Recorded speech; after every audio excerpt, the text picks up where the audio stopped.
say I make you nervous, a tragedy, I'm a beautiful disaster, a reckoning, you wonder how I got this way.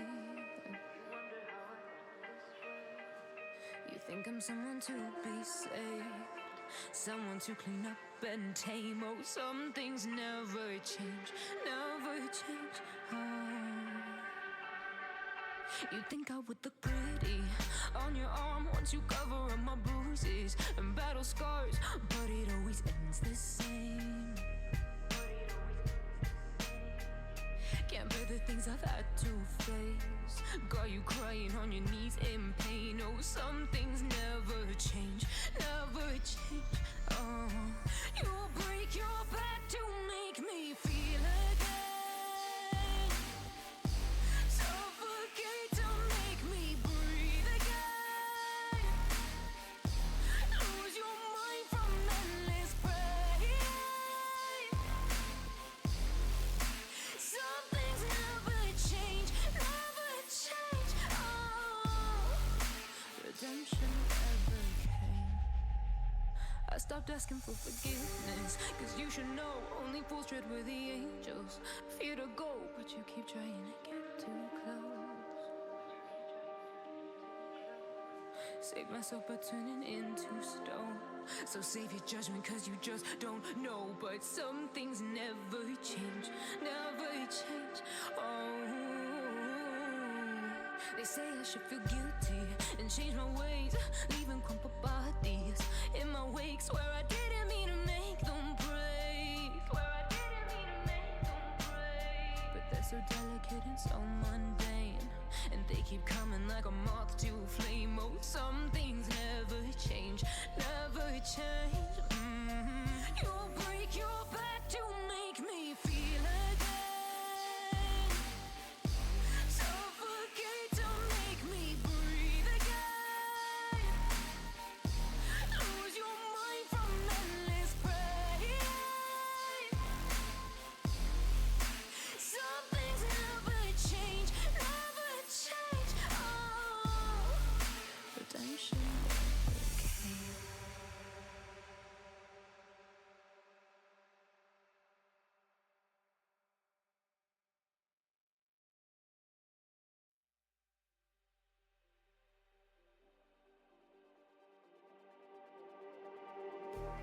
Just like the street lights lit this town, like a fire in a blaze, gotta burn it down. Can't be afraid to leave this out. We got this far, don't know how. I see danger in your eyes, they know we'll burn down the night. Coming just like the sunrise, you know that we gonna light it up. Tonight, we gonna light it up. Tonight, we gonna light it up. Just like the sunrise, we gonna light it up.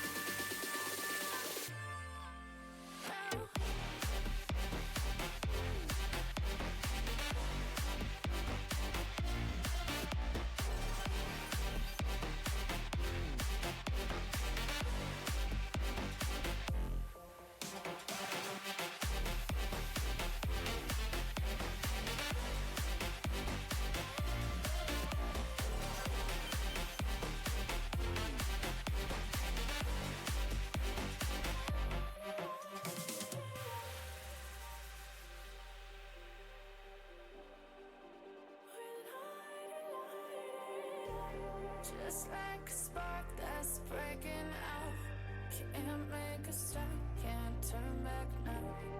We know that there's no room for doubt. No, we can't turn back now. I see danger in your eyes, they know we'll burn down the night. Coming just like the sunrise, you know that we gonna light it up. Tonight, we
Don't you dare say that I wanted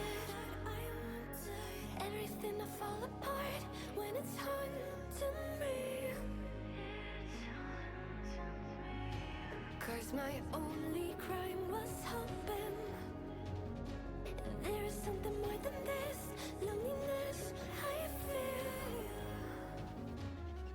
But no one makes me feel less alive. We're fighting fire. The way you push my buttons just right. We're fighting fire. When two voices of nature collide. We're fighting fire. Can't help but feel the temperature rise. We're fighting fire. We're fire.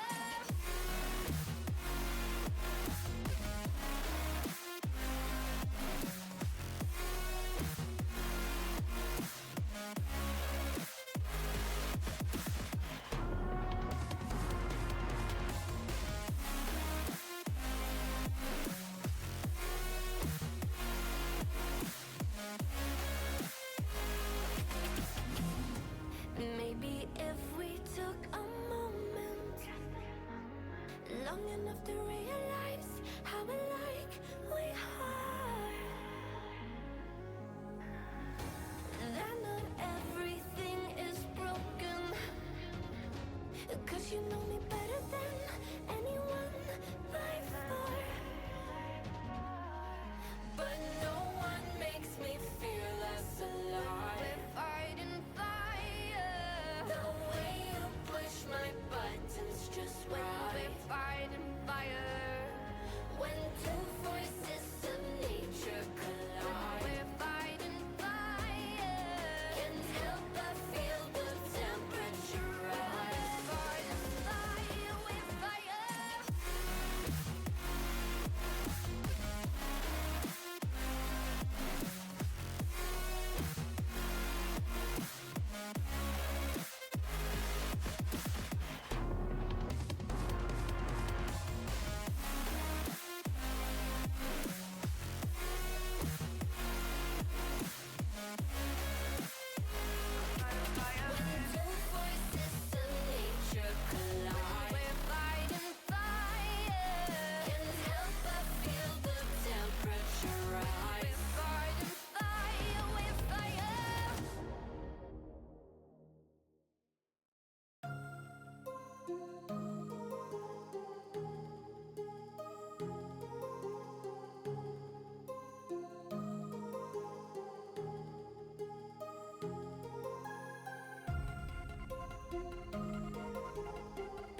come floating through the air.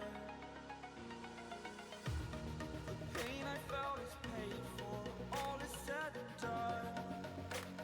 Oh, I am restricted, fixed upon the web. I need to kick the habit that my mind is breathing in.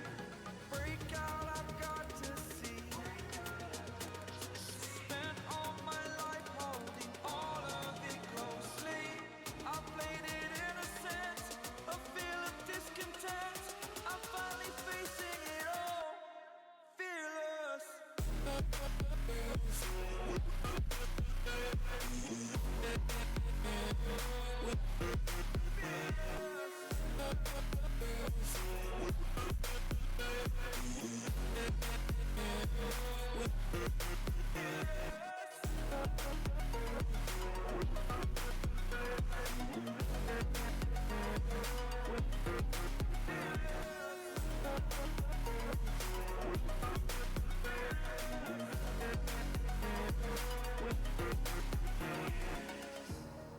Burning the bridge that keeps us. I'm here and I'm feeling fearless. Exaggerated, that's what you assume. The story's over now, I must conclude.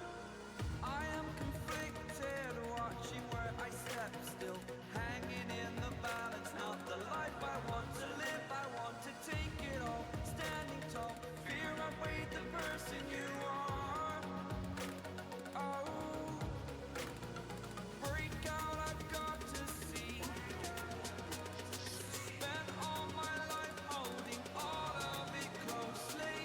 I played it innocent, a feel of discontent. I'm finally facing it all, fearless.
And I've been chillin', watching the ocean with you. Baby up with a slow motion crew. And we up in our growlings when people change, but not us. And we just chillin', kicking it, kissed by the sun. Could be soaked to the skin in the mall soon. I know she got the good vibes when seasons change, but we're the same. Even if I lost all my money, the zero runs deep, honey. And I don't need to speak a single word, 'cause you got me holding, holding. Even if my jokes are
to get off their darkest ground. But gravity pulls you straight down. Ah, fuck. I wasn't fast enough to stop the songs before the next one started. Okay. We are here. Thank you, me. One of my cats followed me into my room. Let's see how long she'll stay in here before she either gets kicked out or gets impatient and wants to be let out. Don't play with the plastic bag.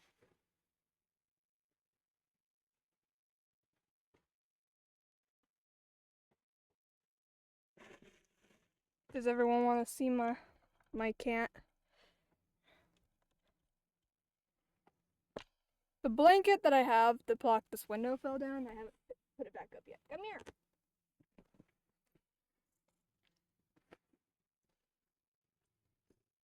Look. This is Yumi. She tends to follow me into my room a lot. Because she doesn't really like the other cats. She likes to be alone. But yeah. She followed me into my room. So I don't know how long she'll be in here till I kick her out. Or until she wants to be let out, whichever one happens first.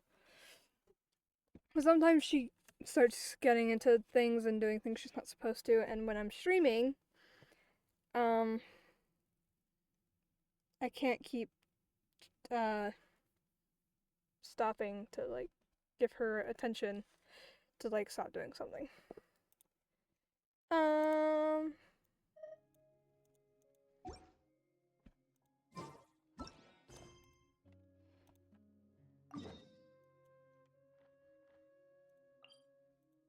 Okay. Off to begin the Archon quest.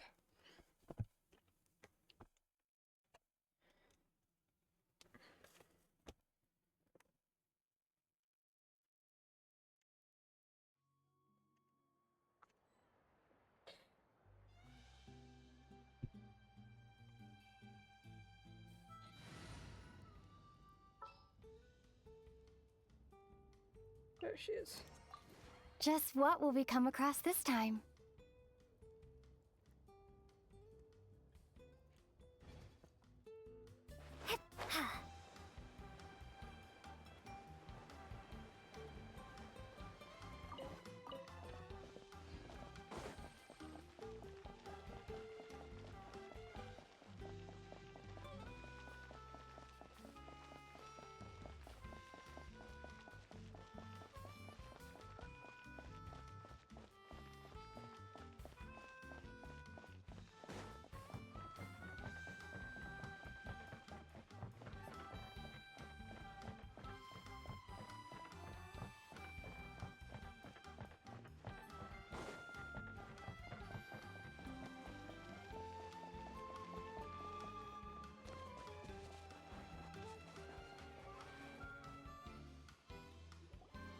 Paimon feels like a whole new Paimon after those 2 days in the hot springs. The abyss kind of threw a wrench in our relaxation, though.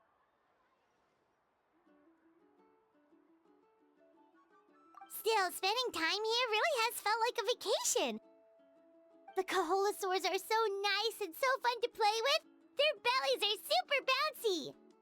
Oh, and Atea's snacks were so delicious. She gave Paimon some for the road just this morning, actually. What was she up to? Yelling at some kids who got caught throwing stones in the hot springs, so not much has changed since we first met her. Hey, you guys. Sleep well last night? Yep, this area is so nice. Glad you like it. I was thinking of taking you guys out to do some sea fishing. Later tonight, we can eat whatever we catch. Fresh fish is absolutely delicious right off the grill. Hey, Moalani! Yeah? What do you need? The team sent out to fight in the Night Warden Wars has returned. And Kachina? Is she back as well? Kachina fell in battle. But don't worry, The team was victorious, so the rite of resurrection will be held in the stadium soon.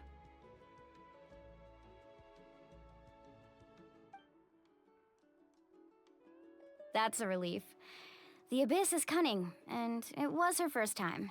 Mistakes are bound to happen. Exactly. She deserves to hold her head up high. All right, thanks for letting me know. We'll head out in a bit. Jeez, she sounded a little anxious there. Had me thinking it was bad news for a moment. Mualani, you said the Abyss was cunning just now, but it seems like the Abyss just wants to destroy everything. Like, think about all those monsters that attacked your tribe. If there really was some sort of cunning plan, wouldn't it make more sense to send them to attack Kachina and her small team? Not that Paimon wants them to be in any more danger, it's just... Relax, I get it. The Abyss is difficult to understand, that's for sure.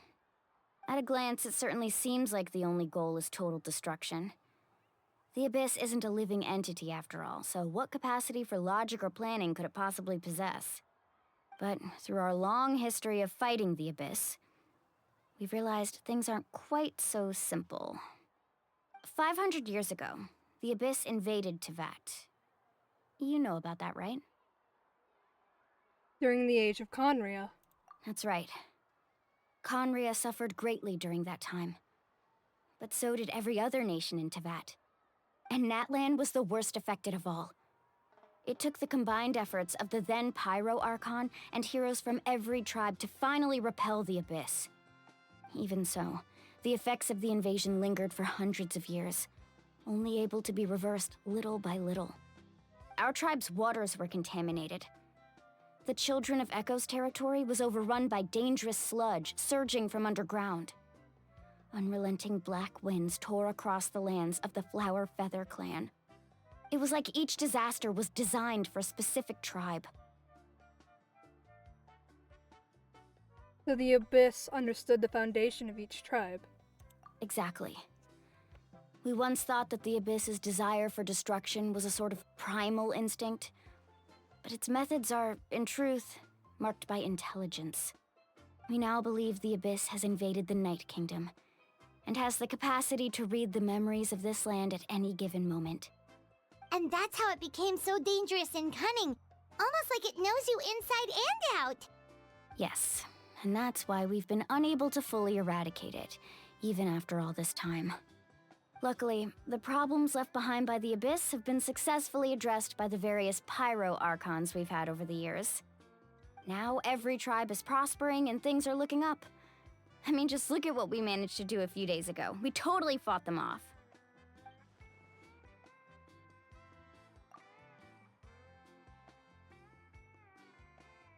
In other nations, I've seen how much effort it takes to truly eradicate the Abyss. The people of Natlan live in its shadow every day. Who knows how long it will take for this war to end? You must have had to sacrifice a lot to get to this point. Every battle, every sacrifice is in pursuit of a future where we get to stop fighting. Responsibility, duty, unavoidable burden. Everyone in Natlan views the war differently. But I believe we will be rid of the Abyss one day, and the efforts of all who fought against them will become a story for the ages. To think that my name could survive in ballads passed down to future generations, it's kind of romantic. Everyone has something that drives them forward, you know?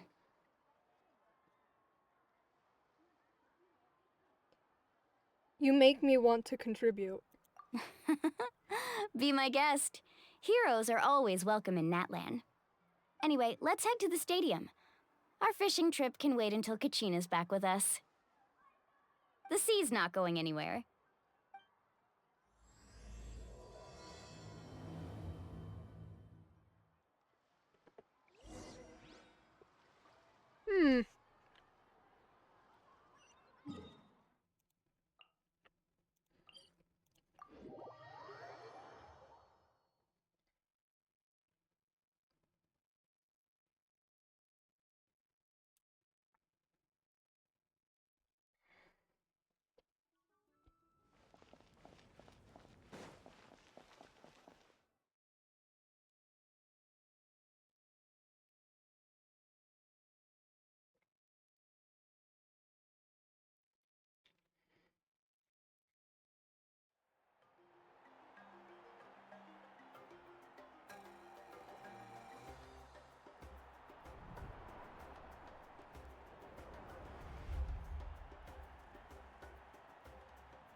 Impact already.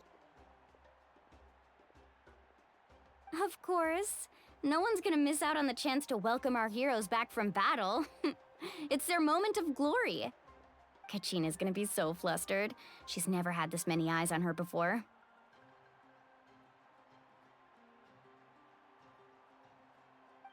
Yeah, she doesn't seem like the kind of person who likes being the center of attention. Looks like I'm just in time. Kinich, you're here! Yeah, a commission ran longer than expected, but I made it. I heard about the incident with your tribe, Mualani. Is everyone alright? Yeah, it's all taken care of. Our new friend here's got some tricks up her sleeve, by the way. She's just as strong as Kachina made her out to be. I could have done better. Hey, look! Is it about to start? That's right. Someone will come out and recite a eulogy, and then we'll sing the Ode of Resurrection together. Come on, let's find a spot with a good view. When the singing starts, just follow my lead and you'll be fine. Let's go somewhere higher up so Kachina can spot us.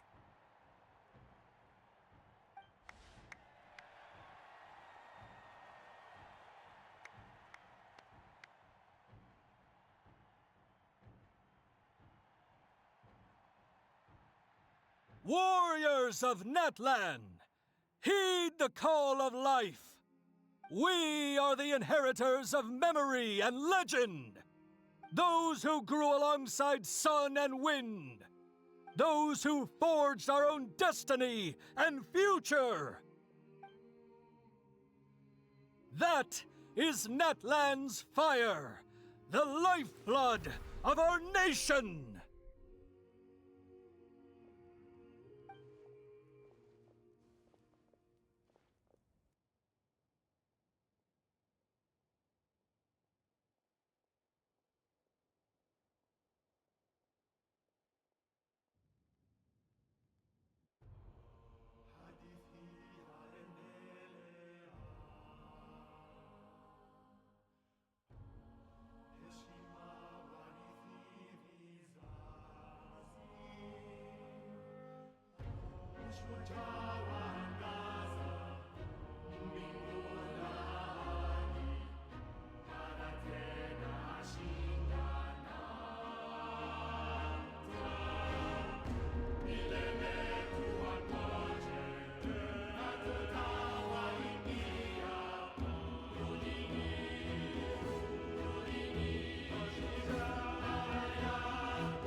I could not find Kachina within the Night Kingdom, or locate her ancient name.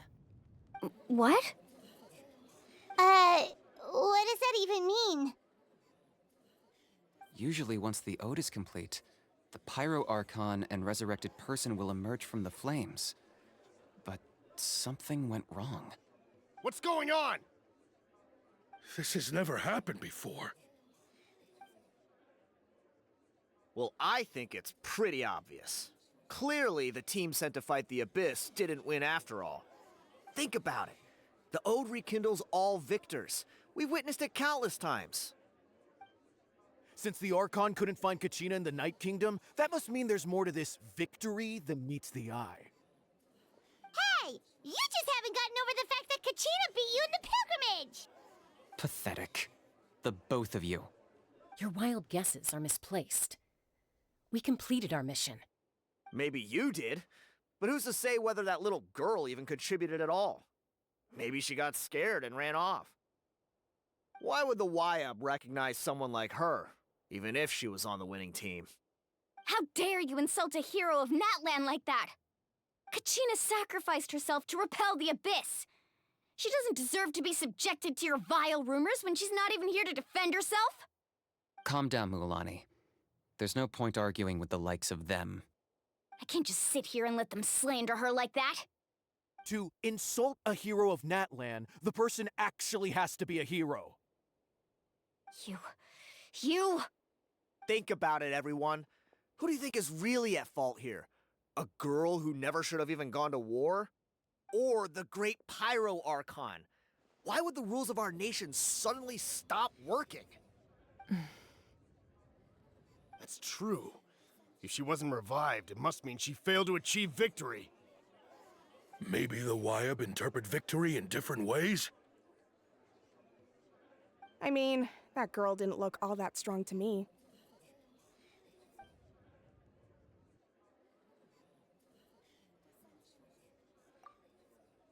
The Pyro Archon seems to be deep in thought. Why isn't she putting a stop to the commotion?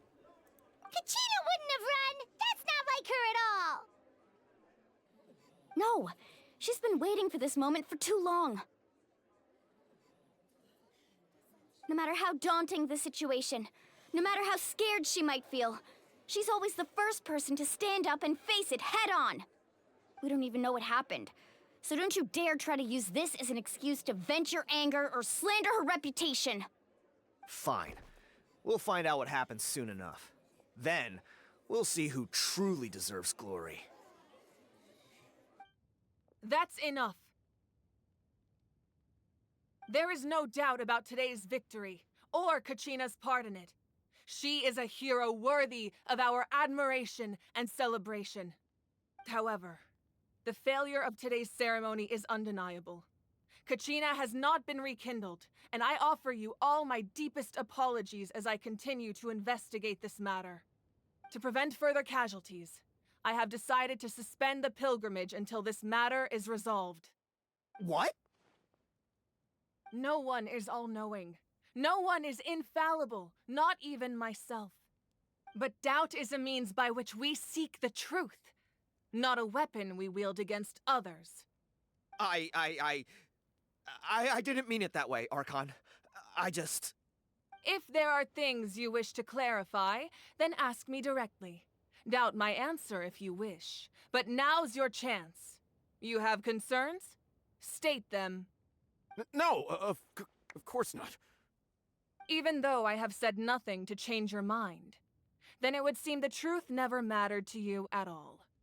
That guy doesn't even have the courage to answer the Pyro Archon's question. So much for all that glory talk earlier. I have a question, Archon. My friend Kachina. Do you have any idea where she is? It's extremely important to me. I know you said you were investigating the situation, but I'm sorry, that's not enough. I've already shared everything I know. If you want to learn the truth and rescue your friends sooner, you should join the investigation. So, what do you say? Of course I'll join. In that case, come see me in the speaker's chamber. We should join them. Oh, and if it's not too much trouble, could you drop by as well, Traveler? I'd like to have a chat. Rest assured, everyone, I'll keep the tribal chiefs informed on the progress of the investigation.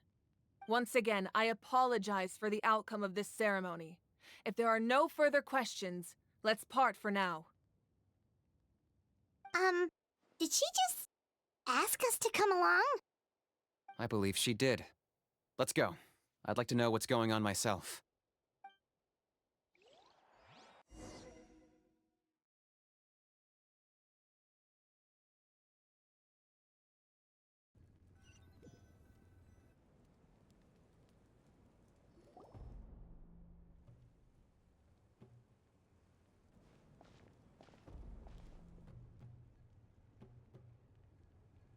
The situation is urgent, so I'll get straight to the point. Kachina is undoubtedly a hero of Natlan, and I'm deeply sorry this happened to her. There's been unrest in the Night Kingdom, but I don't know what's causing it. As a result, I've been unable to track down her location. Until we find and address the cause of the unrest, the Ode of Resurrection will continue to be ineffective. And that means Kachina won't be able to come back? That's correct. Not until the problem with the Night Kingdom is resolved. How long will that take? It's hard to say. Kachina always dreamed of fighting the Abyss, of doing her part to defend Natlan. She wasn't afraid of death because she knew, if it came down to it, the Pyro Archon would be there to bring her back to life. Whenever we sat down together, exhausted from training, she would always hum the Ode of Resurrection. She was supposed to come back to us. We were supposed to hug her and celebrate with her and share her joy. We supported her every step of the way, but what are we supposed to do now? Sit peacefully and wait for her return? Lose ourselves in grief over her death? Tell me, are we her friends? Or her murderers? That's not fair, Mualani. It's all right. I understand your rage and your grief. Kachina's life means a great deal to me, Mualani. Believe me, I want to bring her back as soon as possible. I would give you that peace of mind if I could. But please, hear what I have to say so I can at least give you a broader picture of the issue we are now facing.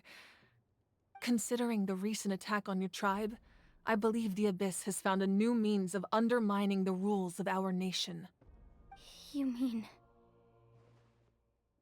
The Sacred Flame. The foundation of our resistance against the Abyss. If we continue to hold the pilgrimage and send teams to fight the Abyss, there will likely be more casualties. But if we stop altogether, the Sacred Flame will only grow weaker. The Abyss will scale up their attacks, and the tragedy we saw with the people of the Springs will only be the first of many. If we compare the two choices, the former seems to be the lesser of two evils. Sorry, I know that may sound harsh, but I bear the name Malipo. Weighing the costs is my duty. The raw truth can be cruel. But we need to understand it if we want to approach this rationally. But what would you say, Mualani? This is personal for you, and unlike Kanich, I dare say it's not a simple case of weighing up which course of action is less painful, is it? No. I can't choose between them, and I don't want to. Saying that one is preferable over the other is disrespectful to the people who suffered. You're saying it doesn't matter whether I suspend the pilgrimage. The consequences will be equally painful. Yes. What happened to Kachina breaks my heart. But I couldn't bring myself to sacrifice other people for her sake. And that is the crux of the problem. It's not simply a matter of choosing the lesser of two evils. Either way, there will be people who suffer.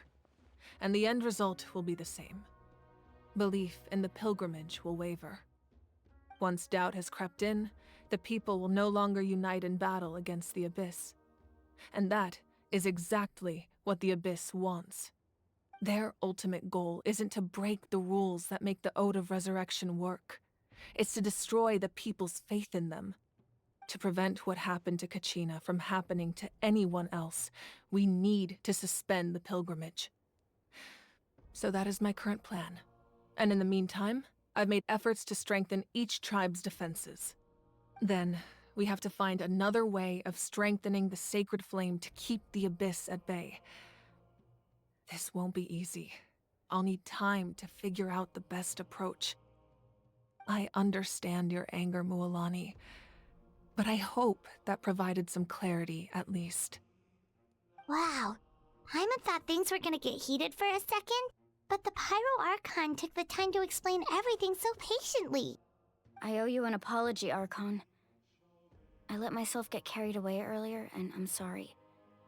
You're right. We need to focus on finding solutions. We could always hold the pilgrimage without sending a team to fight in the Night Warden Wars.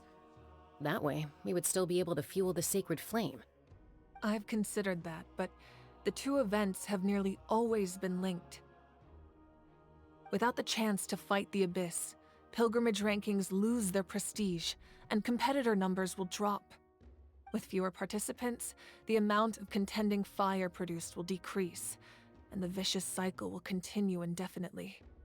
So, essentially, The Abyss is taking Kachina hostage. What happens if you stay in the Night Kingdom for a long period of time? You've learned about the concept of ley lines during your travels, yes? The Night Kingdom is something similar. Staying there for a short period of time shouldn't have an effect on the person. But with the Abyss in the picture, it's a different story. Your sense of self will be devoured until eventually you become one with the Sea of Souls. Imagine pouring a cup of water into a rushing river. You can try to scoop up another cup, but there's no chance it will be the same water you had before.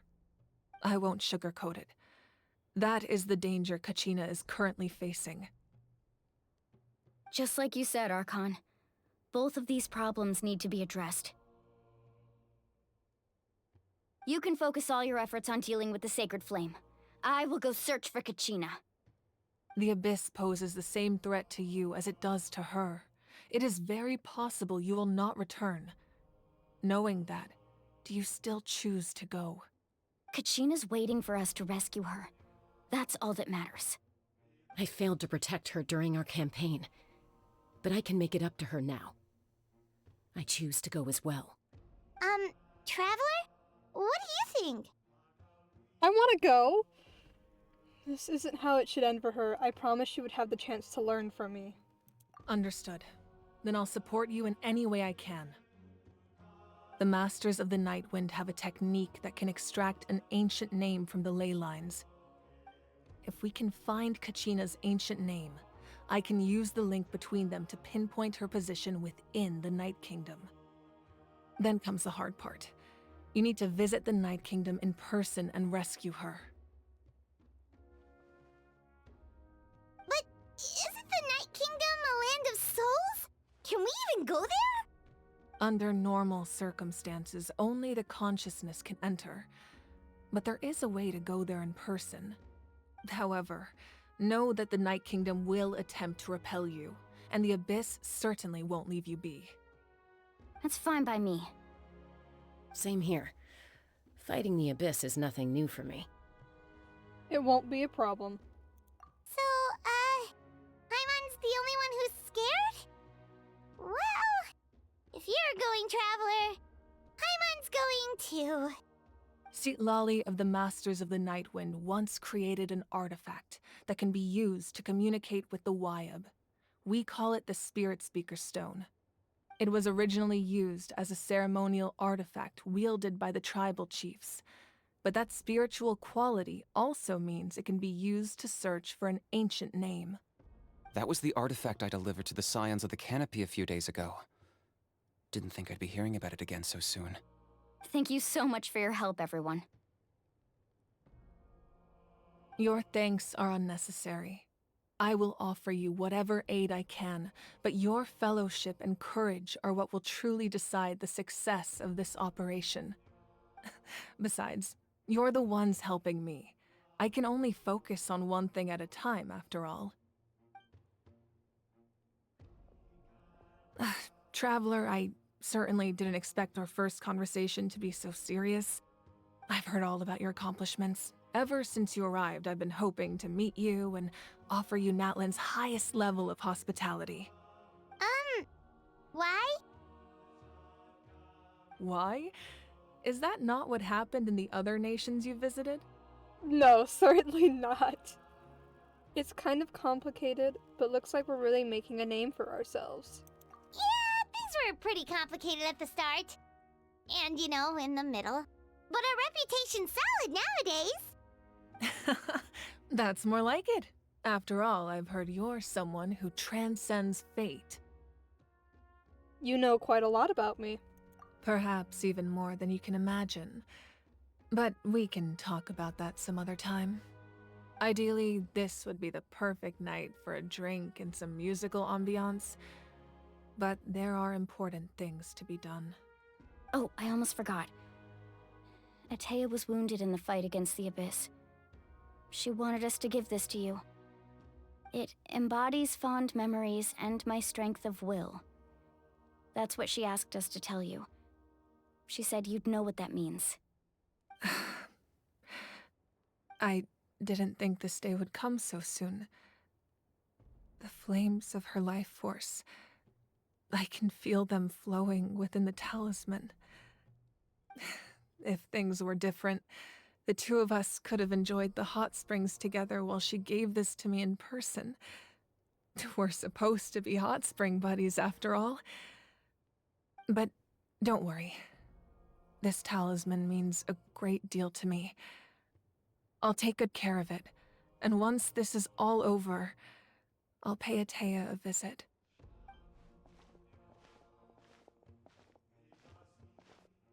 You said you didn't want to jeopardize the production of Contending Fire. But that's not at all why you decided to suspend the pilgrimage, is it? You're right. Even now, the production of Contending Fire is far from sufficient. The gradual corrosion caused by the Abyss has resulted in a massive shortage of pyro energy, and we're currently at the breaking point. As things stand, the pilgrimage is a lost cause. Suspending it allows us to save our strength to defend the tribes. The Abyss has brought catastrophe to Natlan, and Kachina's disappearance in the Night Kingdom is a direct consequence of that. We can't let the general public know that. No. If the public learned that Natlan's destruction was close at hand, there would be immense panic. But if I said nothing at all, they would have continued to question the integrity of Natlan's heroes. Another simple choice. The latter was clearly the better solution. But you chose otherwise. I have never subscribed to the belief that the right choice is the one with the fewest sacrifices. Let's go. There's still a way for the sacred flame to last a little longer.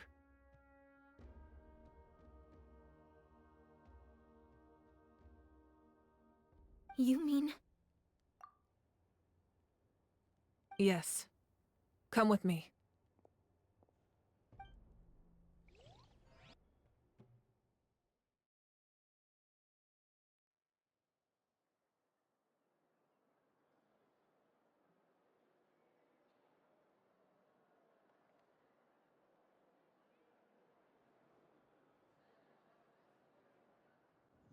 Oh god, I'm a little confused.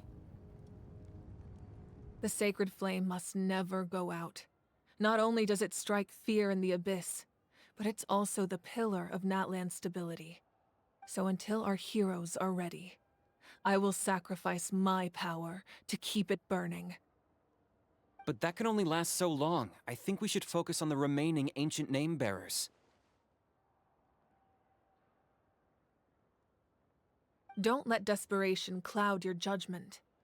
Those chosen by the Wyab have already embarked on their destined path.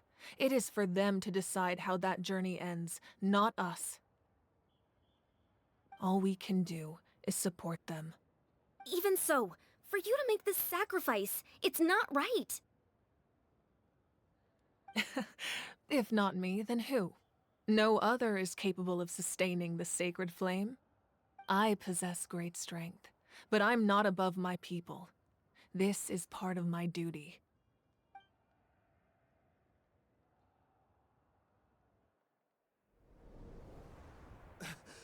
Archon, it's the Fatui!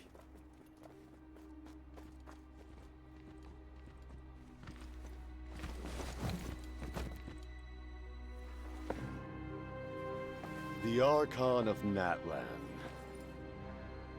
A force to be reckoned with. The secret of the ley lines is no secret to me. Long have they been destined for ruin. And since the oath made 5 centuries ago remains unfulfilled, what use is the Gnosis in your hands? I don't know what you mean. But it sounds like this is about more than the Tsaritsa. In times of crisis, someone must pick up the mantle of salvation. Your plan has reached an impasse, and now it falls to me to create new rules for Natlan. But before the dawn of a new age, the old must be destroyed.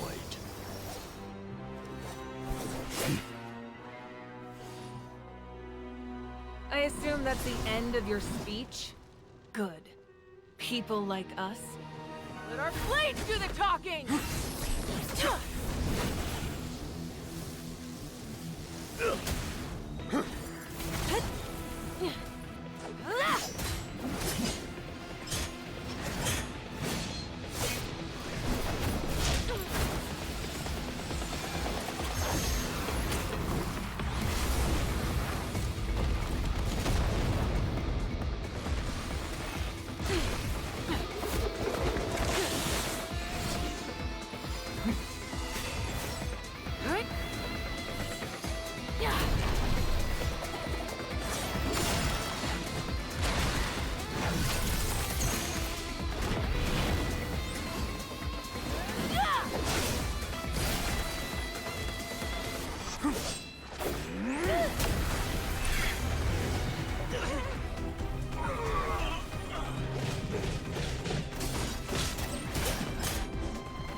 Masters of the Night Wind. Send word. The captain and his followers must be apprehended.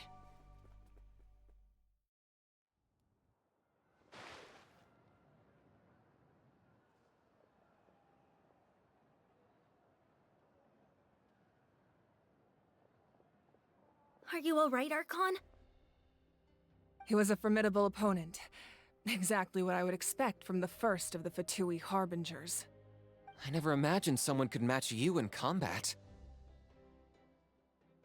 If the Tsaritsa sent him here, why would he bring up what happened 5 centuries ago? Yeah. And how much does he know about Natlan?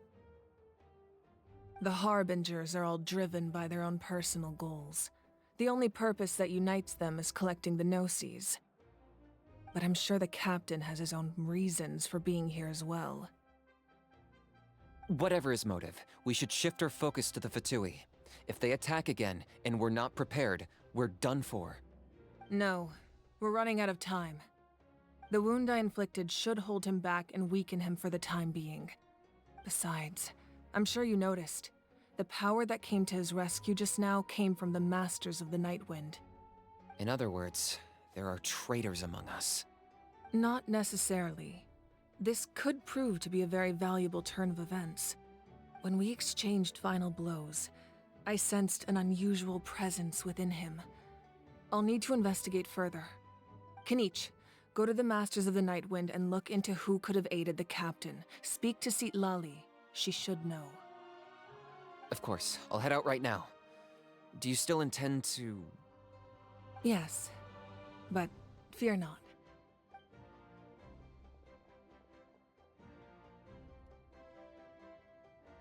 Natlan's strength has never rested solely in its Archon.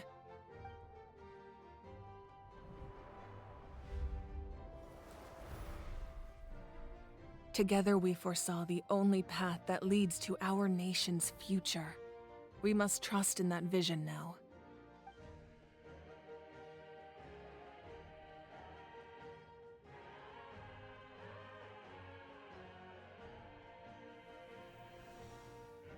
Is everything okay, Archon?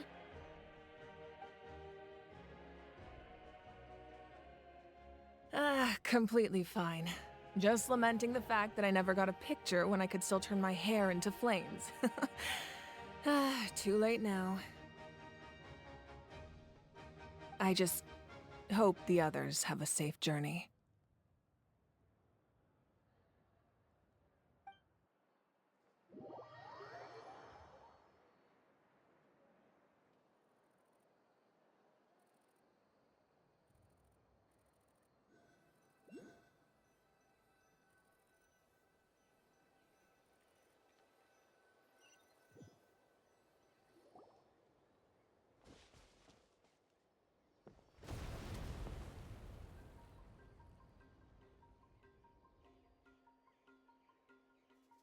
What's happening at the stadium?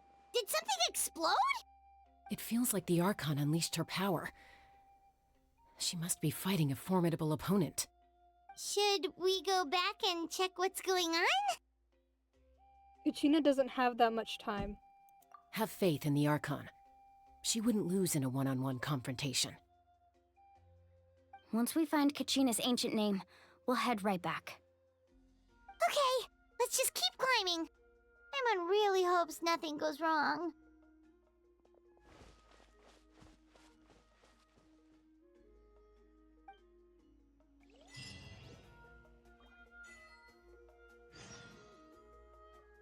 Damn! That fight scene. Holy!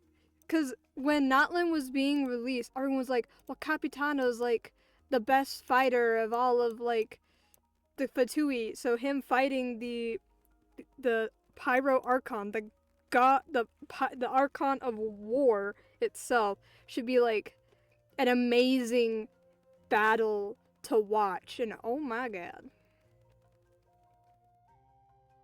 And then he just fucking fails out of nowhere. Oh, because he wants the Gnosis.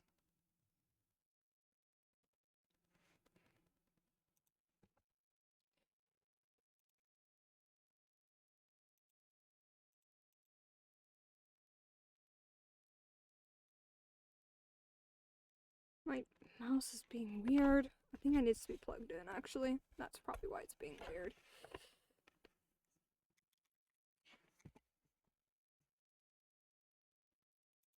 Okay.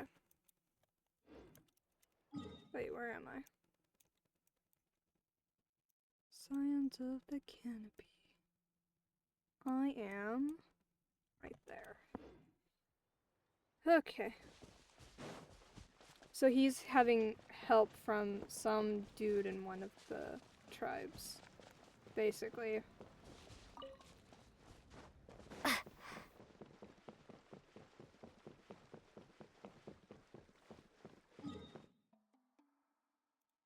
I just like teleport up here?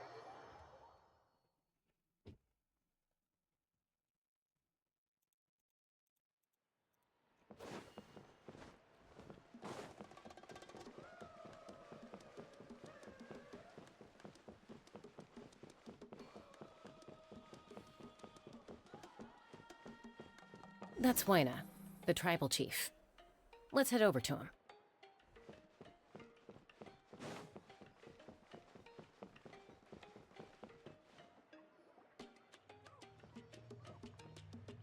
Chaska. Nice to see you again, Wyna. I'm afraid we don't have time for pleasantries, so I'll get right to it. We're here for the Spirit Speaker Stone. Whoa, hold on a second. At least tell me why you need it first. My friend Kachina is trapped within the Night Kingdom. We need the stone to find her ancient name and rescue her. Rescue her? From the Night Kingdom? That's right. I'm sorry, but someone needs to tell you what you don't want to hear. Going there, a mature warrior would never make such a foolish decision.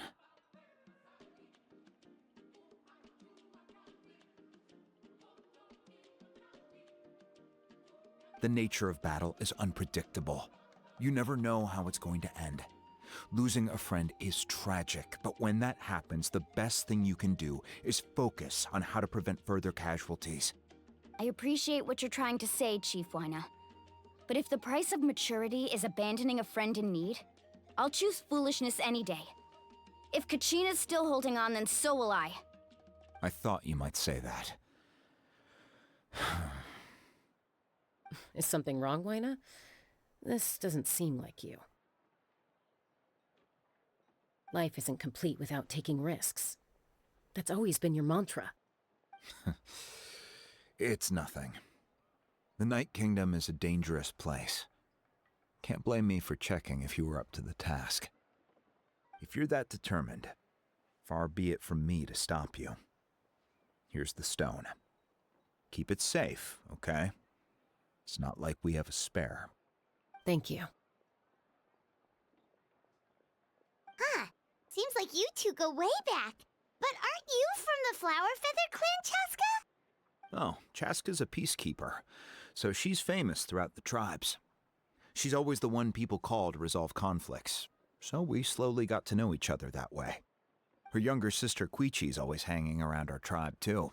She's helped us out a lot in the past. Oh, you have a younger sister? Yes, I'll introduce you to her sometime. But let's get back to business. Wyna, how do we use the stone? As you probably know, your intended destination is completely different from the real world. The Night Kingdom is like a river flowing with concepts, and the ancient name you seek is like a tiny fish swimming downstream. In that sense, the stone is like a fishing boat drifting down the river, but the boat alone isn't enough. You need a fisherman experienced enough to steer it in the right direction. We couldn't do that ourselves? With a little practice, I'm sure you could. You have the strength and the talent. If you want to make sure this works, though, I could recommend someone to you. Who? Vichama, a legendary warrior and scout from our tribe. He's got a keen eye and a well-honed intuition. Even his ancient name means to seek. If you're fishing for a name, you're gonna want him on the boat. Vichama? Why does that name sound familiar? He's one of Auntie Atea's hot spring buddies. I've heard stories about him. Where can we find him? Ever since Malco passed, he spends most of his time gazing out at the scenery from the cliff tops. Follow the path that way, and I'm sure you'll find him. Thank you. We'll go look for him there. Good luck. I hope everything goes well.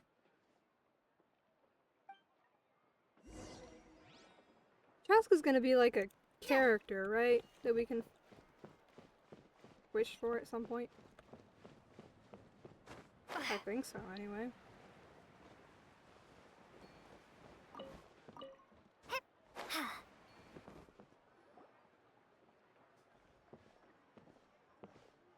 Someone admiring the scenery from the cliff tops. Ah! That must be him! Hello there, are you Vichama? That's me. Did you need something? You tell him about Kachina and the Spirit Seeker Stone. What? You're saying you can bring someone back from the Night Kingdom? How is that even possible? No, if you really think about it, anything's possible in that kind of place. But that would mean... Are you okay? You don't look so good. Everything's fine. I'll help you, but I do have a small request. After I help you find Kachina's ancient name, I want to use the stone to look for my friends as well. Your friend? Oh, why not mention someone named Malco? Is that who you're talking about? Yes, but I'd rather not get into it if it's all the same to you. That's not a problem. We agree to your request. Yeah. Since you're helping us find Kachina's ancient name, it's only right that we return the favor. Then we're agreed. Can I have a look at the stone?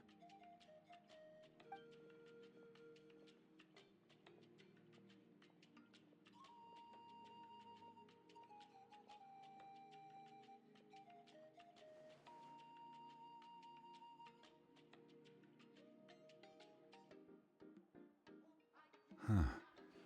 I see.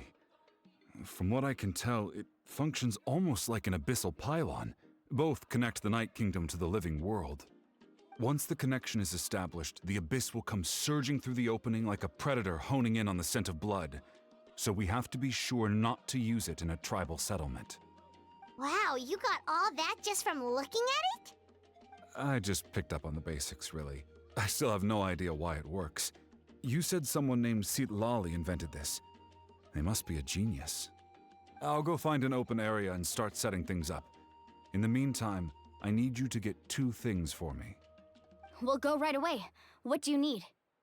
First, I'll need some hook ropes. Pretty much every store around here carries them, so no need to go anywhere special. Oh, and I need to build a net out of them, so make sure you get a good amount. Wait, are you saying you're going to use a real net to catch Kachina's ancient name? How does that work when one's tangible and one's not? By creating something tangible in our world, like a net, we can create a connection to a corresponding concept in the Night Kingdom. Basically, I'm going to use the concept of a net to catch something equally intangible, an ancient name. Oh, I see. What about the second thing you needed? Right. I need 2 chunks of obsidian. Once we bring the ancient names into our world, we'll need a place to store them. Normally, you can only get obsidian from the Children of Echoes, but I heard there's a traveling merchant from that tribe around here somewhere, so maybe you can try your luck there. Gotcha! All right, let's split up. See that clearing? Let's meet over there when you're done. Oh, and you can send someone with me if you want. In case you're worried I might take the stone for myself. What do you think, Chaska? There's no need. Lena spoke highly of you.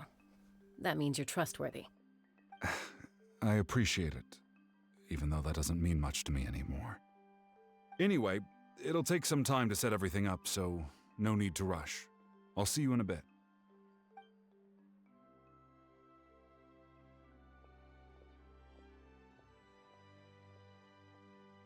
What an odd guy. He seemed so defeated, but also really invested in the stone at the same time. I don't have any more insight than you, Paimon. Let's just focus on the preparations for now. Hang on, Kachina. We're coming for you.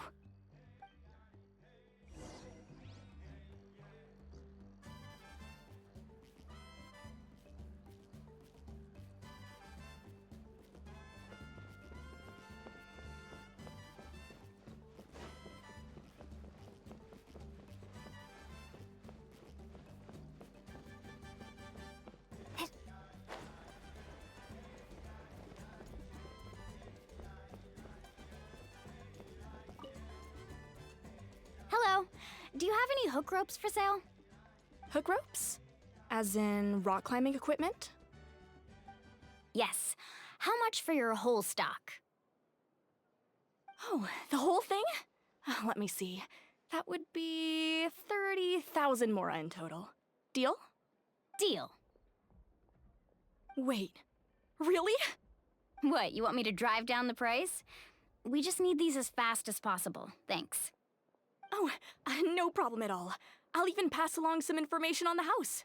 These ropes are usually used by rock climbing enthusiasts. If you want to learn, Roka's the person you want to ask. All right, that's everything. Here you go. Now we need the obsidian. Let's go talk to the traveling merchant Bichama mentioned.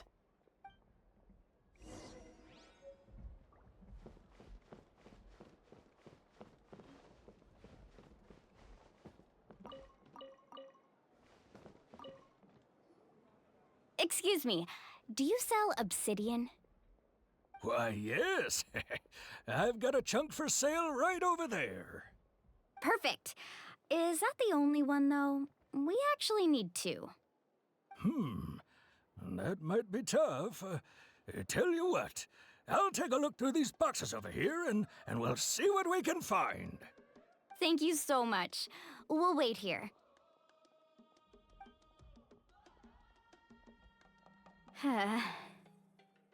Relax. Everything's going according to plan. I know, it's just... I could tell Vichama feels the same way about his friend that I do about Kachina. I hope this chunk of obsidian isn't the only one. Kachina always carries all sorts of shiny stones with her. If I was the one trapped in the Night Kingdom, she'd have a whole pile of obsidian ready in a heartbeat. Well, would you look at that? I did bring an extra. Here you go, young lady. How does it look? Perfect! Thank you. How much do I owe you? If you hadn't shown up, these stones would have just sat here collecting dust. I'll take 3,000 mora for both. Here you go. By the way, I heard you mention Vichama just now. You running an errand for him, then? How's he doing? Malco's been gone for 5 years now. It's about time he started to move forward. Do you know what happened between them? I heard about it in passing while I was out drinking one night, but I don't know all the details. Vichama and Malco grew up together, and even made a name for themselves together. Malco was an amazing fighter, capable of knocking out multiple opponents in a single hit, while Vichama excelled at scouting and analyzing the battlefield. The two made an excellent team, and managed to beat back the Abyss several times. 5 years ago, they both emerged triumphant in the pilgrimage, and were placed on the same team to fight the Abyss. But on the eve of battle, the Abyss launched an attack on their tribe, and Vichama suffered an injury to his leg while attempting to rescue someone. Then what happened? The team agreed that he couldn't fight the Abyss in his condition. Vichama didn't argue. He knew going to the front lines with an injured leg would make him a burden in battle. So they raised the issue with the Pyro Archon, and she agreed to let him stay behind. It's just... Malco and the others ended up facing hordes of abyssal monsters in numbers that far exceeded anyone's expectations. The team made an error in judgment, and they fell to the onslaught. Vichama went into a deep depression after that. He blames himself for everything.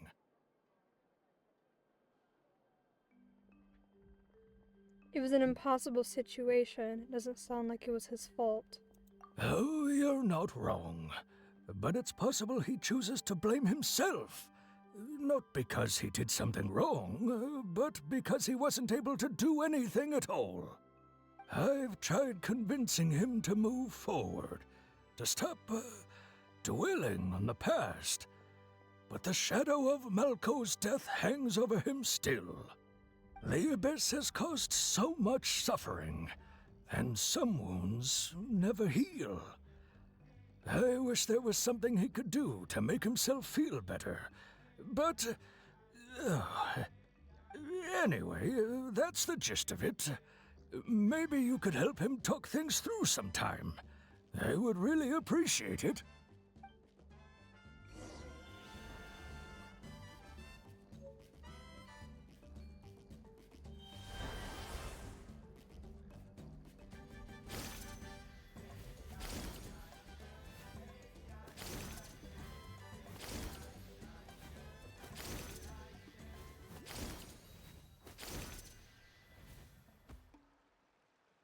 This is not what I thought this was.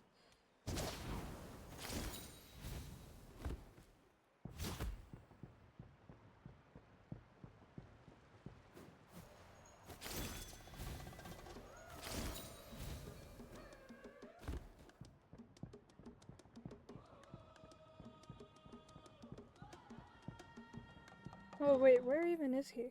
Oh, he's over here. I was gonna go back to the spot where I saw him originally.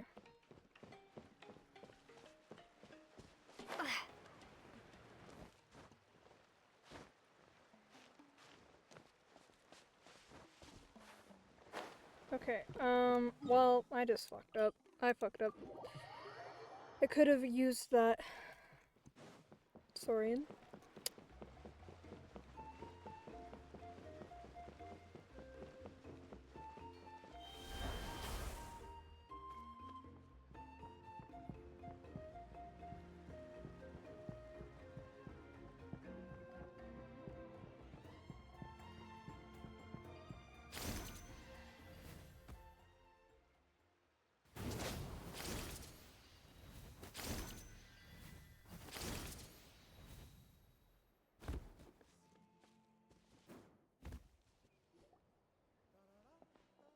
Did you get everything? Yep, it's all here. When do we start? I've made all the necessary adjustments, so we're good to go. As agreed, I'll help you find Kachina's ancient name, and then you return the favor. Could I ask a question? Go ahead. Are you seeking your friend's ancient name for the same reason as us? Yes. After Malko fell, I scoured the battlefield to see what happened. It turned out he wasn't bested by some impossibly powerful foe. He was dragged to his grave by the sheer number of enemies. If I had been there, I would have been able to sense the danger. I could have warned them not to advance. I've always blamed myself for what happened. But when you told me about Kachina, I realized there's a chance Malko might also be alive, fighting for survival in the Night Kingdom. But that happened several years ago, right? The Pyro Archon said all life within the Night Kingdom eventually becomes one with the Sea of Souls. There might not be much hope, but I still have to try. Malko and I promised each other, even if we never managed to root out the Abyss for good, we would fight together until the end. All right, let's get to it. I'll start searching for the conceptualized version of Kachina's ancient name. If you see any fragments scattered around the area, please collect them.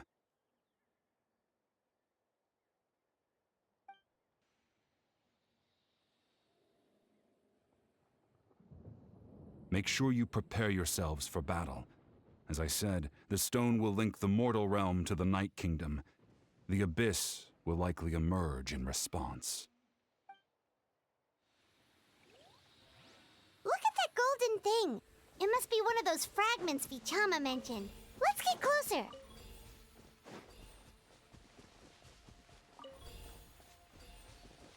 To think that my twin has aligned themselves with the Abyss. I want to understand why, because I would think that the Abyss twin, as I've heard it being called, Watch out, everyone!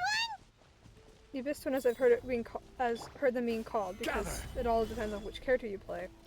The Abyss twin and the Traveler think the same. So they're like copies of each other. Hey! So why is the twin, quote unquote, evil? Wipe out! Because there has to be more to it. Blink.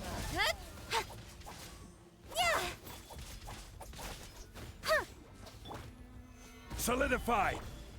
Opening box of Adepti tricks. Hey!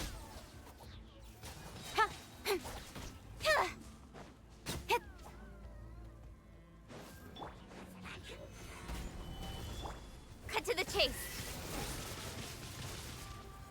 Wheel of life.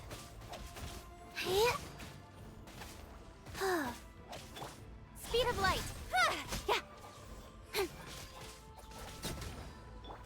Water jet. Oh, what the fuck is happening to him? How much longer, Vichama? Not long! We're getting close! Is he okay?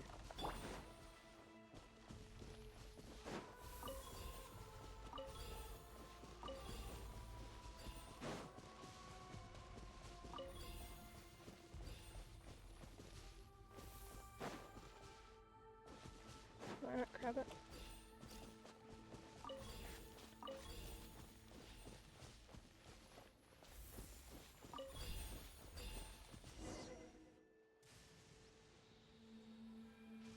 Vichama!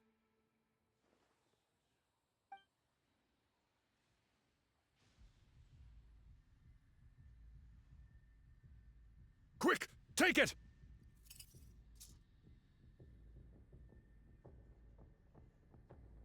I found Kachina's ancient name. Hang in there, Malko. Just a little longer. Something's not right. The power of the Abyss is getting stronger. The Abyss is corroding his body. Vichama, you can't keep going. You'll die. I should have died 5 years ago. I just need a little more time. Please, I'm almost there. Understood. I'll help buy you some time. Thank you.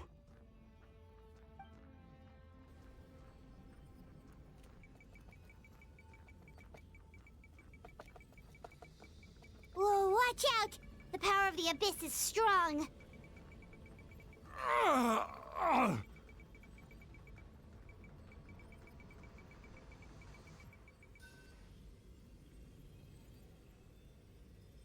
This power. Hanging in there? I can't hold them back much longer. We're running out of time. Hold on, can I? We're running out of time. Malko. No! Why can't I find him? Why? We can't wait any longer. Pull him away from the stone, Mualani. I already tried, but the power of the Abyss has him in a chokehold. It's like he's tied to the stone with an invisible rope. In that case, we have no choice. I'm sorry, Seat Lolly. Get back!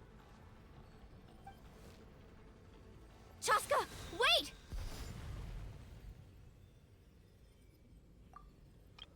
The hell?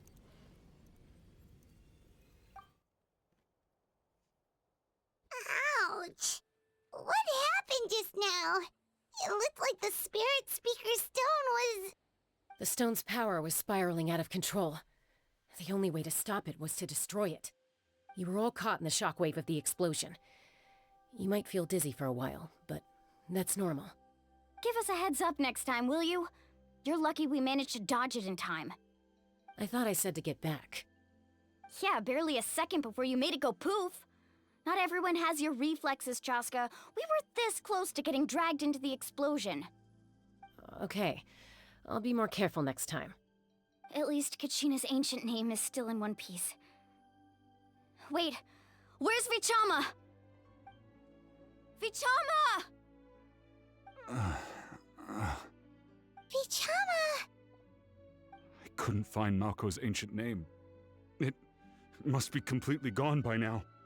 Once your ancient name disappears, there's no coming back. From the very beginning, I knew there was a slim chance, but still. And now... it's too late to save him. From the minute he left that day, it was already too late. Vichama. I'm sure he's heard enough condolences over the years. Let's just give him some space. Huh? What's that in your hands, Vichama? It looks like something's glowing! Huh?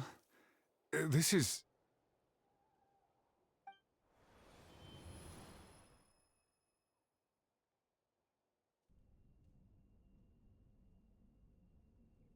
Hey, Malko. Got any strength left? Not enough to swing a sword, but to say a few last words? Sure. Too bad. No one will get to hear them. I never thought I'd actually die on this mission. Not that I'm afraid to die. It's just... hard. Thinking about my mom's face when she hears the news. Guess I have something to be thankful for then. My parents died a long time ago. They won't have to mourn me.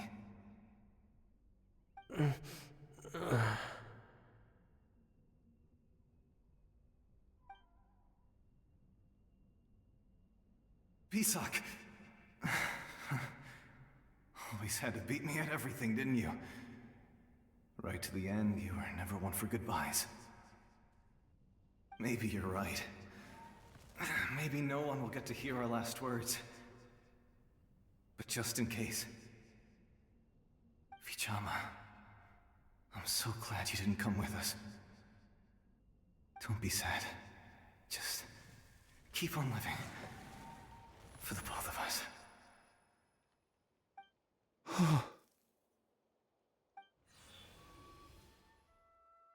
Was that a memory? Seems like we were able to salvage something after all. Feeling any better, Vichama? Of course. Seeing him, hearing his voice again, it makes me unbelievably happy. But it also brings with it an even deeper pain. A deeper pain? Why?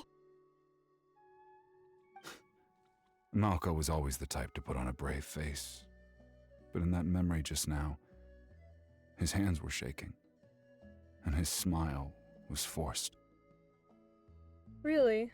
For all these years, I regretted not being able to fight alongside him to the end.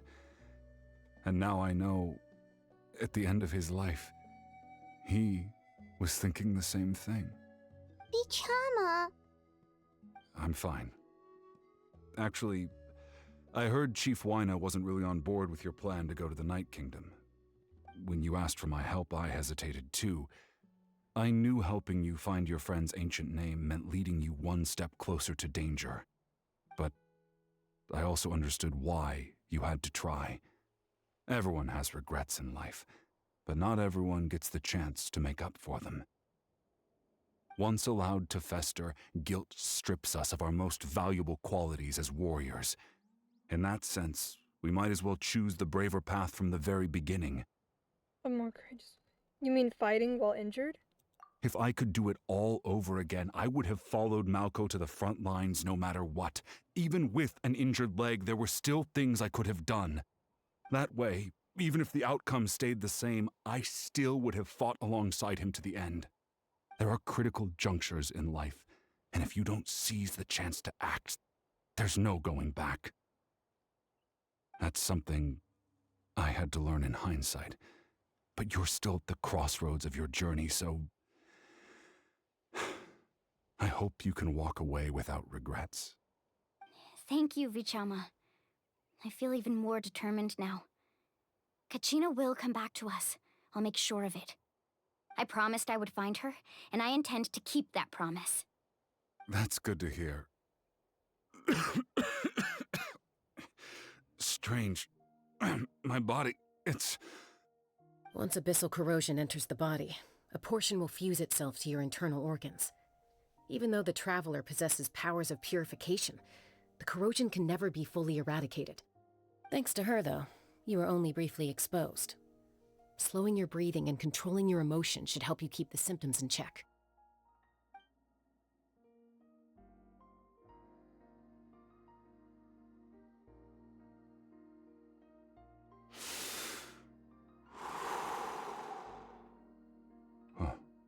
That does make me feel better. You seem very knowledgeable about all this. Just speaking from experience, that's all. Anyway, we've recovered Kachina's ancient name, so we're off to a great start. Let's get Vichama back to his tribe and tell Wyna the good news. Oh, and apologize for destroying the Spirit Speaker Stone. We had no choice, though, so he'll probably understand. Right?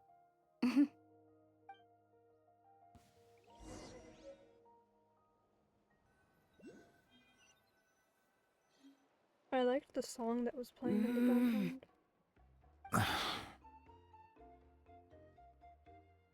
Koichi, are you really gonna just stand there like that?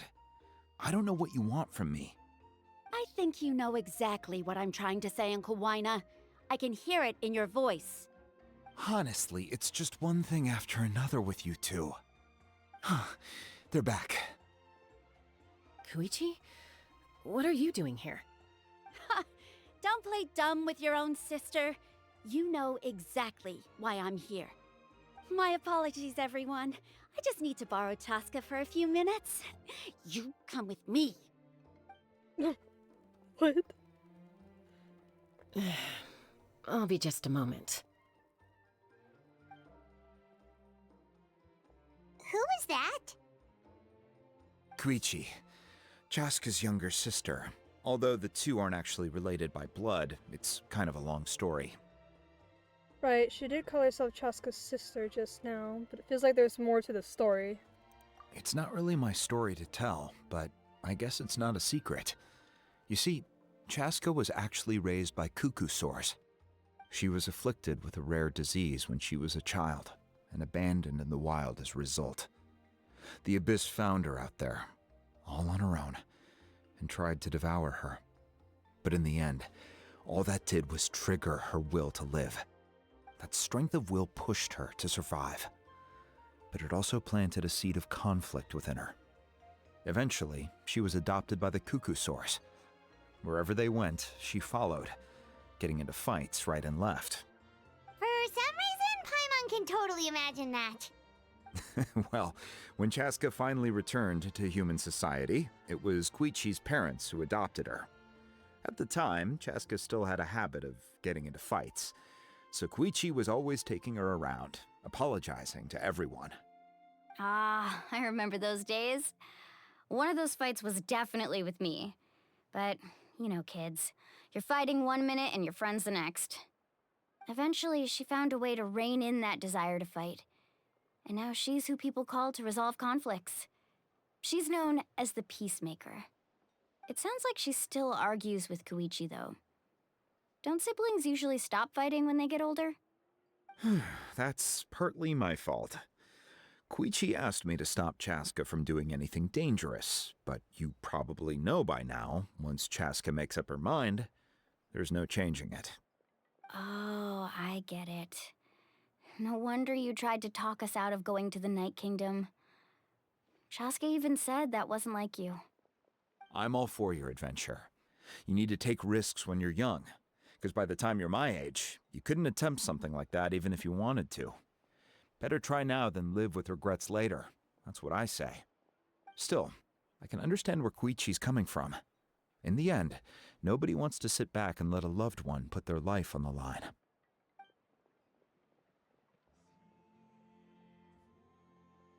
All right, it's just the two of us now. You have 1 minute to explain yourself. I don't have anything to say. You don't have to approve, but you should know I only do what's necessary. That attitude is exactly the problem. It's like you don't care. You try to sneak off to the Night Kingdom behind my back and then play it down as if it's just a trip abroad. Well, technically I am going abroad, right? Again with the excuses! We agreed, didn't we? There are 4 levels of danger. If it's not something urgent, you can only engage in level 2 danger and below.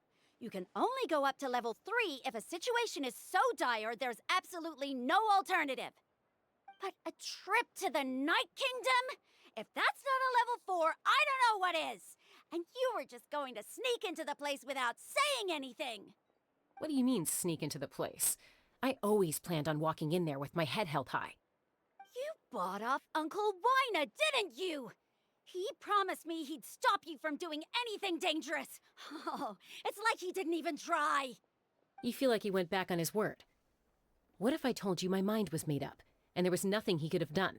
Not even by force. Oh, I knew it! So he did try to say something, but you didn't listen. This is important. If you were in my shoes, you'd make the same decision. You don't know that? I'm a doctor, and I handle logistics. If you're going to waltz into a dangerous situation where you could lose control at any moment, it's my duty to say something. All right, whatever. Anything else? What do you mean, anything else? Why don't you reflect on what you've done and promise me you'll stay put? Time out. Is this one of our normal arguments or a serious one? Chaska, does it sound like I'm joking? Then, you need to know something. What happened to Kachina was partially my fault. I can't leave her there to die. That's not who I am. But the person you become when you lose control, that's also not who you are. That's a different issue. You said it yourself. A person is only as good as their morals. If I want to live in Natlan, I need to display qualities that make me worthy of this nation. I've also told you that managing your condition is equally important. Sometimes you have to make sacrifices. All right, let's stop this here. If we keep going, I might actually have to get serious. And I think Wina prefers his roof attached to his house. Is that a threat? That sounds like a threat to me. Koichi! Younger sisters are supposed to listen to their elders. So, you're really going to go, no matter what I say? I'm supposed to be your sister. Then support me. I'll be back. All you have to do is wait. Chaska. So, that's it. Why'd you have to turn out to be so darn annoying?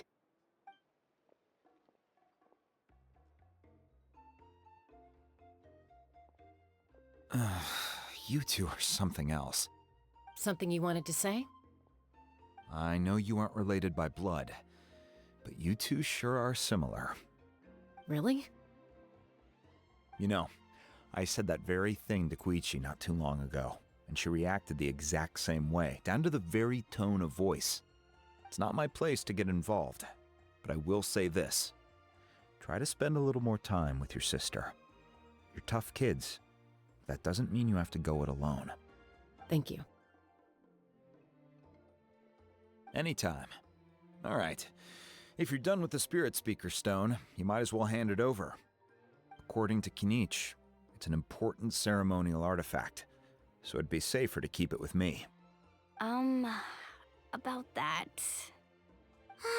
If only Tone Deaf Bard was here, he could have repaired it just like the Holy Liar. It might be in a few more pieces than you remember. Huh? You explain the sequence of events. I see. Sounds like it was an urgent situation. If someone's life was on the line, then you had no choice. Still, Citlali's going to be a nightmare to deal with now that you've broken her stuff. I'll explain everything to her later. Stay safe out there in the Night Kingdom, okay? I'll wait here for your safe return.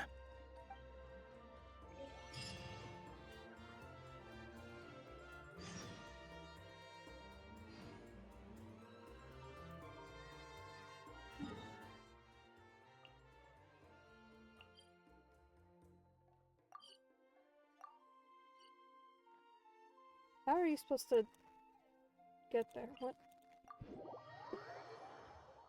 This cat keeps getting into things that she knows she's not supposed to.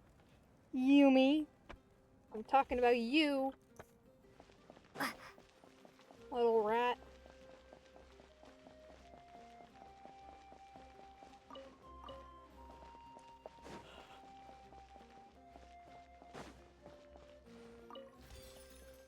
Oh.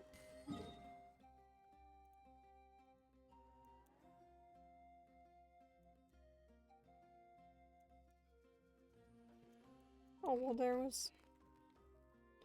Huh? Oh. I don't have them selected.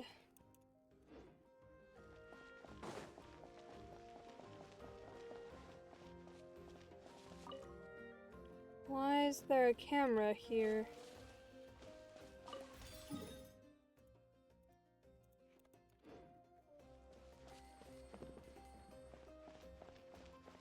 I don't know. Why is there a camera?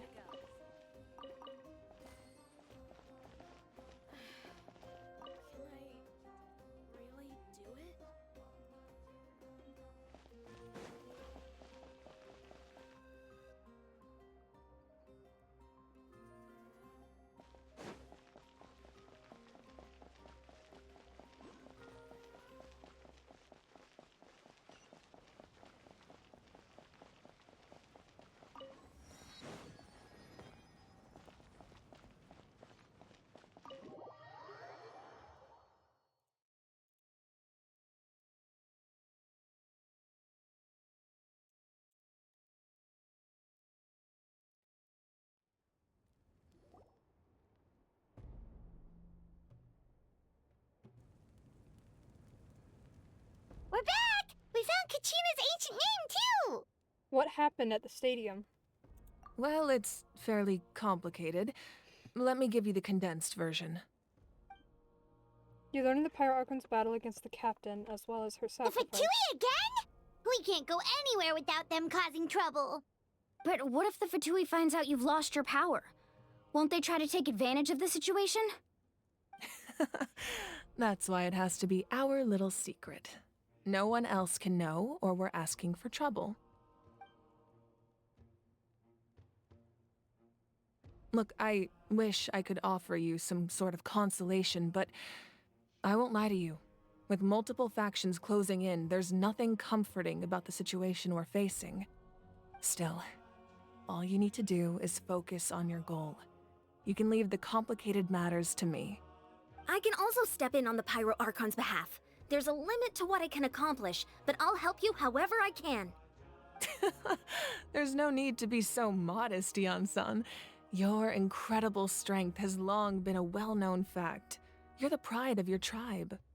Archon, I'm sorry about before.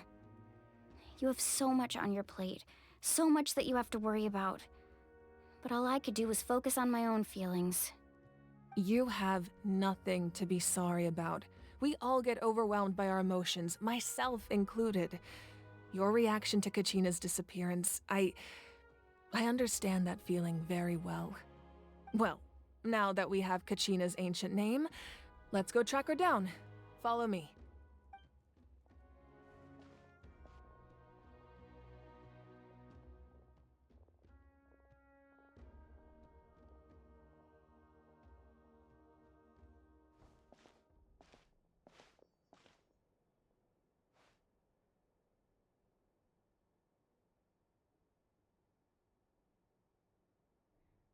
What is this place?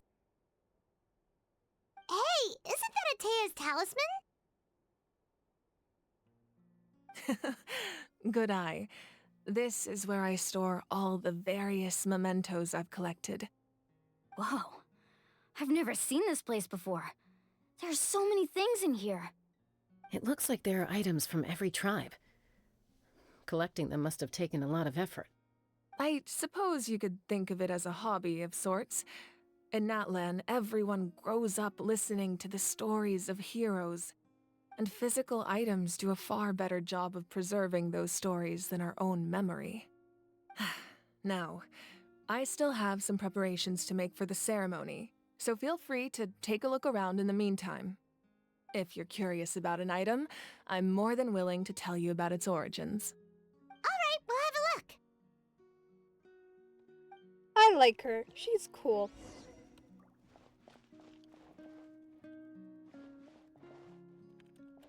This flower looks like it's thriving.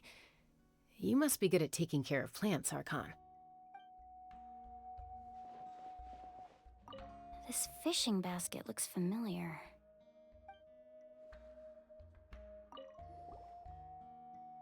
Hey, there's a fishing rod here. It must have belonged to the people of the springs. That's right. It belongs to a legendary fisherman named Matavaru. I have his entire set of fishing equipment, actually. He and I met in a tavern. He told me about a particular kind of giant fish and his meticulous plan to catch it. In his eyes, I saw a hunger and a strong fighting spirit. To him, the sea was the battlefield upon which he staked his honor. So, did he do it? The next time I saw him, he was covered in scars. It turned out the fish he sought had been corroded by the abyss. He managed to kill the fish, but sustained a serious injury in the process, which meant he could never go deep-sea fishing again. Can a fisherman claim victory if he fails to bring back his catch? That's what he asked me in the end. Well, Paimon thinks he won. That was my answer as well. The experience was far more valuable than the prize itself. In the end, he didn't want his tools to go to waste, so he gave them to me. Wait, that means you also know how to fish. Maybe we can go head-to-head sometime. I like her. She's cool. Wait, I want to look at more stuff. Make sure to handle everything with care. This cup, for example, it's heavier than it looks.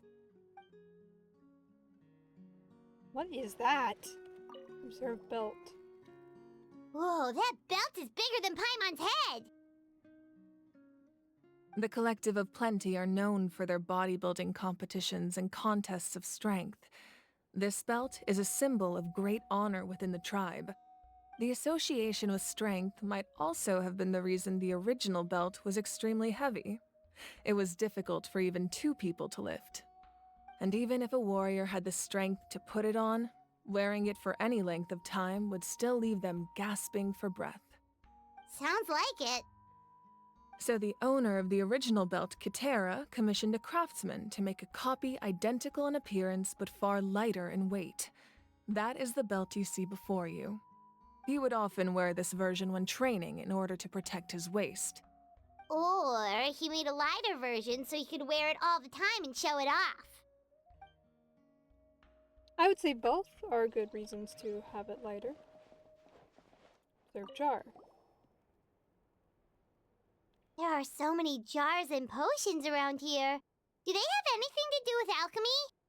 No, those belong to the Masters of the Nightwind. They're ceremonial tools used to amplify the ability to communicate with the Night Kingdom and the Wyab. Yamaya is an expert in this field, and she taught me a lot. Even though she appears stoic and serious, she actually has a keen sense of humor.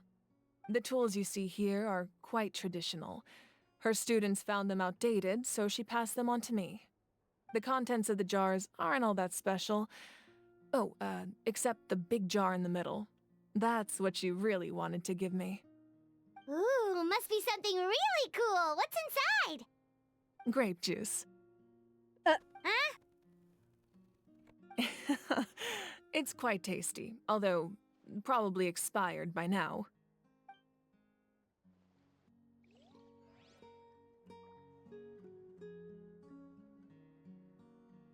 She's interesting. I like her. She's cool. I don't know how to say her name though. Observe talisman. This is Atea's talisman. I'm sure you're familiar with this one already. Atea was rarely ever without it. The talisman brought her a lot of luck in battle. My cat is begging for attention right now. Ow! Your claws are very sharp, Yumi. The powder still needs some time to settle, so let's wait a little longer. Well, what do you think of my collection? Do you feel like you have a better understanding of Natlan's culture now? Yeah! If each item represents a different story, seems like Natlan's really been through a lot. Does every item hold a special memory, just like Atea's talisman? That's right. The items in my collection actually serve a similar purpose to the ancient names passed down among the tribes. They demonstrate the true shape of time. The shape of time? Most people perceive time as a linear concept, almost like a straight line that can only move forward. We cannot change the past or predict the future. But there's also a different theory, one that I believe to be closer to the truth. Namely, that the past, present, and future all exist at once. At once? Paimon's not sure she understands. Let's say your journey ended right now. Thinking back on your experience in each nation, which one would you say was the most important? I'd have to say all of them. Exactly. Even at the end of your journey, the things you experienced along the way don't cease to exist. They become part of who you are. Take out a portion of that journey, and you would likely make very different decisions, and eventually arrive at a very different destination. The future is the same way. It exists even though it has yet to come to pass.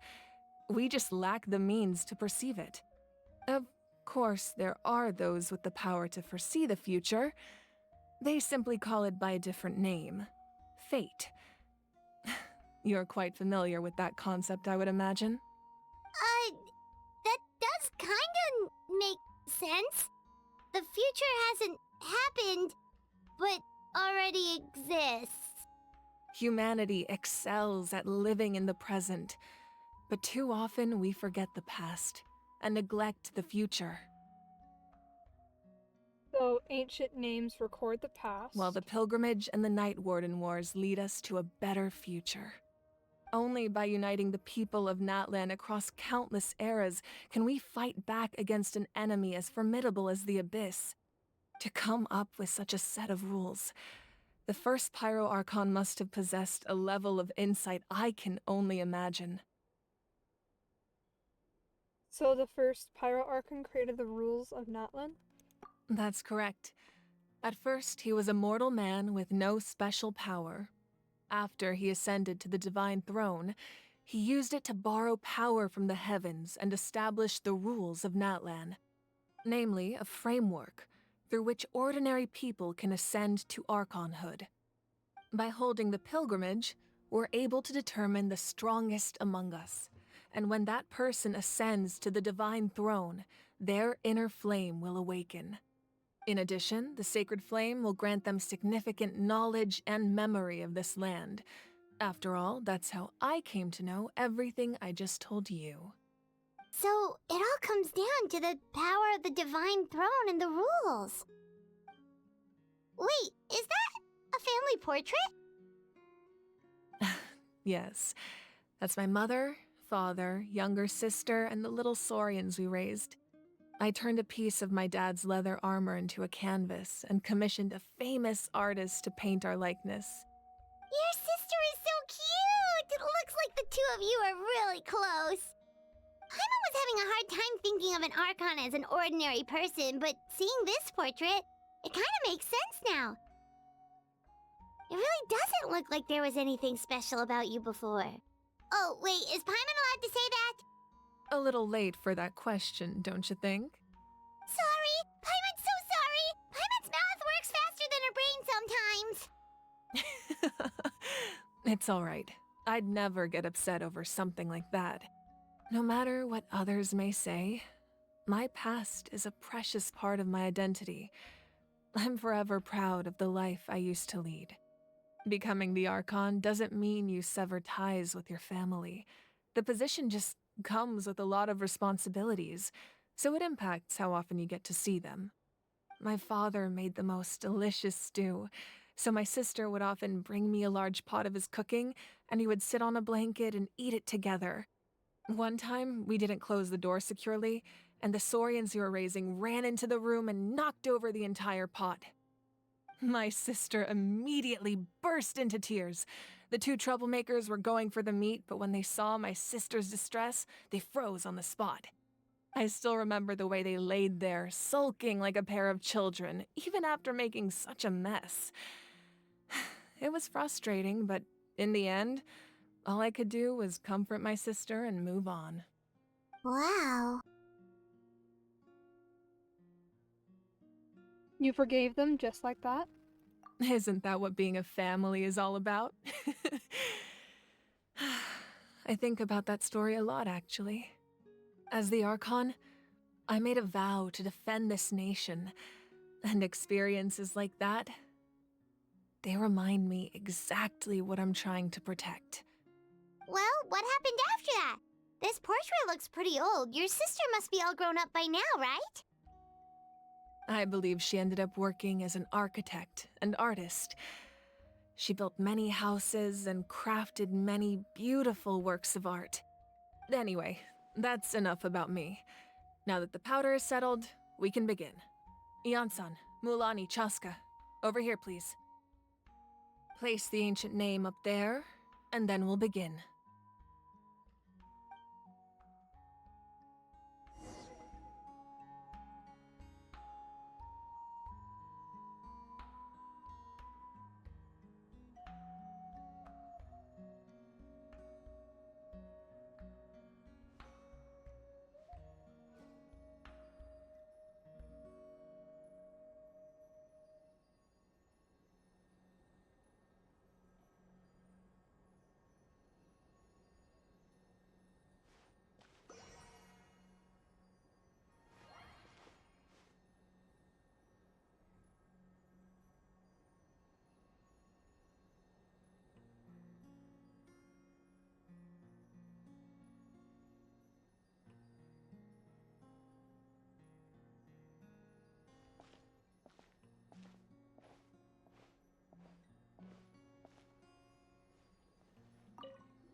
Surely as the echoes of life resound through heaven and earth, so too shall our stories remain eternal.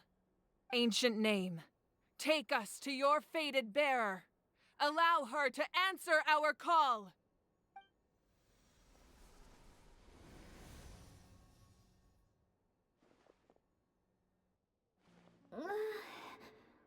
Am I hallucinating again? Kachina, are you okay? Huh? I'm not seeing things, am I? Is the Abyss playing tricks on me again? It's okay, Kachina. It's just us. We're trying to find a way to bring you back. Everyone, you have to listen to me.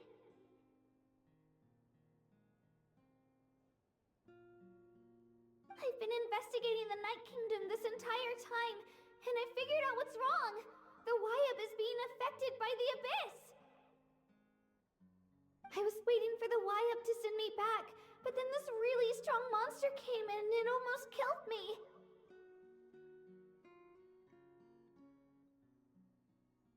The Wyab saved me, even though its power is weakening, so I've been hiding from the monsters while trying to find a way to help. The Night Kingdom has become a huge mess, though. I keep hearing these awful sounds and seeing really horrible things. Don't listen to those sounds, Kachina.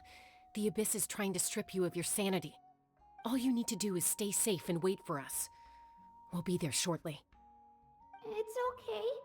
I feel so much better now that I've had the chance to talk to you guys. You don't need to worry about me.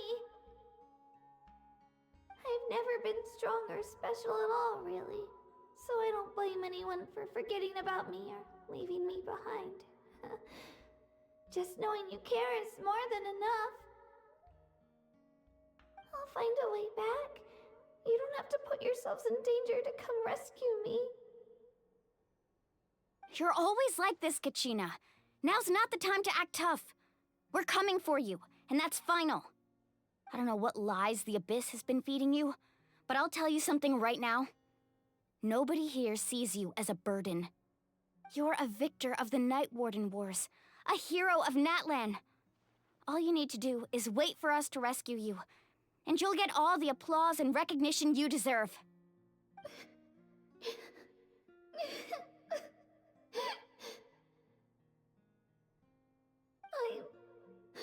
I'm really scared. Everything's so dark and creepy here. And I want to go home. Still, I don't want you to put yourselves in danger because of me. I don't want to hold anyone back ever again. All you need to do is place your trust in us, just like you always have. No one fights alone. We're not leaving you behind. Not ever. Yeah, we're so close. We can't call it quits now. Thank you. Be careful. Looks like we've lost contact. Now comes the most dangerous part. You have to traverse the Night Kingdom in your physical form. This entrance to the Night Kingdom was left behind after an abyssal invasion. Even a brief amount of time inside could expose you to corrosion. I know. I'm prepared for that possibility. All right, then I wish you all the best. I'll tell Koichi to be ready just in case. She's very experienced in dealing with abyssal corruption. That face you just made. Don't tell me you two got into another argument. No, I just feel bad for creating more work for her. I'll go with them too, Archon. The more people, the stronger the party. Thank you so much for your help, everyone. It really means a lot that you're willing to brave these dangers with me. There's no time to lose, so let's get going. Now that I've lost my power, I won't be able to provide much practical support. But I can still keep an eye on the situation from here. Eon-san, I know it's unlikely, but if you encounter a situation you can't handle... That won't happen. I hope not.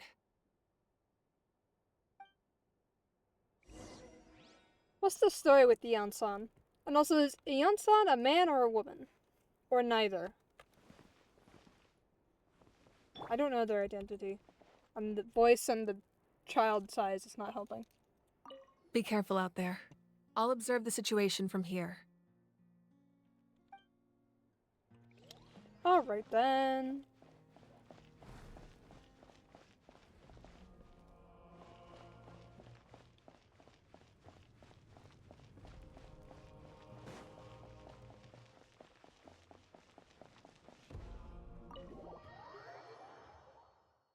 Where do I have to go now?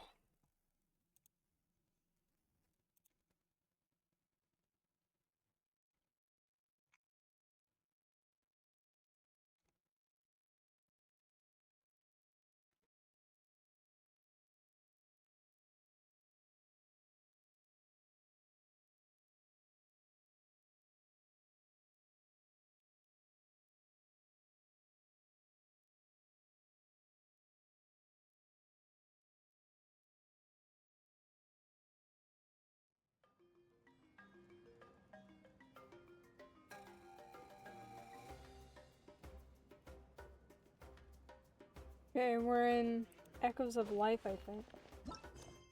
Yeah, we're in the second part of Quest 2 of 5 in the series. Alright. I knew this would take a while. Archon quests usually do. Hi, Yumi. Hi, kitty. Okay.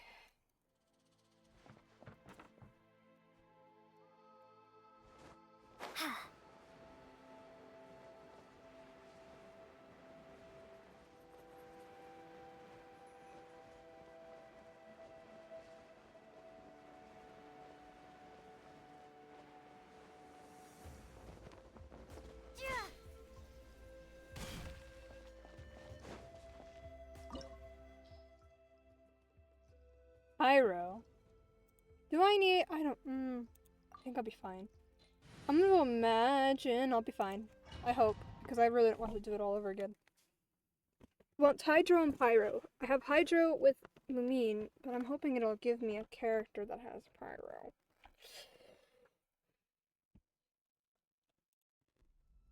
Or not. Okay.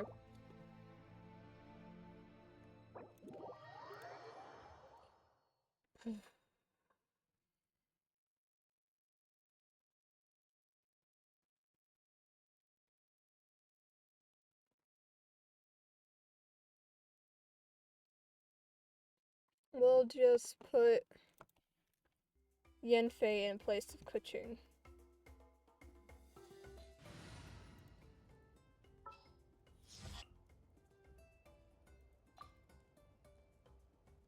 Next time, be sure to...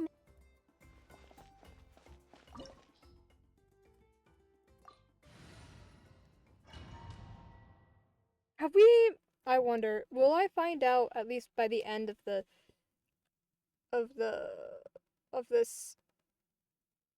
act? Whether, like, why Lumine doesn't have her fire powers yet.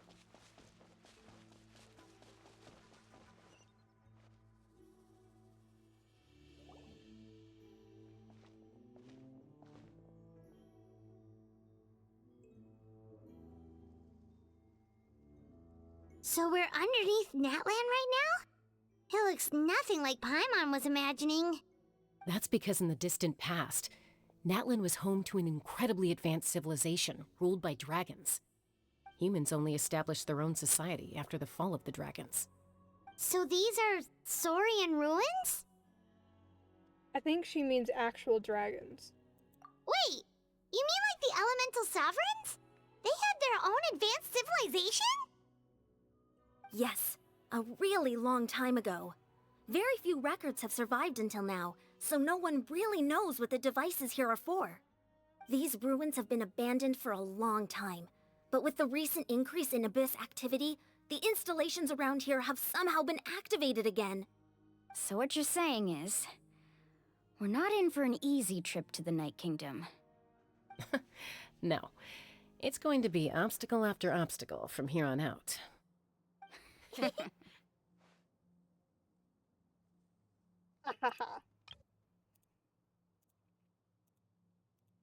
Just what I wanted to hear. Why are you all laughing like that? It's creeping Paimon out. It's the pre-adventure excitement kicking in, right guys? Of course. I'm eager to get started. I want to save Kachina. Adventurers live for moments like these. Then let's go. We won't let anything stand in our way.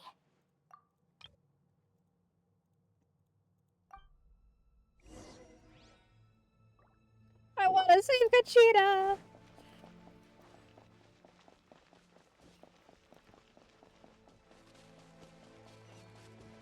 Seems like the road ends here. How should we get across?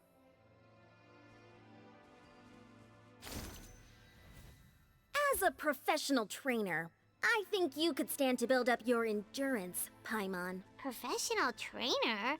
Paimon thought you were a warrior from the Collective of Planning. Well, that goes without saying. But I actually work as a sports coach. I provide professional guidance for many of Natlan's popular sports.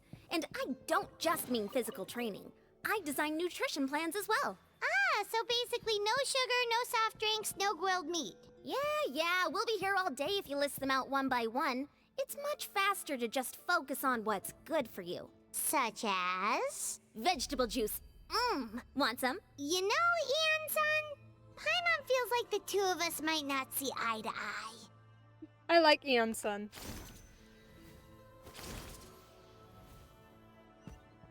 Also, if the vegetable juice tastes good, I'd drink some.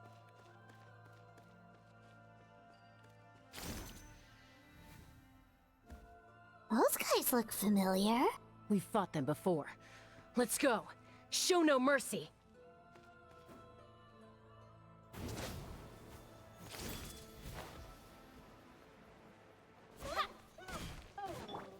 Gather! This is order.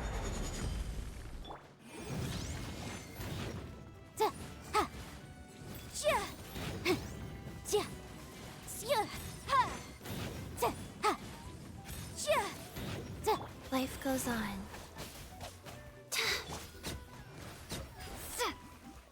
Boom boom!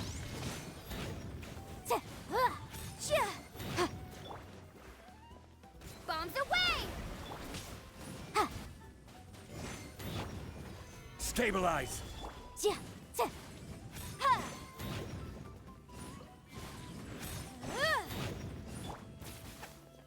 Motion to compel.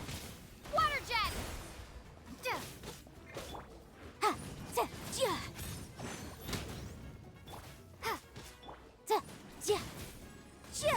Incinerate!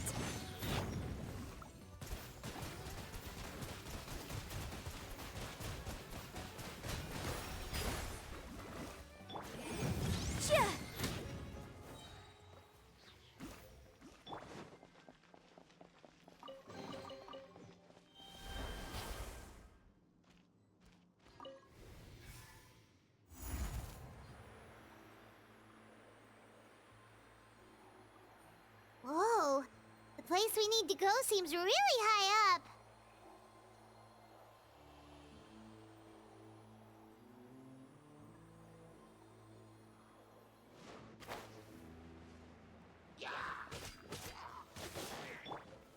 Gather! Motion to compel.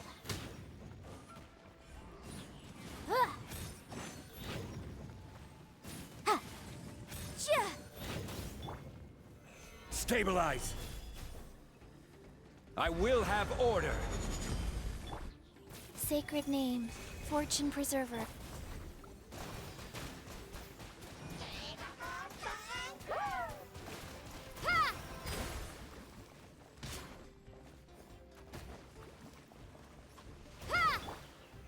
Solidify! Boom boom!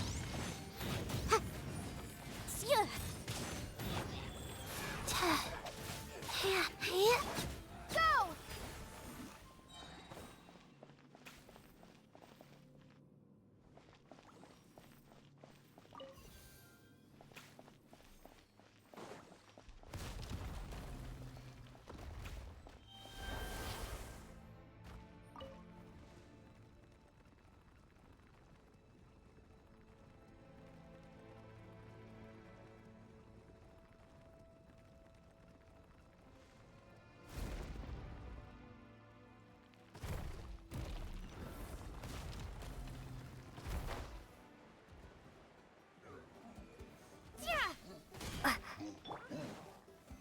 Stabilize! Wipe out! Go. Breath of the flame! Tuh. Ha. Tuh. Chia. Ha. Tuh. Chia. Chia. This is order. Incinerate! Ha. Ha. Chia. Ha. Wheel of life. Motion to compel! Tuh. Orders given. Orders received. Tuh. Ha. Sia. Ha. Go! Bombs away! Incinerate! Tuh. Tuh. Ha. Solidify. Tuh. Tuh. Chia.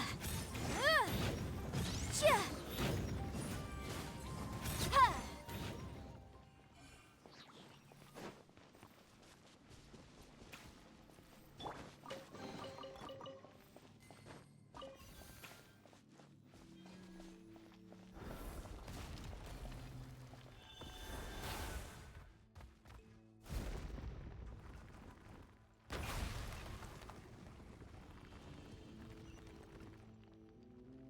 This is the final stretch. We just need to climb up, and we'll be there. Nothing to it. Easy for you to say. You can fly, Paimon. Oh, goodness.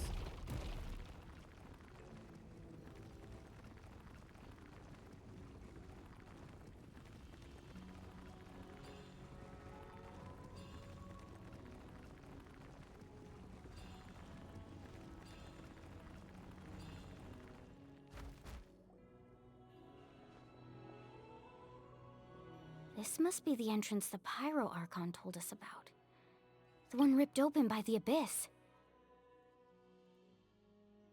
Yes. There's something in the depths of this place that feels familiar, yet also foreign. We actually have to go in there? Okay, Paimon just needs to psych herself up. Don't push her through before she's ready.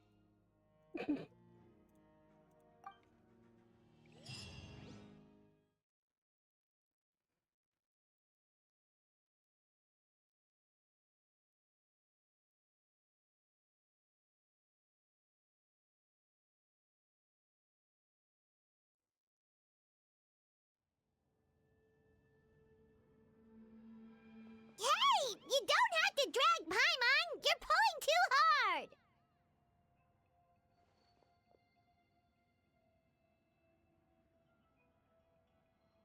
Looks like we made it. This is the Night Kingdom.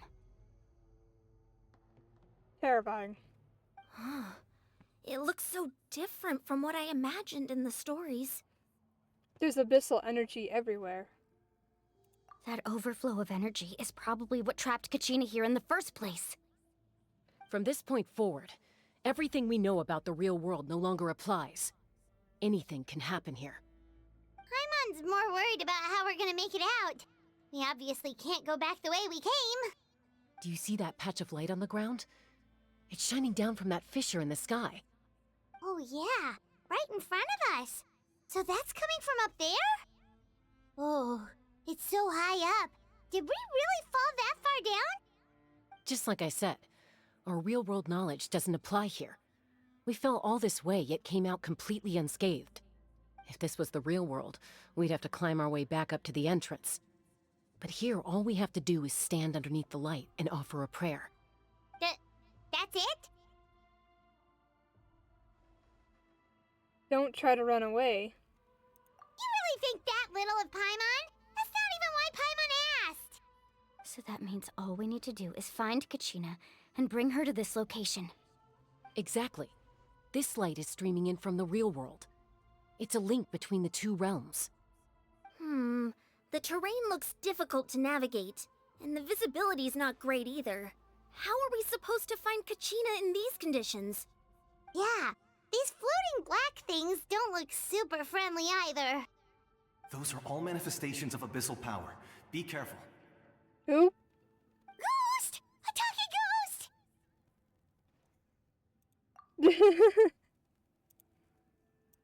She seems to be the only one who isn't startled by the ghost. Calm down, I'm here to help. You're the ones who helped Vichama, right? Wait, does that mean you're... Yes, I'm Vichama's friend, Malco. I was completely lost to this realm until I sensed a mysterious power calling out to me. It's like it was seeking me out, attempting to reassemble the pieces of who I used to be. Of course, it could only do so much. I'm sorry I can only appear before you in this imperfect form. No, we should be the ones apologizing. If the Spirit Speaker's stone hadn't become corrupted by the Abyss, we could have done much more.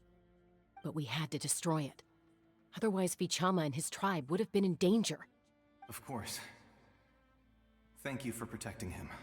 I never imagined that, even after all these years, he'd still take such a risk for me. Under the power of the stone, it felt like our souls were connected. Turns out even our regrets were exactly the same. Whether in triumph or death, you want your best friend by your side. Exactly. That may not be in the cards for us, but it's not too late for you. You're looking for a young girl from the Children of Echoes, right? She's being chased by an embodiment of abyssal power. I'd like to help her while I'm still in this form, so follow me. Be careful. This place has been severely corroded by the Abyss.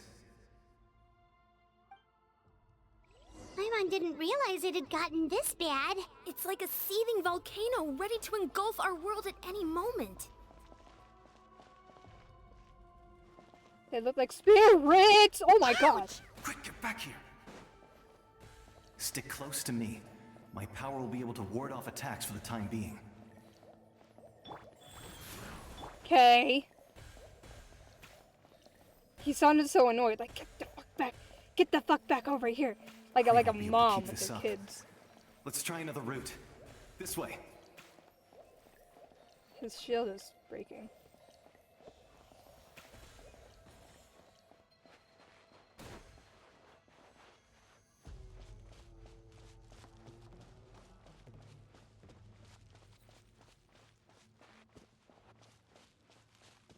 Not good. More monsters. We shouldn't waste our time on them. I will have order. Are we not wasting our time on them, or what are we doing?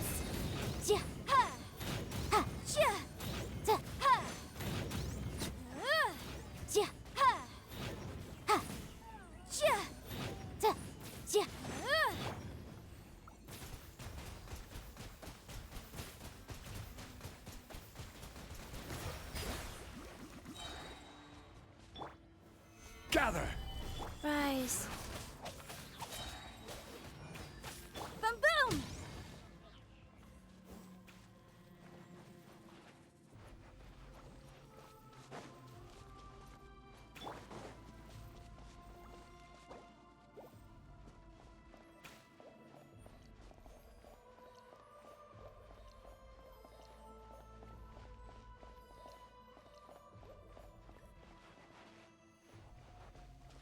Oh, Paimon can't see anything! It's easy to get lost here. Just stick close.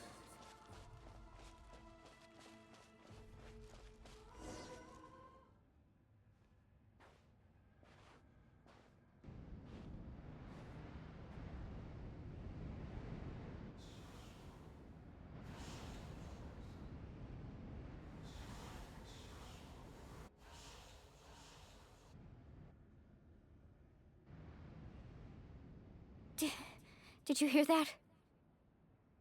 What? Never mind. It was probably just my imagination. Don't scare Paimon like that! I heard it too. It was a voice from the Abyss. What did it say? Doesn't matter. It certainly doesn't harbor good intentions.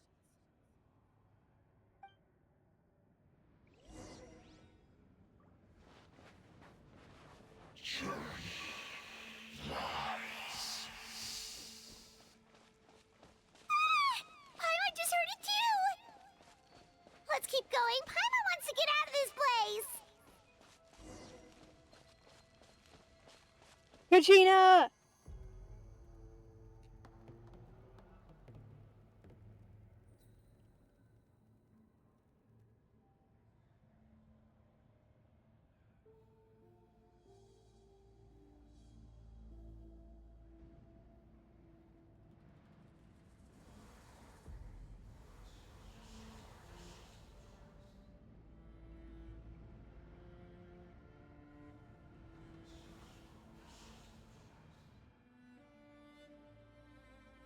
We're here, Kachina!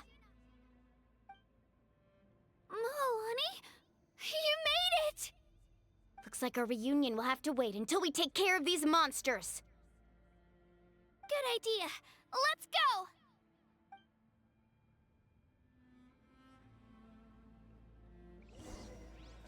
go! Ooh, I have Kachina! Wheel of Life. Play opening box of Adepti tricks. Let her rip!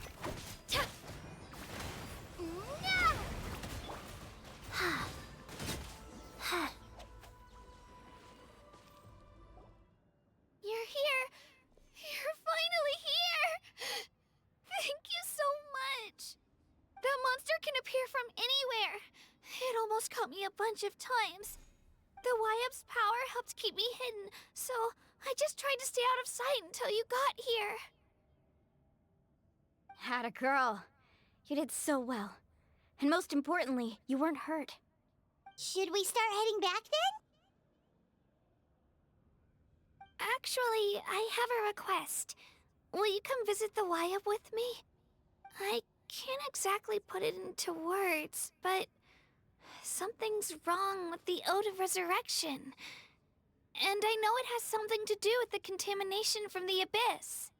That was the Pyro Archon's theory as well. Everything we've seen here certainly seems to back it up. In the Night Kingdom, there are 6 main totem poles representing the Wyab of each tribe. You can think of them like the body of each Wyab. Additional totem poles, like the ones around here, serve as proxies to which the Wyab can extend their consciousness. There are countless proxies scattered around the Night Kingdom. Through them, the Wyab can extend their consciousness over the entire realm and track down souls no matter where they roam. But if a proxy were to become severely contaminated, then a soul could become lost within the Night Kingdom. Judging by the current situation, I don't think we're dealing with just one contaminated proxy. Even if we could drive back the abyssal power from one of them, that probably wouldn't even put a dent in the problem. Still, we can't just leave the Wyab to suffer. It's protected me this whole time.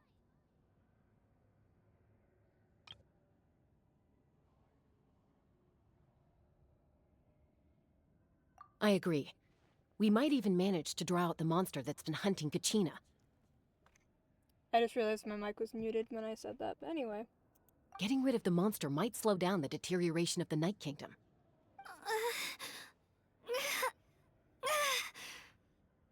Kachina? What's wrong? Nothing. Just a headache. And that voice again, telling me to abandon the Wyab and leave this place. Maybe we really should leave. Kachina's already been here for too long. No, I'm fine. I don't plan on listening to that nonsense. I can hold on. Where's the totem pole? Just up ahead. I'll lead the way. Besides, I can still fight, so please, help me out a little longer. Listen to me, Kachina. We'll come with you, but that's because we want to help the Wyab, not because we have something to prove. You don't have anything to prove either. It's okay if you reach your limit. We'll be there for you. All right. The sooner we get this done, the better. We've already come all this way, so we might as well try to get to the bottom of this. Let's go. This way. I'll stay here and try to stall the Abyss monster. All by yourself? That's too dangerous. It's all right. I may not be as strong as that monster, but I'm definitely more familiar with the area. Besides, I don't have much time left. If you're anything like my friend, I'm sure you're not particularly fond of goodbyes. So go. Achieve your goal, and return to the world where you belong. Thank you for everything. You're a true hero. Thank you. No one fights alone.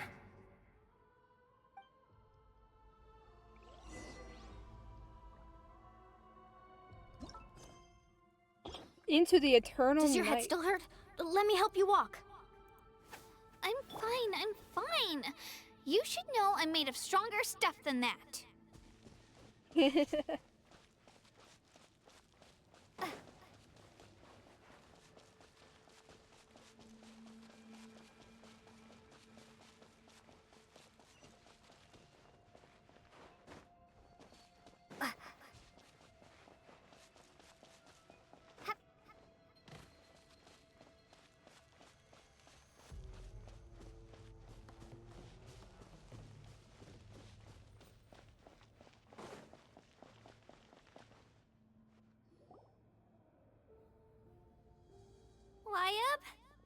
Wyab! I'm back! My friends and I are here to heal you. Wyab, can you hear me? Wyab?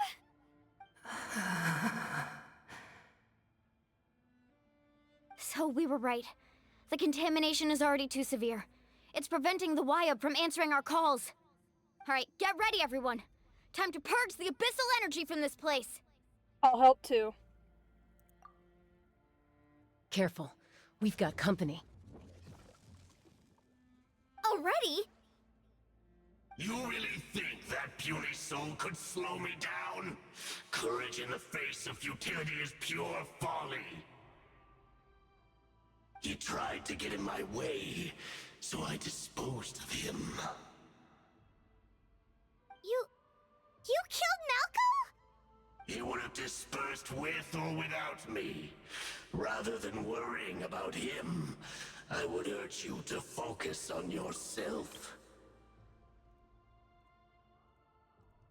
You may have defeated others of my kind in the past, but underestimate me now, and it will be to your peril. Are you the one behind all of this? No. The power of the Abyss is intoxicating. The destruction it seeks captivates like a masterful work of art. I strive only for the opportunity to see it up close. I thought this naive little girl was an exception, but it turns out humanity is full of lambs willing to offer themselves up to the slaughter. That is the tragedy of your short lives. You understand nothing of all-encompassing power. Ancient names, pride, friendship, all empty ideas invented to give you a false sense of self-worth. They possess no power at all. The Pyro Archon created those grandiose ideals out of pure selfishness. Anything to avoid sharing power. Anything to avoid handing over the primordial gift to ordinary people like you. Don't believe me? Then ask yourself, why is the Pyro Archon strong beyond measure, while you, Kachina, remain so pathetically weak?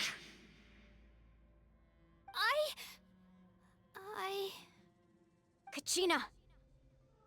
Give me your hand.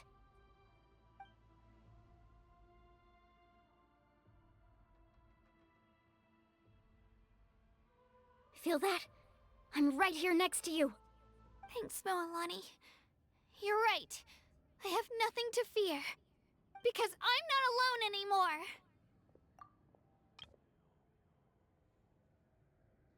anymore. You're right. Maybe comforting ideals don't have any power. But you also couldn't be more wrong. You've never had to work for your own strength, so you will never understand the true source of our power. What? The courage we have to stand before you and not back down? It comes from our friendship. The power lies not in the ideal itself, but in our commitment to upholding that ideal, and in our decision to stand together and fight! Well said! Let's go, Kachina. It shouldn't take more than 2 of us to handle an enemy like this. Sorry in advance, but you deserve what's coming to you! There aren't many in Natlan who can beat us when we're together. It's time he got a taste of that kind of power.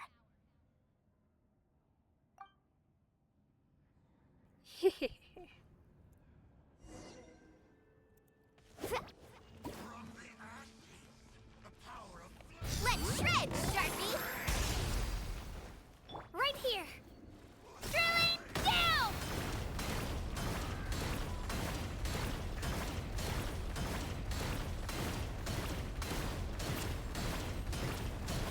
Oh!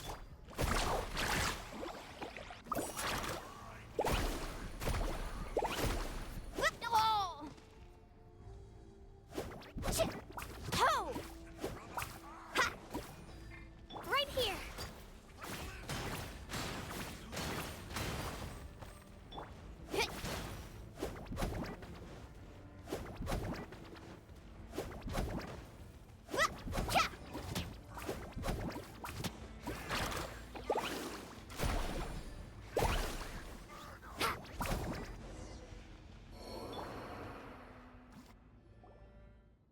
We won!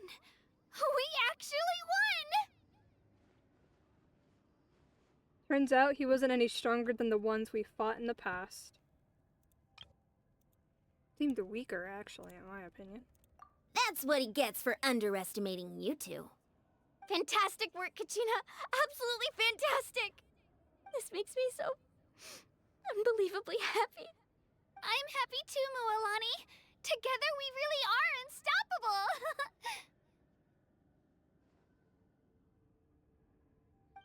Huh? What's happening?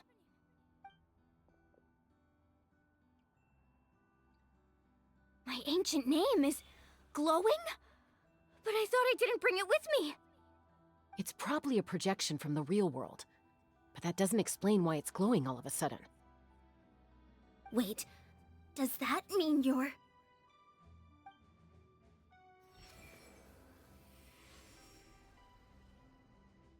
That was a bold move, diving headfirst into the fire to save your friend, especially in a place so overrun with abyssal corruption. Still, seeing you pull it off was really something. Everything you said was exactly right. As isolated individuals, we stand no chance against the power of the Abyss.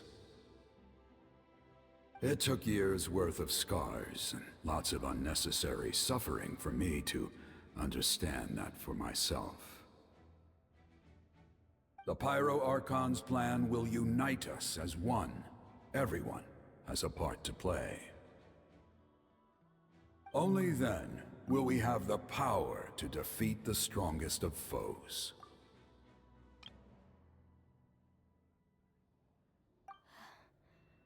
Who are you? Tupac, a warrior from the people of the Springs. I fought against the Abyss during the invasion 500 years ago. I've heard that name before. You were the giant who saved all of Natlan. Since you were able to awaken my words from your ancient name, that means you have fully embodied the aspirations of the Wayub. Under the name Umoja, you shall unite the tribes and save Natlan from its impending doom. Me? As long as blood still runs through your veins, even the tiniest spark of steel against stone can ignite a flame. Its blaze will become one with our vision for Natlan. Even amid everlasting darkness, our bonds remain eternal.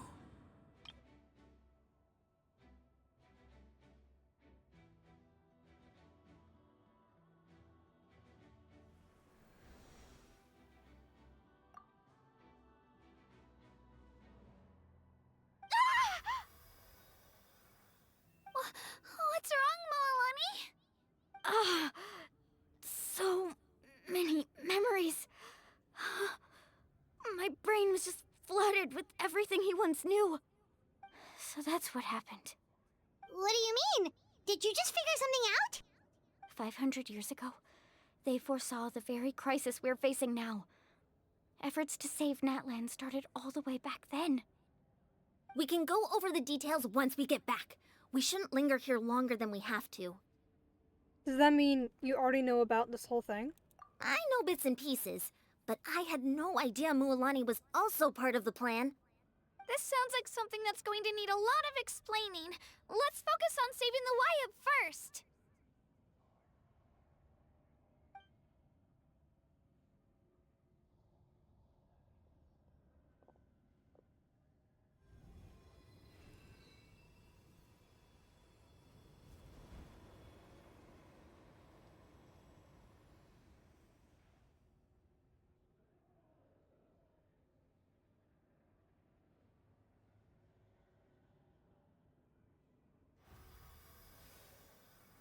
Okay, that should be enough.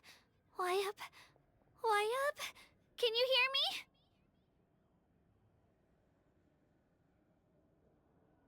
I hear your voice, Kachina, my dear child.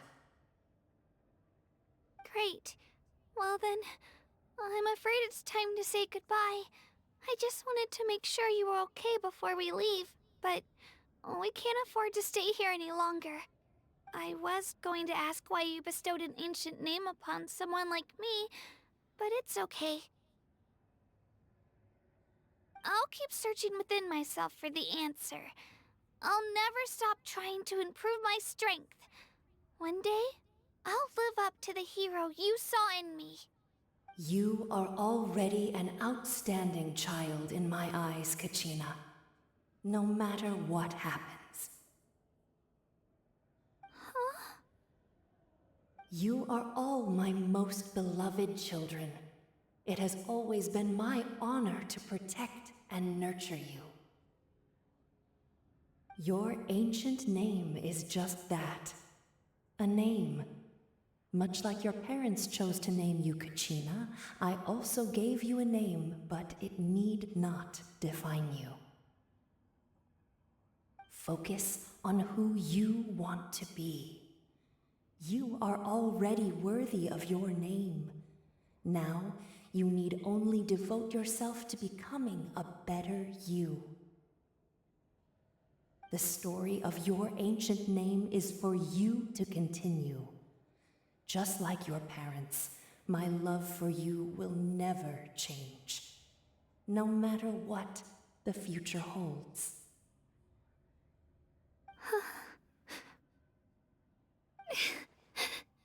Thank you, Wyatt. It gladdens me to see the Pyro Archon's plan move another step towards completion, but it is time for you to leave this place. The situation here is getting worse. Go now, my children. Save Natlan on behalf of all you hold dear. I know we've never met before, Wyatt, but I just wanted to say thank you for encouraging Kachina. It was exactly what she needed to hear. Whoa! What's going on? An earthquake? We're out of time. It's the power of the Abyss. Quick, we need to run!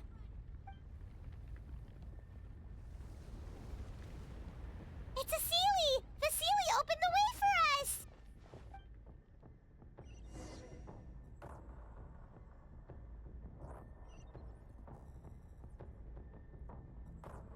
Okay. Why is there a Seelie down here? That's something I can think about another time. Oh my god.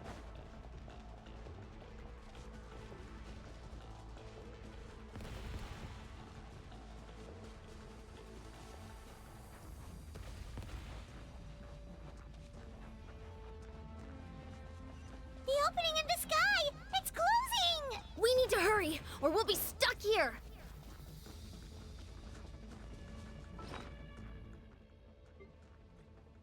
I can feel you, Yumi.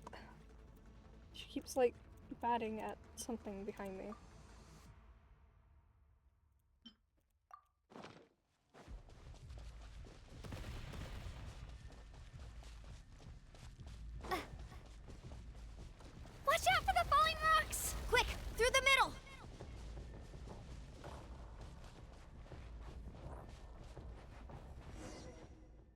Come on, faster!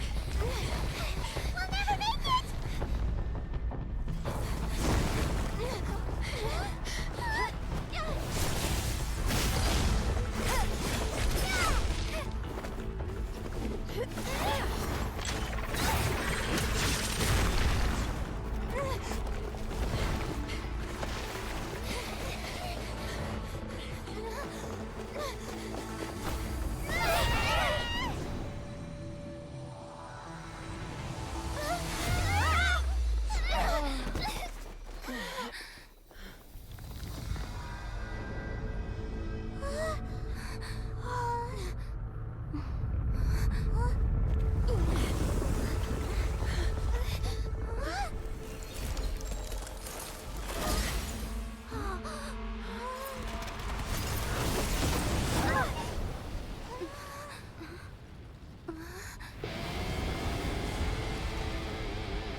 You've done well. Now come home.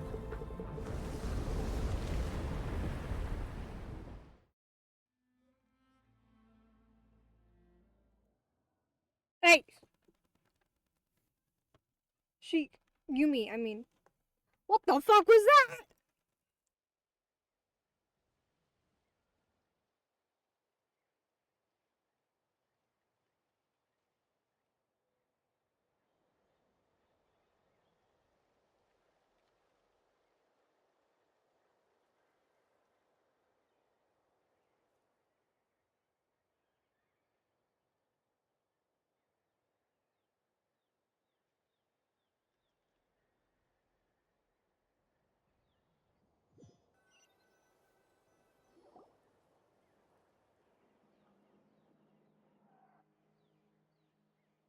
We're back!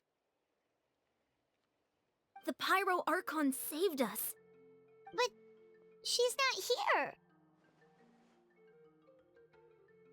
How did she regain her strength? Yeah, didn't she say she used it all up? She's still in the speaker's chamber.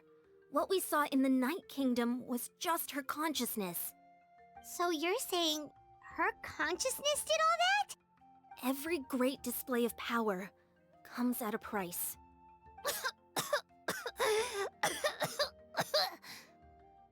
You must feel terrible, Kachina. Just hold on. We'll get you to a doctor soon. Let's get back to the stadium. The Pyro Archon said she'd have a doctor waiting for us. I recommend getting a full checkup, just to make sure no damage gets left behind. Paimon feels okay. What about you, Traveler? I'm completely fine.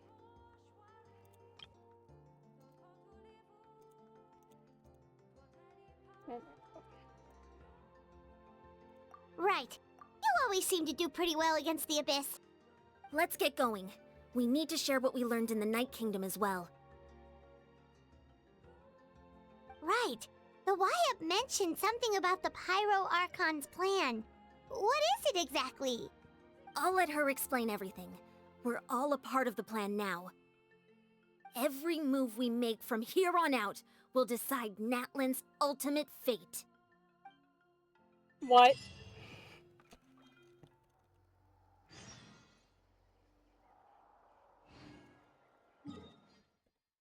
Okay, give me 1 second, because my cat keeps attacking something. Where is she? Yumi.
She's been let out of my room. That's what she wanted.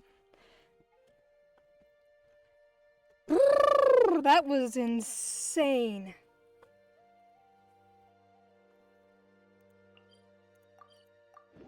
And what plan are they talking about?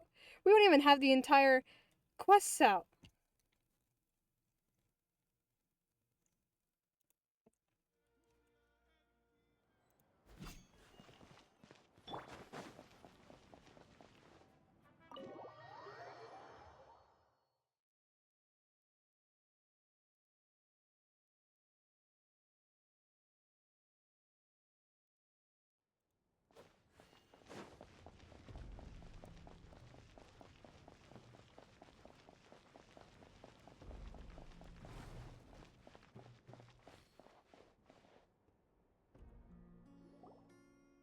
Huh. There's a lot less stuff here than before. It's good to see you all here in one piece. I know you must have a lot of questions, but let Koichi check you over first. It's best not to let any lingering effects of the Abyss go untreated. Thank goodness you made it back. I came here as soon as the Pyro Archon told me about your plan. Take a seat, everybody. I'll examine you one by one. Despite the short stint in the Night Kingdom, Mulan and others have all some degree of abyssal contamination. But thanks to Koichi's extensive experience treating abyssal contamination, the harmful effects will not be permanent. The treatment also relieves Kachina's symptoms. All right, that should do it for now. But just to be safe, I'll perform another checkup in a couple of days. I have to say, though, I've never seen anyone react to the Abyss like you, Traveler. It's like you're completely immune to its power. She's always been special like that. She can even purify its power. Wait, now that you mention it, Paimon doesn't think she's affected either. We don't know why, though. Given the current situation, that ability will likely play a great role in the events to come. Of course. I still have patients to see, so I'll head out. Thank you, Koichi. All right, all right.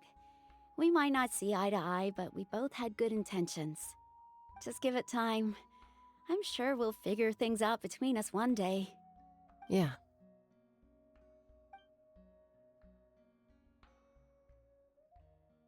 All right. There's so much to discuss, I don't even know where to begin. You've seen it for yourselves now. The devastation in the Night Kingdom. I'll get straight to the point. Natlan is on the verge of destruction. It's very possible our nation has less than a year before total devastation. Huh? No. That can't be true, can it? Less than a year. That's right. But I've only ever disclosed that fact to the handful of people working with me to save this nation. Our looming destruction is not a recent development, but the inevitable conclusion of the disaster the Abyss initiated 500 years ago. Mulan told us a little bit about that. 500 years ago, all the nations of Teyvat were invaded by the Abyss. Unlike the other nations, Natlan never had stable and deep-rooted ley lines, so we suffered the worst of the invasion. The battle against the Abyss was exceedingly long and brutal. In the end, victory came at the cost of our civilization and countless lives. Even then, it took centuries of solving the disasters caused by the Abyss to finally achieve the peace we know today. And still, this is but a superficial victory. The forces of the Abyss have merely been driven back underground. Their threat to Natlan remains as real as ever. I'd never have guessed. The problems plaguing the Night Kingdom are all the more complicated because that realm is essentially functioning as Natlan's ley lines. Immediately after the war, our calculations estimated that we would have a maximum of 500 years before the Night Kingdom was completely lost to the Abyss. But at that time, we were a nation of the destitute. Our people no longer believed in victory, nor did they hold hope for the future. Our civilization was dying, our faith crumbling, and the line of power passed down from the Wyab nearly severed. If we didn't bring the nation back together, it would be foolish to even dream of defeating the Abyss in the future. So, the Archon had a long and involved discussion with the heroes of each tribe, and finally came up with a 500-year-long plan to save Natlan. So that's what happened. After finding Kachina, I encountered a strange figure who gave me a series of new memories. Since the plan was mentioned in those memories, I guess I've been chosen to play an important role in it. But there's still something I don't understand. Those memories showed me the Pyro Archon from back then. And it was you. Huh? But that doesn't make any sense! The Pyro Archon is supposed to be human. It's impossible for a human to live that long. That's right. The hardest thing for humans to overcome has always been time, or rather, the natural limitations of our lifespan. A god can extend a human's life by using a certain amount of divine power, or subjecting them to a curse. But, as we all know, Natlan doesn't have gods like that. We can only rely on our own methods. A human life is like a flame destined to be extinguished. 500 years ago, I placed my life within the sacred flame. Only by dying before my time could I have the chance to wake up again. So, in other words, this is your second life? That was all part of the plan? Yes. We only managed to defeat the Abyss all those years ago because the tribes came together as one. If the Natlan of the future was to have a fighting chance, the Pyro Archons that came after the war had to rebuild the decimated tribes. The goal was to reunite the people and restore the strength of each tribe's Wyab. Once a tribe was back to its full strength, the tribe's Wyab would select a hero, indicating the tribe was once again ready for war. The Chosen would then stand by my side in defense of our nation, just like great heroes of old 500 years ago. So that means I'm one of the Chosen? That's right. You bear the ancient name Umoja, the same one held by the hero from your tribe 500 years ago. It means unity. After your adventure in the Night Kingdom, I trust you've come to fully understand the meaning of that name. So in other words, you always knew who the Wyab were going to pick from each tribe? Yes. According to the plan, each tribe was supposed to have been fully restored by the time I awoke. But something went wrong along the way. The 6 heroes successfully inherited the ancient names from 500 years ago, but the intel regarding the plan wasn't passed on to them.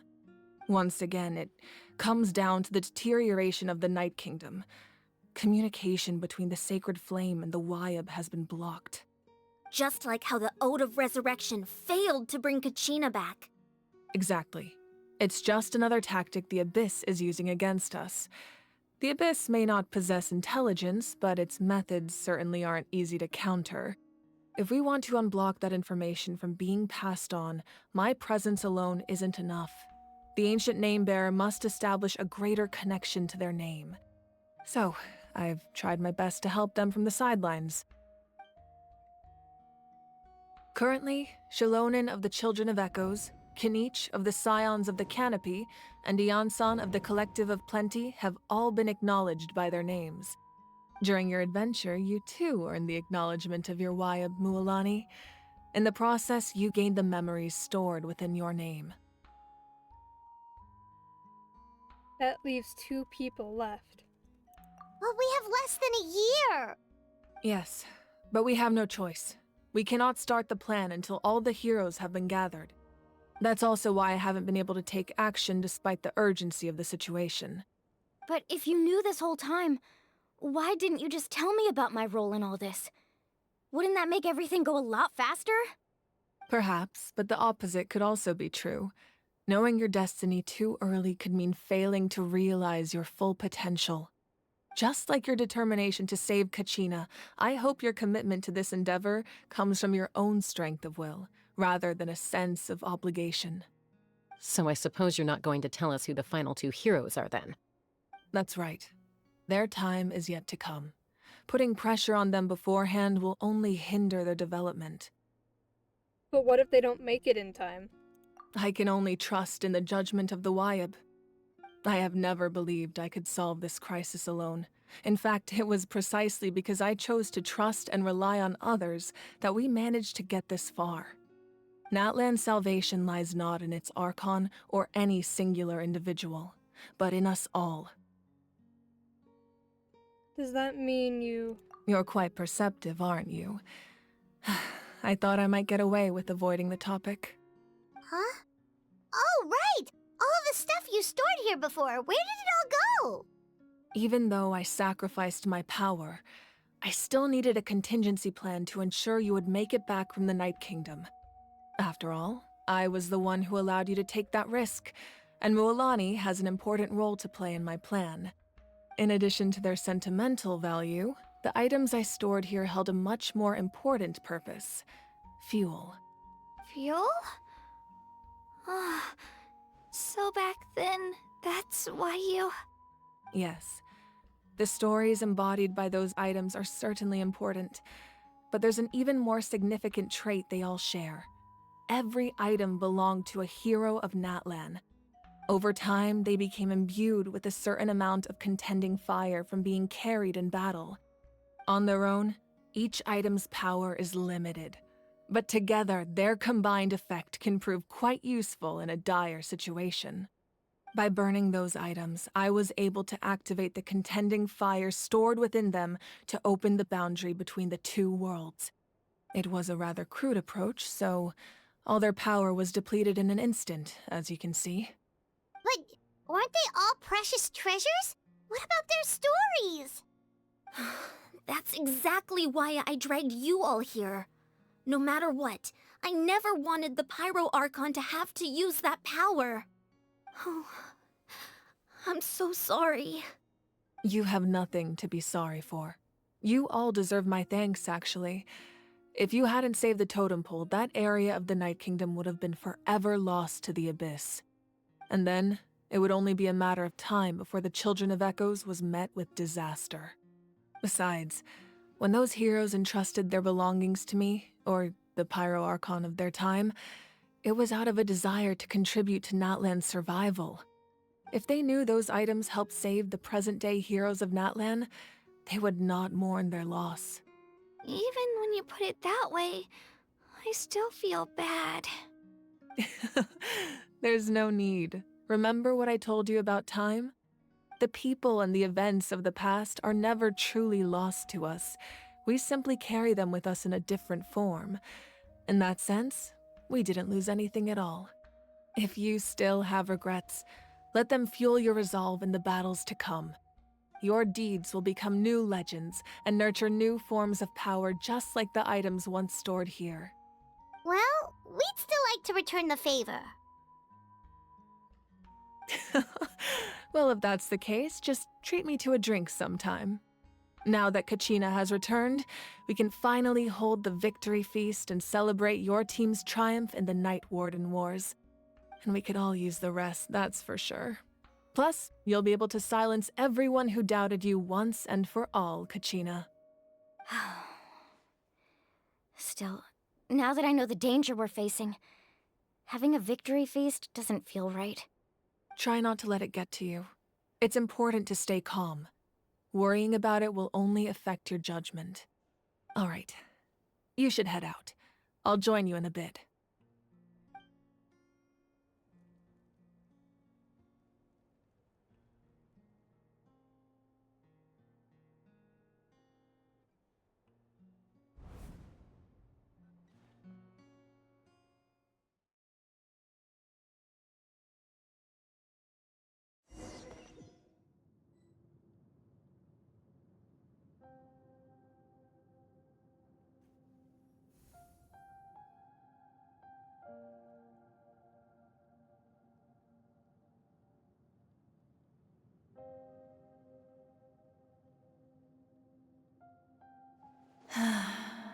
When I was young, I used to sit by the hot springs and listen to the stories of warriors from all over Natlan.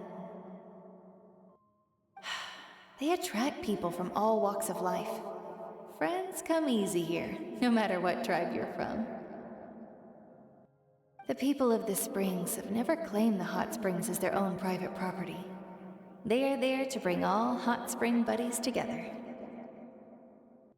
It's been really nice, seeing the children of my tribe get older. It's helped me gradually understand the true value of the springs.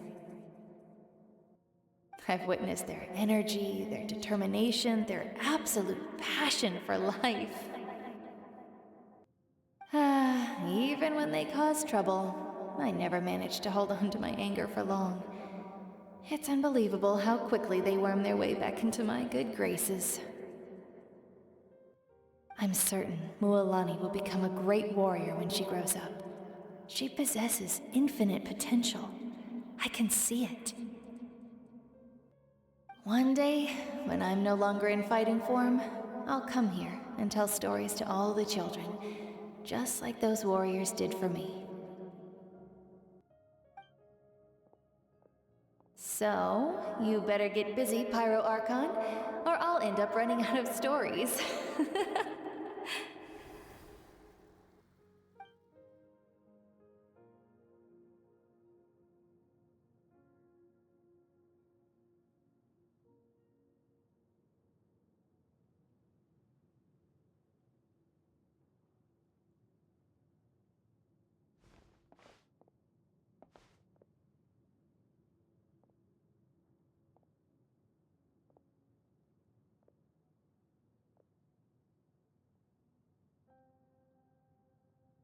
Our nation is engulfed in darkness. Our tribes stand divided, and yet you promise victory in the distant future. The Abyss is a cunning enemy, one that I faced in battle many times. Were that not the case, I would never understand exercising this degree of caution. My rage will never know absolution, and my power will no longer aid you in victory. But you came to me because you knew you could convince me with just a single sentence. I understand your choice. The heroes of today will forge the path ahead with blood and fire. Just remember to earn us the victory we are owed. Otherwise, rest assured, I'll find a way to collect the debt. For Natlan.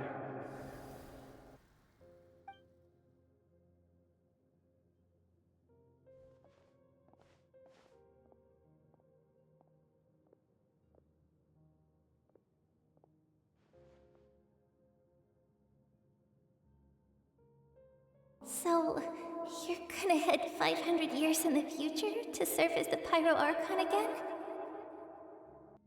But what about the you from right now? You're just gonna die? You can't ask her those questions and expect her to answer, my dear. The decision is hers to make, and she deserves our support. We will do everything we can to rebuild the tribes. Don't you worry. Even across time, we will all do our part to fight for Natlan's future. Yeah, Mom's right. We'll always believe in you, sis. Oh, seriously though, Dad should be here. Where is he? I imagine he didn't know what to say, so he chose not to come at all. Don't take it to heart, my dear. That's just who he is. Just remember, no matter what happens in the future, we will always love you.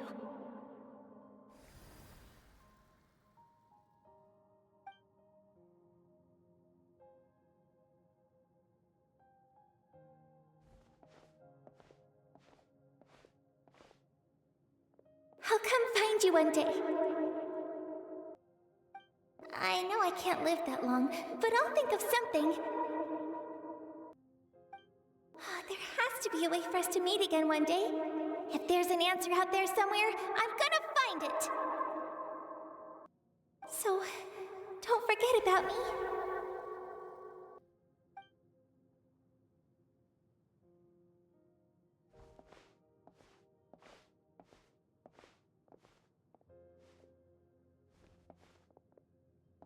If that's your decision, then you have my full support, Archon. May our children live to see such a lovely son. For Natlan! No one fights alone.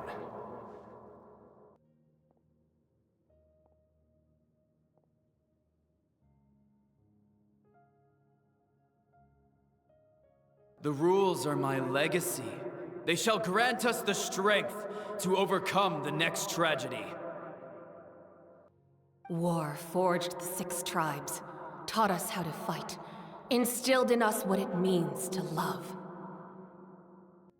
Who will be the one to bring this to an end?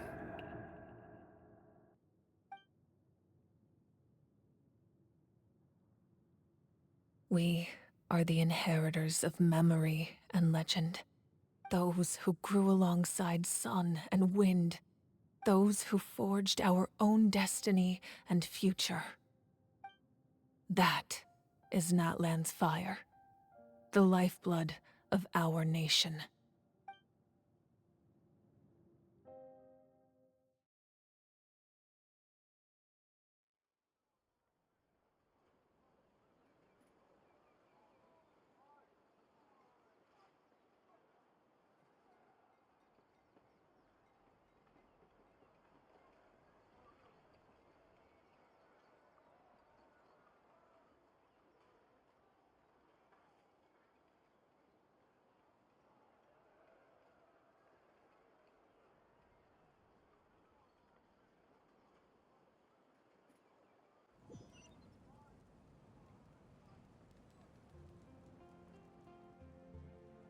Well, that was certainly something. Hello. Hello, Joel. How's it going? That was the most confusing and sad and empowering thing I've ever seen. I don't understand, but sick. Archon Quest is something. It definitely is. I like. How do you say her name? Malvika? Malvika? The Archon lady. I like her.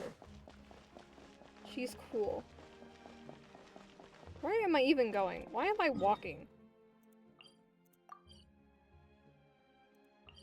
I could just teleport.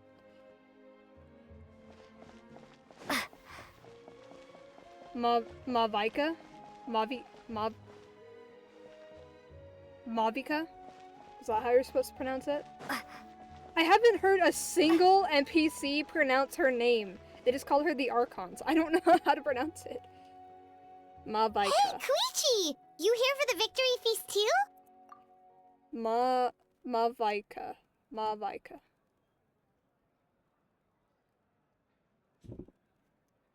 Is there like a pronunciation guide? Mavika. Genshin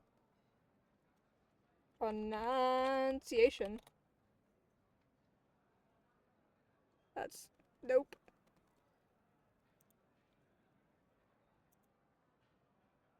Mabuika Genshin Impact. What? Mabuika. Mavuika. Apparently, according to this one YouTube video. Mavuika. Is that it? Mavuika? Sounds Notland sounding, I think. Mavuika. Still, how have I not heard a single NPC pronounce her use her actual name? They just call her Archon. Oh, no. I knew Chaska would be here, so I just came to deliver some medicine. I was about to leave, actually. No, it's not that I don't want to celebrate Kachina and the others. I'm so glad she made it back. It's just... well, I'll make things awkward if I'm around my sister right now. Ah, well, you two had a fight, so Paimon can understand. She didn't cause any trouble during your trip, right? Of course not. Yeah, she was super helpful. She gave us a lot of useful information about the Abyss. That's good. That's all I needed to know. Is there a reason you asked? You were pretty outspoken when we first met, but now it's like you're holding something back. You can tell us anything. Maybe it seemed unreasonable, picking that fight with her before you left, but I did it for a reason. Her impulse to fight is extremely strong. Her mental strength helps her rein it in, but she still loses control sometimes. I had no idea what you might face in the Night Kingdom, so I didn't want to take any chances. So what you're saying is... You deliberately provoked her so she'd take that impulse out on you? Okay, so maybe it sounds a little stupid, but it works pretty well. It helps her keep her cool for a little while, at least. Anyway, I'm just glad you were able to make it back safe and sound. That's all I wanted. But do you really have to go that far? Can't you just talk it out? No way. Chaska never opens up about her own pain, especially to her family. She can't learn about this, or it'll be even harder to help her.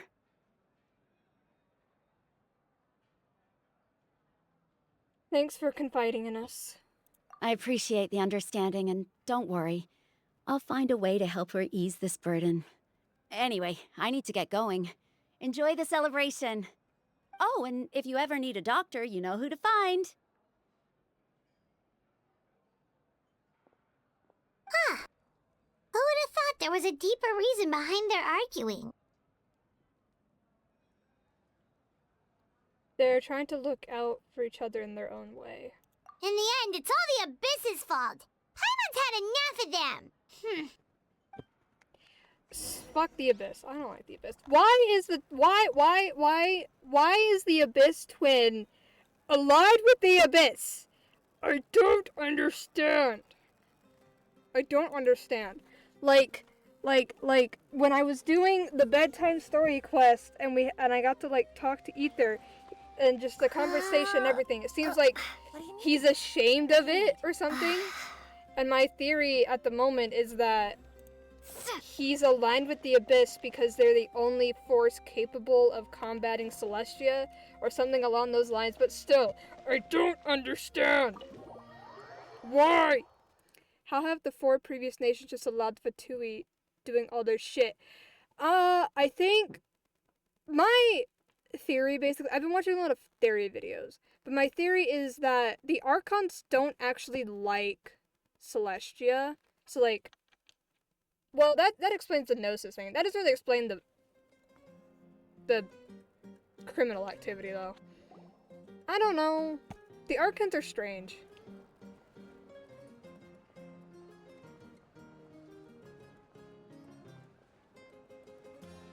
If only I could dance like that.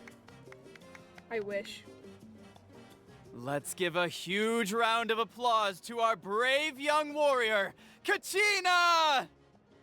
Woo! Woohoo! Well done, Kachina.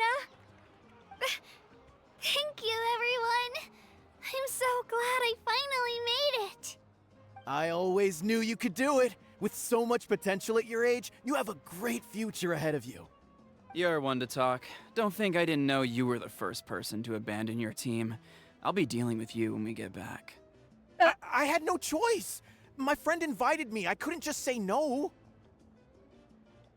Oh, really? So you weren't just trying to get ahead in the first round? I wasn't, I swear. I just happened to find that bearer injured in the wild, so I stopped to bandage his wounds.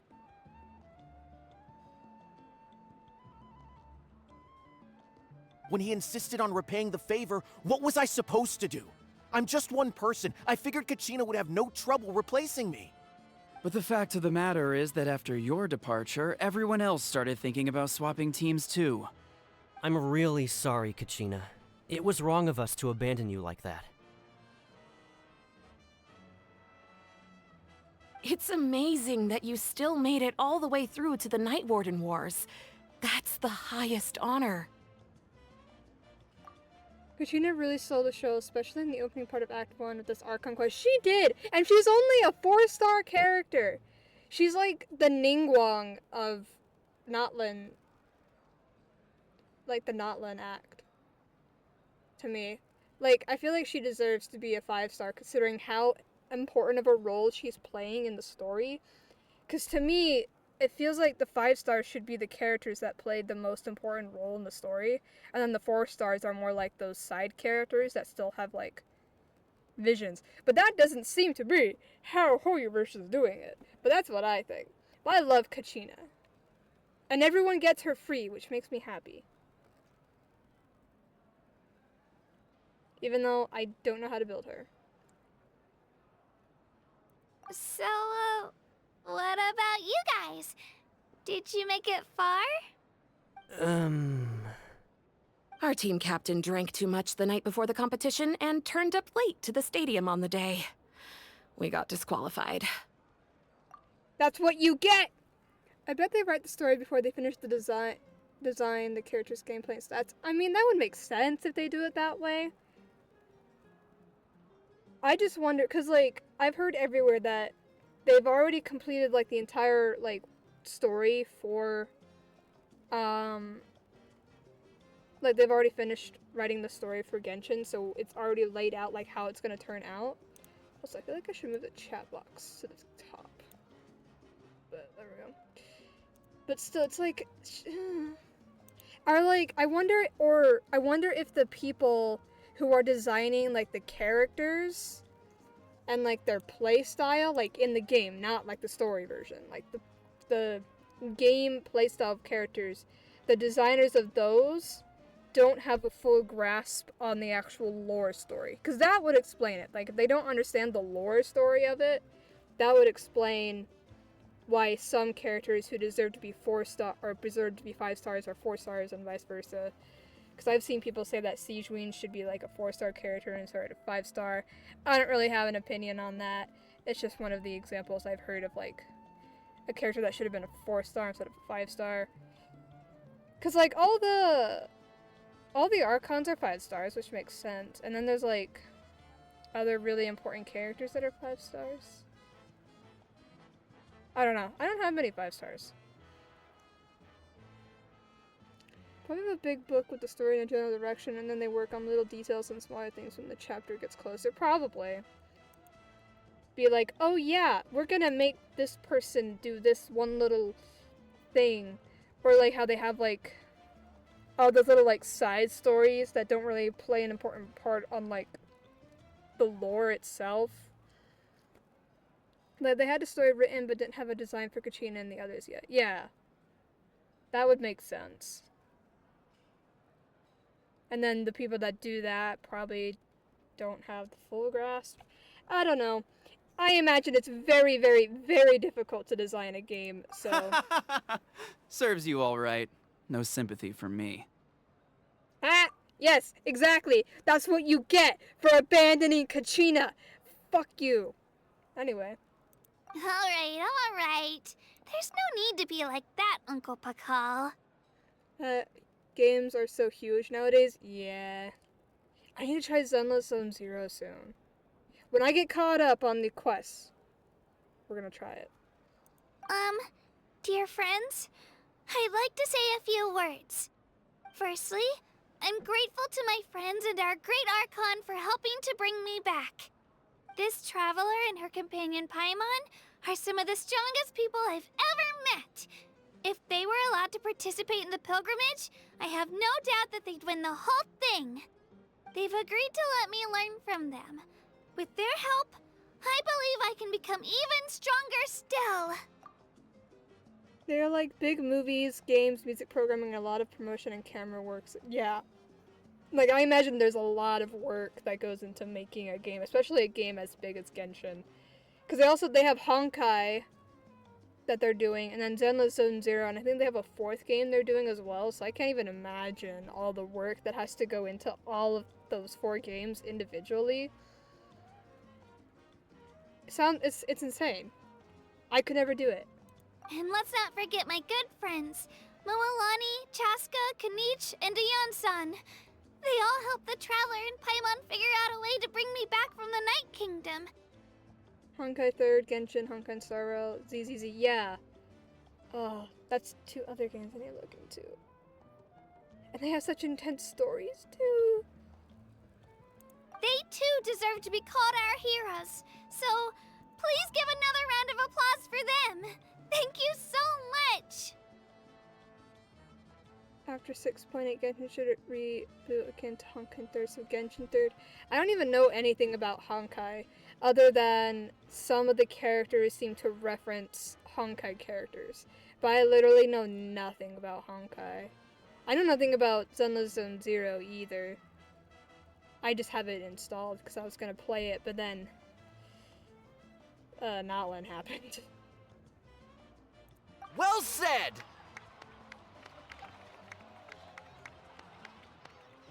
I'll drink to that.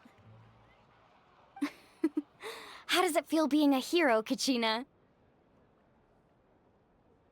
To be honest, it's a bit overwhelming. It all just feels so surreal. Well, you better get used to it! Next up, undefeated champion! That way, I'll also become a champion coach. Hey, please don't make fun of me.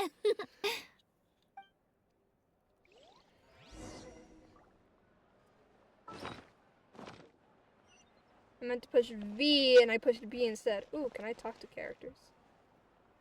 Is she about to start dancing? Yes! I wish I could dance like that. It's like my favorite style of dance to watch. Like in real life. See, like there's so much strength and like coordination that has to go into that. Anyway. I've been through so much all at once. Everything still kind of feels like a dream. Are you still feeling unwell? Nope, all better now. I told you I bounced back pretty quick, so don't worry about me. I bet you guys must be tired, though. Make sure you get some good rest tonight. You gotta recharge so you'll be in the mood to have fun.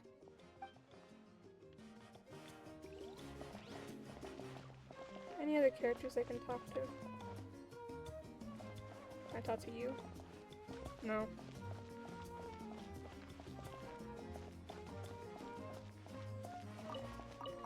Seems like only the, like, characters of Visions can be talked to. Eon-san. It cost us a lot, but we got Kachina back safely, and that's what matters.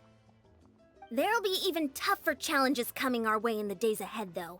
We'll have to train harder, make sure we're in peak condition. That includes you, Paimon. I can do a special one-off session to show you the ropes. Interested? No thanks.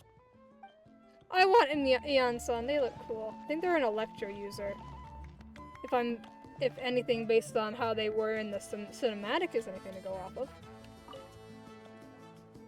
Now, at previous victory feasts, you'd always find me in the crowd singing and dancing. But after what I found out today, it's too much. I'm still trying to process it. Imagine Paimon throws food to heal us in battle. That'd be cool.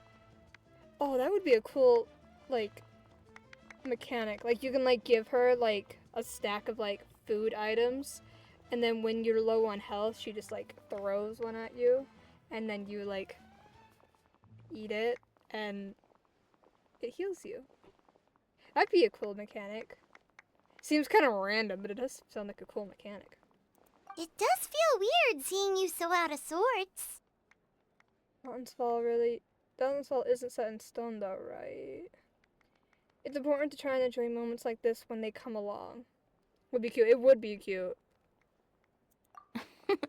Is this another pearl of wisdom based on your adventuring experience? It would also show a bit of like how Paimon actually interacts with the traveler, cause like, Paimon taught the traveler how to like read and speak the native language, and it's implied, I think, in like the talents of the traveler, like in the stuff you can read about it, that like Paimon helped us learn how to fight.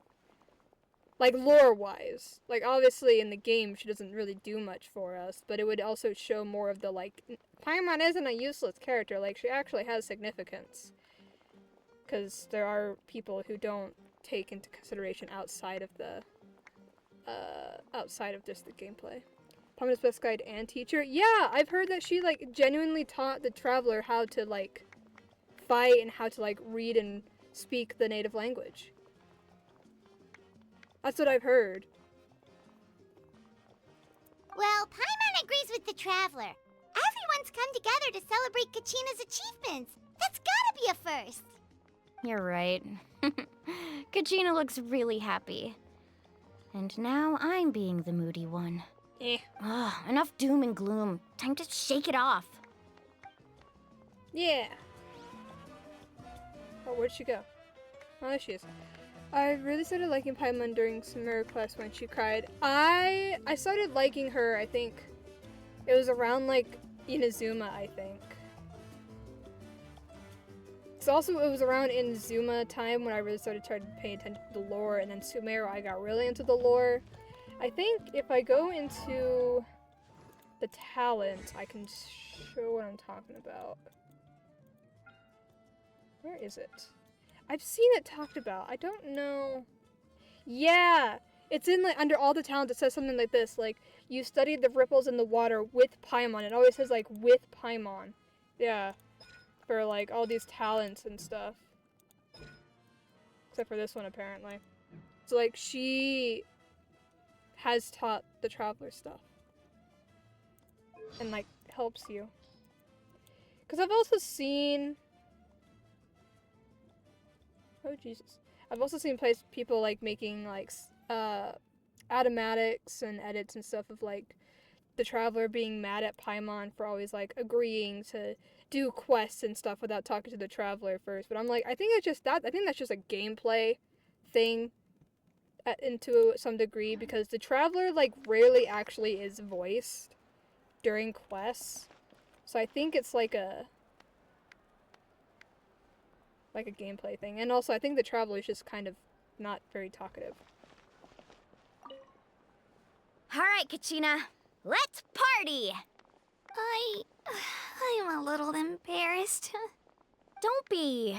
Come on, you're the star of the show today. Yay, Kachina! I love Kachina. I love Mualani. I'm so happy I have Mualani. I just need to build her. Because, where is she? Because this... Oh, I could need to level her up. Do I even have stuff to level her up? I could. There we go. Oh! I can ascend her. Sure. I want to build her. Yeah, no, I can't do that. I don't know. I have so many characters I want to build, but I just... there's too many! Too many characters. You have a thing? Oh. So if you build her right, I've seen clips of people having, like, an insane build with her. Vaporize? I mean, I have a really strong pyro user. I have Yenfei. I also chose Dia as my free character. So if I build Dia, because I think her kit would be good for that. I'm also in the middle of building Toma for, like, as like a shield, so that's more pyro. I don't really have... I have Bennett, but I'm not really focusing on him. Where the fuck is Bennett? There he is. There's Bennett. I literally am a pyro electro main. Yanfei Milani combo could be good. Yeah, if I need to build Yanfei a bit more, because so far the most damage she can do is like 10,000 when she crits. Yeah. Her artifacts aren't the best, but it's just something I gotta work on. What was I doing? I was doing something before I continue. Oh wait, that's what I was doing. So loud. Because I ascended Mualani, so now I gotta... If you ever want to trade tactics, I'm always ready. Oh, I haven't heard that in a while. I used to have Beta on my team, like, all the time, and now I don't use her as much. Although Beto is a good Electro support, in my opinion. Especially if you have her burst. Just, like, use her burst and boom, death to everything. One of my favorite things to do with her was, like, I use her burst, use her skill, have a shield, and then just go to town with Yenfei. Insane. Taser teams? What does taser mean? It's a taser team. What is a taser team? Oh. Taser is water. Water, then hit them with electro, they get taser. I didn't know that's what that was referred to as. I feel like a powerful combo I could do is like her burst with his burst, and then like, I don't know, someone with a strong DPS, like Yanfei I'm pretty strong, Ayaka I'm pretty strong, Kuching I'm pretty, I don't know. I have an entire Google sheet I'm using to like build team comps. My apologies. I knew more than I let on. Everything comes at a price, and most heroes aren't people who set out to become a hero. If you cling too tightly to your goal, you end up losing things that are far more precious. But in any case, we're now on the same page. I wonder how long before the two final heroes appear. From the Flower Feather Clan and the Masters of the Night Wind. Flower Feather Clan isn't, what's her face? This girl. Why is my keyboard being weird? Isn't she from the Flower Feather Clan? Is it too early to guess that she might be the hero? Because we don't know the hero because they won't tell us. Anyway. It's rare to meet travelers as strong and brave as yourselves. I raised my glass to you. Anyway, my sister's already gone back to our tribe. She has patients to treat. Oh, we actually ran into her on the way here and, well, Paimon just thinks she really cares about you. Yeah, I'm planning on visiting home myself in a few days. To tell her and the rest of the family that they need to be extra careful. I just hope they take it seriously. The Abyss has likely sensed your arrival in Natlan by now. So exercise caution on your adventures as well.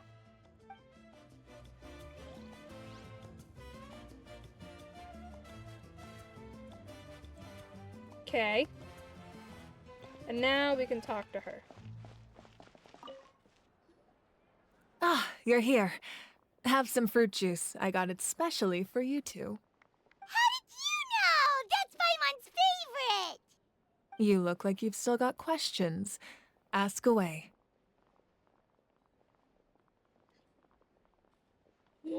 Why didn't you get the heroes of the past to join you in this age? Because they had their own lives to live. The thought of telling them, abandon your families and everyone you love, and come with me to the end of time, for in 500 years Natlan will be destroyed, it seemed too cruel. You could just as easily point out that everything in this world would come to an end eventually. But life is short, and beyond a point, it just doesn't seem real.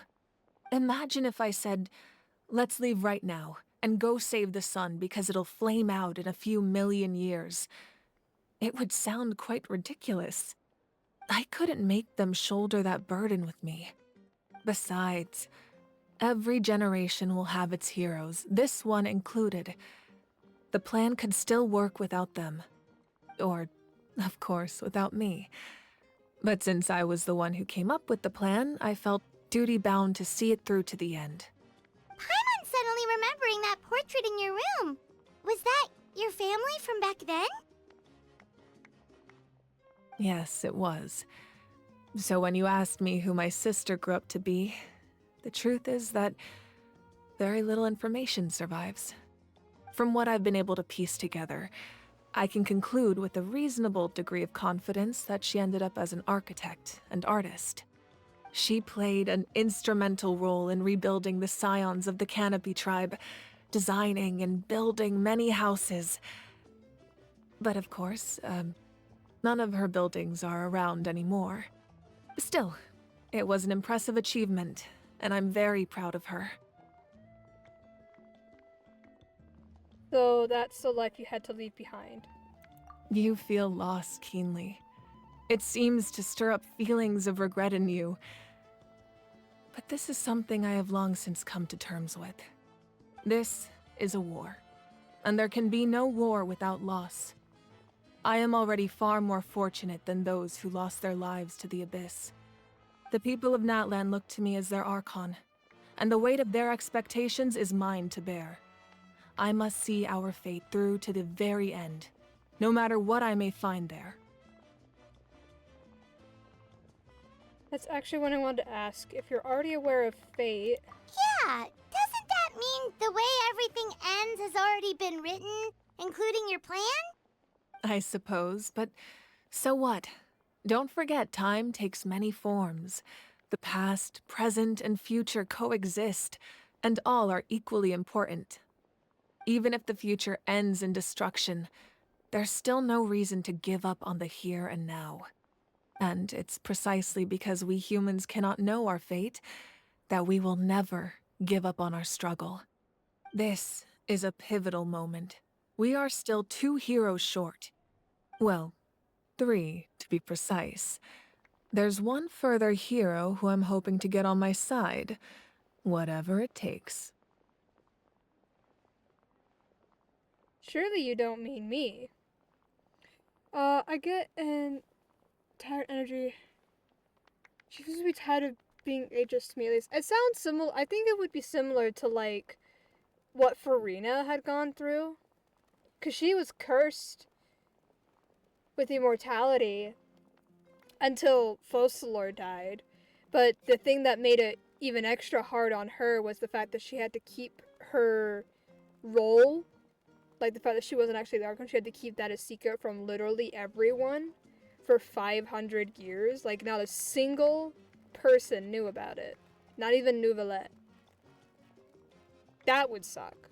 Being immortal in general would suck. I'm pretty sure the Traveler's immortal. She's a star. Like, she's like literally a falling star. Surely you don't mean me. Your resistance to the corrupting power of the Abyss is truly remarkable. It would easily make you an all-important figure in the upcoming battle. If you agree to join us, you will not only gain my full support in your journey, but I will also forge a brand new ancient name for you. Ancient names can be forged? They can. Several strict conditions must be met, but if they couldn't be forged at all, then the number of them in circulation would have long dwindled to 0. Possessing an ancient name would mean that your adventures in Natlan are recorded in full. Your stories would be remembered by our people for all the years to come. The Ode of Resurrection may have temporarily lost its power, but still, take this as my personal guarantee that I shall never let you fall. Just like in the Night Kingdom, I will be there for you. That is a promise I will fulfill at all costs. This nation always honors its heroes.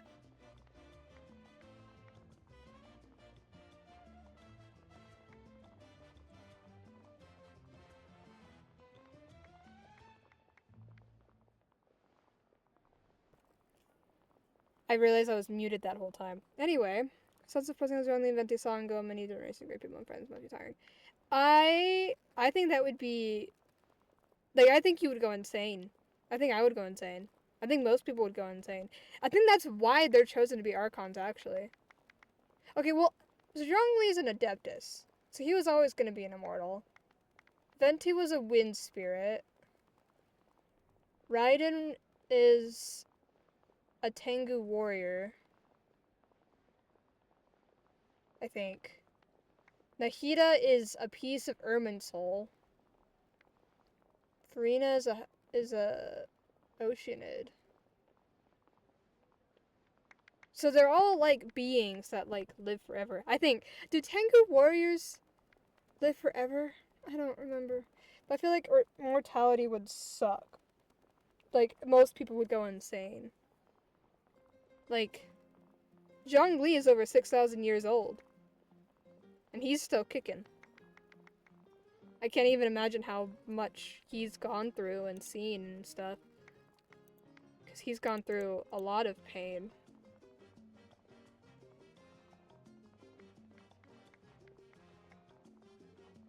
I don't know. I really like Strongly as a character, though. He's really cool. You don't have to promise me anything. I just want to help out the people. Yeah, we can't just ignore the situation here. Wonderful. Then I'll reach out to Shilonen right away. She's the one who will forge the name. We've never forged an ancient name for an Outlander before, but I trust she'll find a way.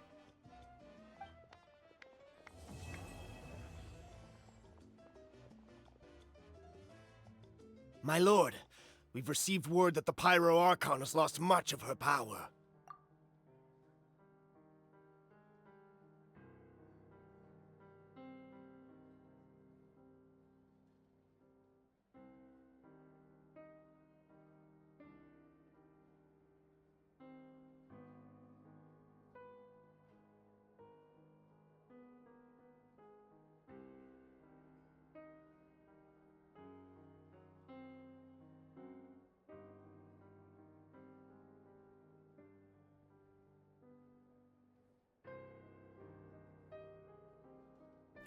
Realize I've been muted this whole time. I mute myself during the things. Anyway. Yeah, because Venti pretends to be a bard. Zhongli had to fake his death. Xianyun just avoids people, as far as I know. Xianyun, Cloud Retainer, whatever. The music that's playing right now is so intense. I don't know how well it can be heard, because the music's turned down a lot.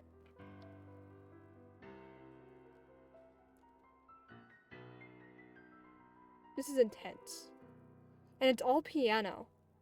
I can tell just by the way it sounds.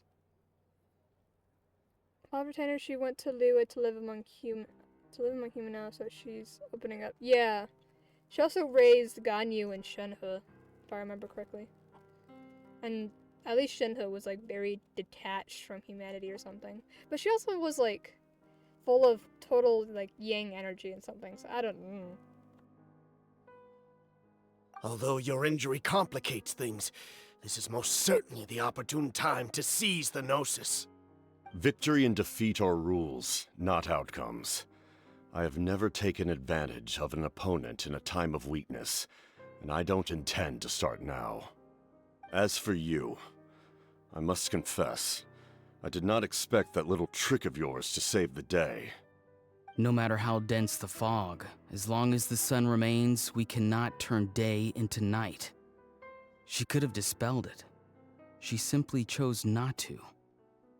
You don't have much time, and you're injured on top of that. What do you plan to do next? I'm beginning to see just how useful you may turn out to be. You heard something from here, didn't you?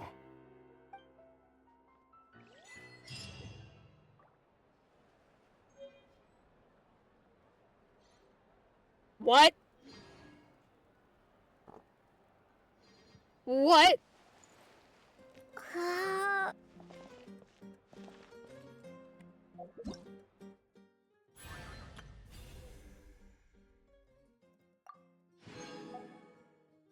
What?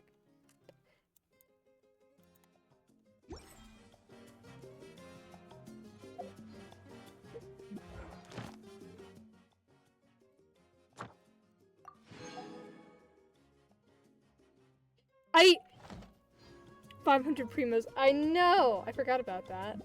I'm saving up for Kanich. Because I'd rather have Kanich than Kazuha. I mean, unless I wanted to spend money, then I could get Kazuha. But I'm not much of a Animo user, so I feel like pulling for him would not be worth it. 2 more days. Do I have any of these? Nah, I'm 2 away.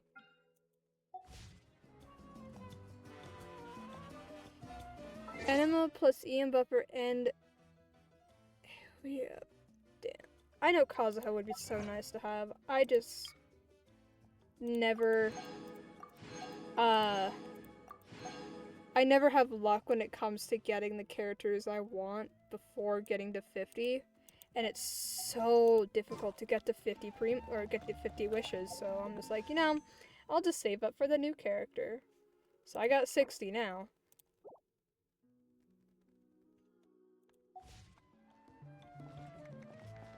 Okay, but before I continue, I gotta go grab food from downstairs because my mother called me in the middle of the dialogue to tell me, "Are you coming to get food?"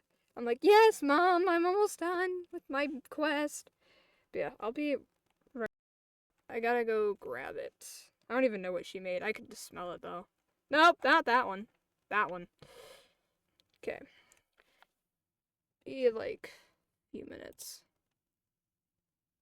Where is the play button? Okay. There we go. I'll be back.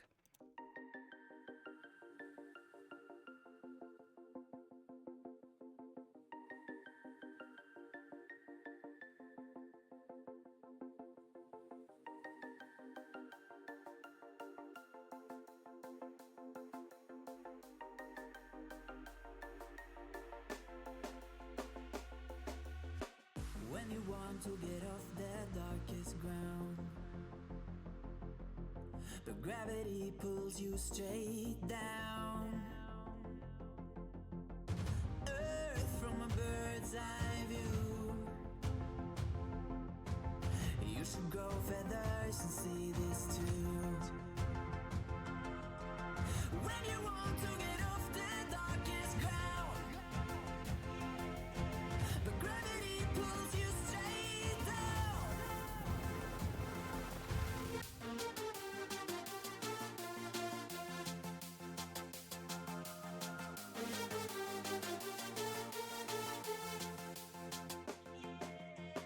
When you want to get off the darkest ground, but gravity pulls you straight down.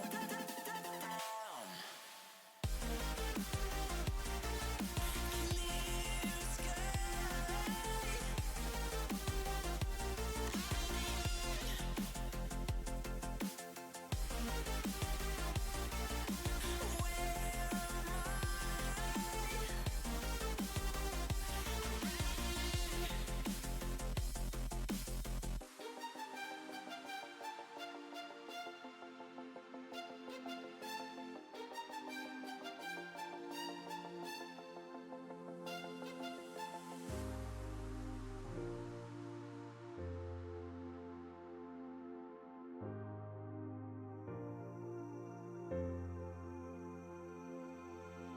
When you want to get off the darkest ground,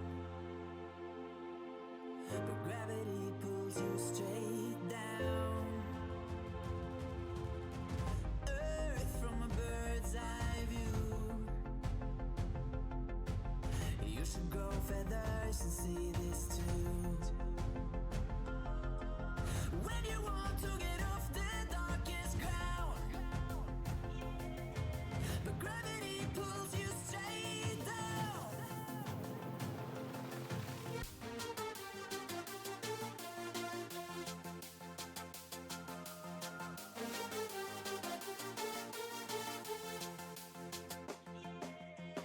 When you want to get off the darkest ground, but gravity pulls you straight down.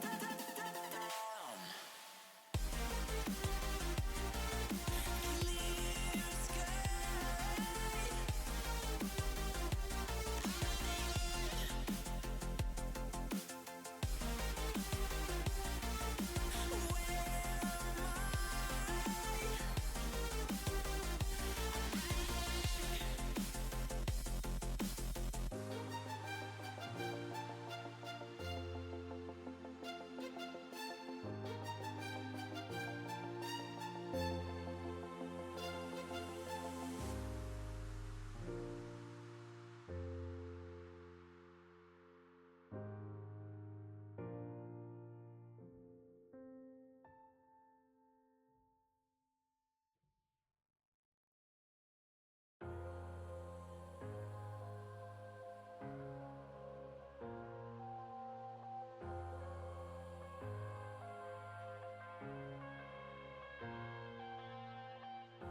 I'm headed to the bottom of the bottle. I've been drowning, I've been floating away.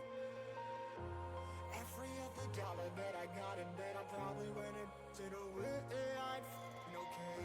I ain't liking it, babe. I don't even wanna talk, I'm just smoking my haze. I've been stuck in my ways, I've been stuck in for days. I've been staring at the clock as the radio plays. I'm enslaved.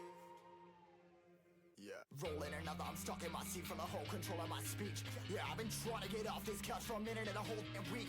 No kidding, I'm skinny, I cannot eat. Got a million that depend on me. Yeah, every friend in my family. From a girl, every fan I meet myself. I'm too on till I'm too off. Come down to make new thoughts, like jumping off of that rooftop. Oh my God, but when I do nothing to make moves based on my mood drops. Like who's lost? Like who's lost? It's yo, steadily killing me, running my brain full of shame. I don't wanna lose it. Full of stage, trying to find my pain. See the sun coming out of that rain. My team really not tame. I'ma never slow down. I'ma never behave.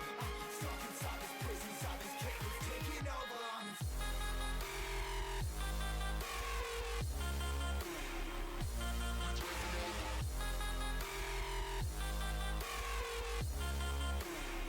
Yeah, I'm a slave for you.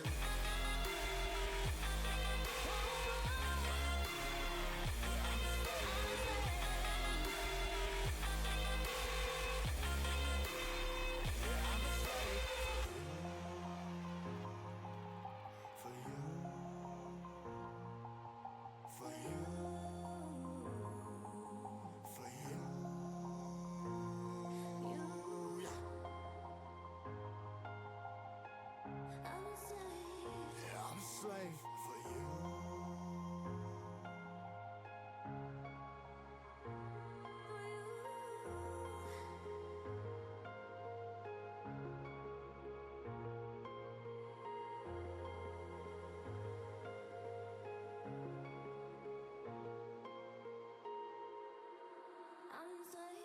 Ripping harder, more less. Never stop, no rest. Till the stress is breath in my chest. Till it's diamonds wrapping my neck. Progress to a god from a god. Mess, hopeless, more tests. More blessed. Dug deep down, trying to find my best.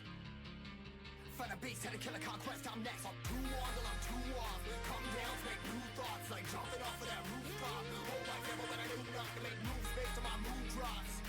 Like who's lost? Like who's lost? It's yo, steadily killing me, running my brain full of shame. I don't wanna lose it. Full of stage, trying to find my pain. See the sun coming out of that rain. My team really not tame. I'ma never slow down. I'ma never behave. Stuck inside this prison, inside this cage. It's taking over. I'm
breathe again.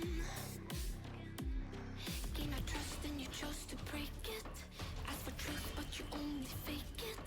Thought you said what we had was sacred. It's all lies, all lies. I was broken and isolated, but inside held the fire waiting. Not a word that you say can save this, so don't cry, 'cause this time you crossed the line.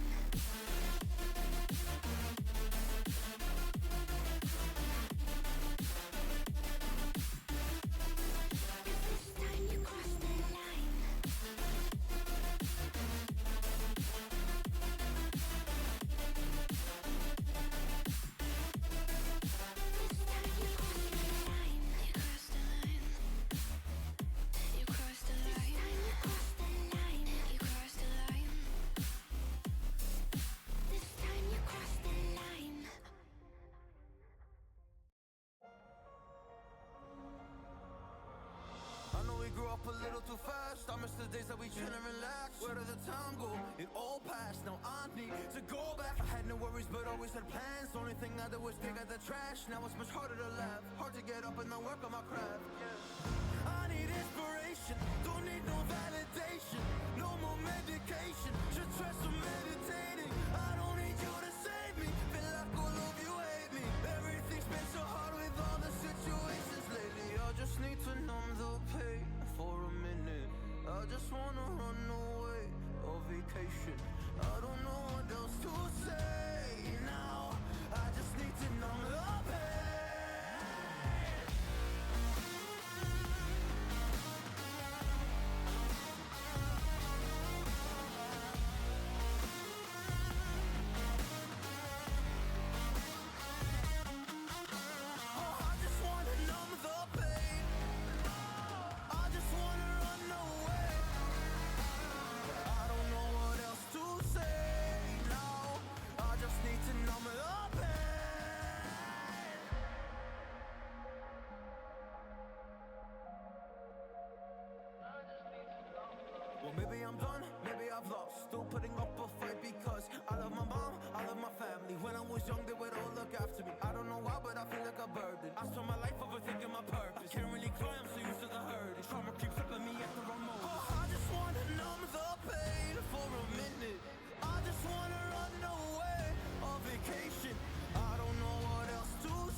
open eye, feel the waves cut through me, hypnotized by the sounds I'm breathing in. Hold tight, chemicals collide. Hold tight, hold tight, hold tight. Dripping lights paint the skies, all because of you. Dripping lights paint the skies, only you can make me move. You can make me move. Can make me move. You can make me move. Can make me.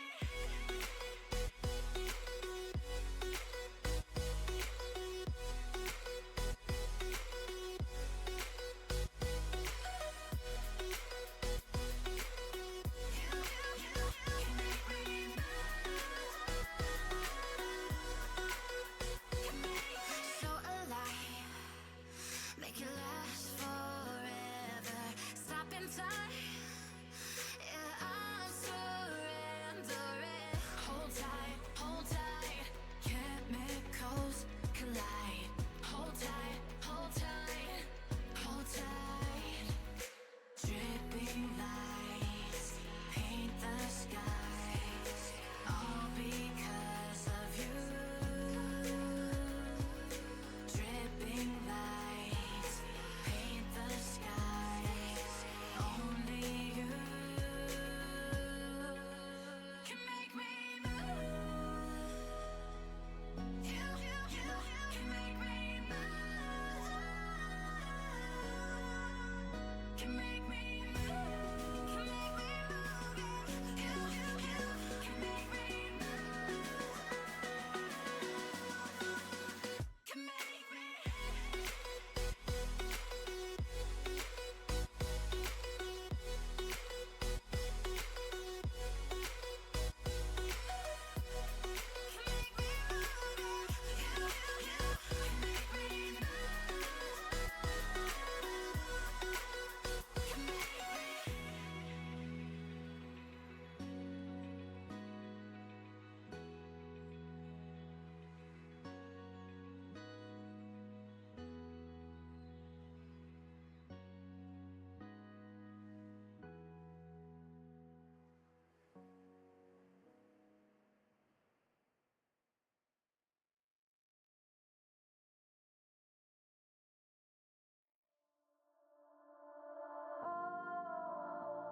Alright, I'm back. Here's that playlist for the music. So I was just looking up the rankings because apparently the captain is rank 1. I was supposed to know that before doing this because I haven't done Arlecchino's story quest. Apparently Arlecchino is number 3.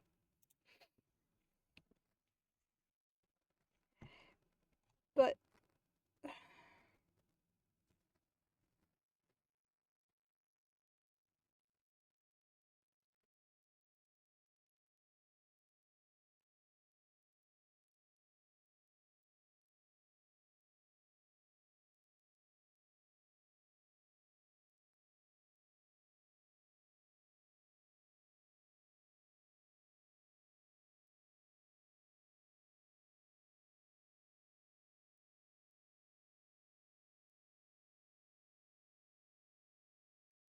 yeah, interesting. So yeah, Capitano is the first Fatui Harbinger. So that's lovely. Oh, something else you'd like to ask? About the captain's whereabouts. Well, our intel suggests he hasn't made any new movements yet. Although Kenichi's investigation helped us confirm that he's being aided by someone from the Masters of the Nightwind. I'm getting closer to narrowing down who that may be, but it's still unclear whether this person aided the captain out of willingness or coercion. If you learn anything about this during your adventures, please, let me know. Oh, something else you'd like to ask? Just realized the screen wasn't on the right thing. Well, our intel suggests he hasn't made any new movements yet. Although Kenichi's investigation helped us confirm that he's being aided by someone from the Masters of the Nightwind. I'm getting closer to narrowing down who that may be, but it's still unclear whether this person aided the captain out of willingness or coercion. If you learn anything about this during your adventures, please, let me know. I would. Oh, I had adventures to go on. Something else you'd like to ask? About elemental energy and the abyss. The Abyss is the most formidable enemy in all of Tevat. In the beginning, it took failure and tragedy to even begin to learn how to fight back. All of the methods you've seen in other nations were developed based on experience and insight passed down over generations. We know them to work, but few of us actually understand why. It's the same for the method we use here in Natlan. Ever since ancient times, elemental energy has been one of our most reliable weapons against the Abyss. As for the principles behind it, I'm afraid you might have to seek answers from someone older than the position of Pyro Archon itself. Oh, something else you'd like to ask? About the absence of people from Natlan and other nations. That also comes down to the long-standing effects of the Abyss. Our people's survival is inextricably tied to the Wyab, but their power has its limits. They cannot offer our people the same degree of protection outside our borders. In fact, people who do decide to leave often suffer from memory loss and emotional issues. Everyone in Natlan understands this. That's why our people never leave without a good cause. Even if someone is left with no choice, the chief of their tribe must seek approval with the Wyab to grant them leave. And the Wyab have always been very strict about granting that approval, since extending protection beyond our borders means consuming power reserved for our fight against the Abyss. Still, there's no need to worry. The Wyab extend their protection to all within Natlan, including visitors from afar. Oh, something else you'd like to ask? I've got no other questions, milady. I want more Archon quests. I've never had... Hey, Angel, how's it going? I never had my Archon quest thing empty. Do you have water with you? Is there still water in this? I can't tell. Water break. I have like a very tiny bit of water left over from last night. Except the straw can't reach it. That's how little water I have. There, I can go refill it. Give me like 10 seconds, and I'll go refill the water. There's not enough to even sip out of it. It's that little.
I have water.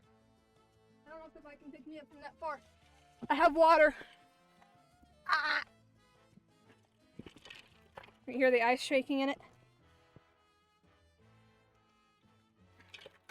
Maybe this will just become my water cup that I keep at my desk. I don't know whose cup it is. Phone is buzzing. Why is phone buzzing? What the oh, it's for school. That might be important. Hold on. Please read. Sure. If it'll load, I would like it to load. You say it's urgent.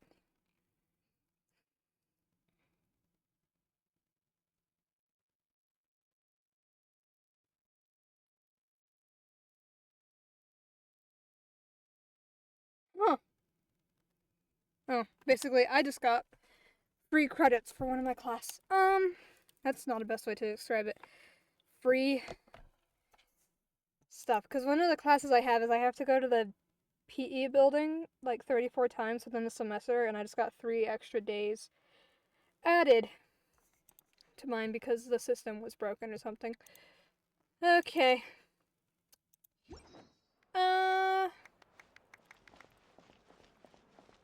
What do I want to do? I did the Archon quest like I said I was going to do today, but now I don't know what to do. Because there's no more Archon quests. Also, where the fuck am I?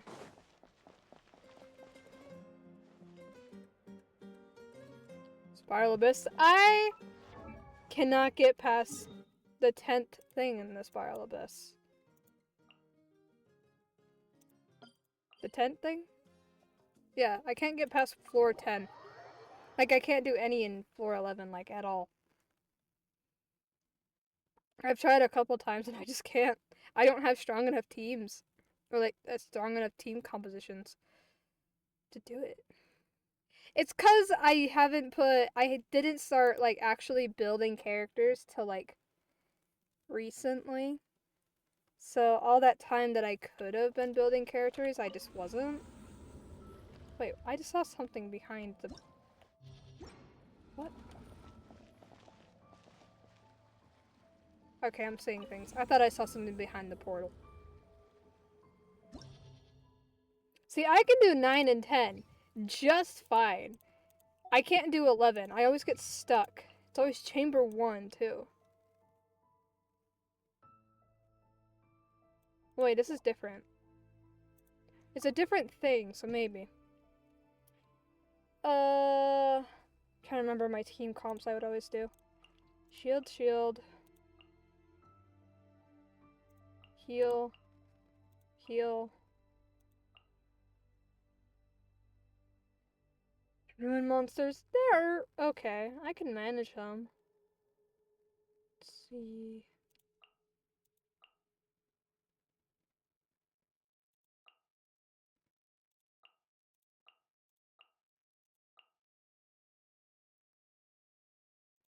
Okay. I know how to reorganize them so they're actually in an order that I can use.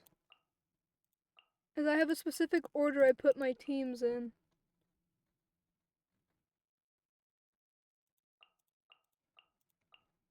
Okay.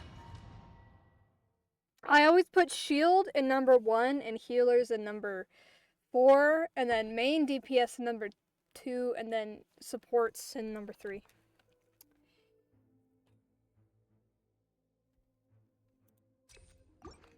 Okay. Last time I tried to do this, I couldn't do it. Stabilize. Nowhere to hide. Take flight.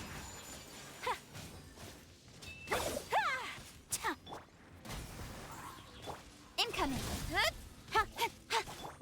Kamisato art. Sometsu. Barbados, guide us. Don't blink. Gather. This is order.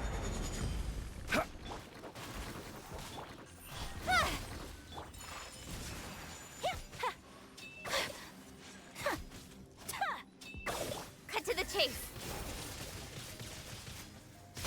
Incoming. My apologies.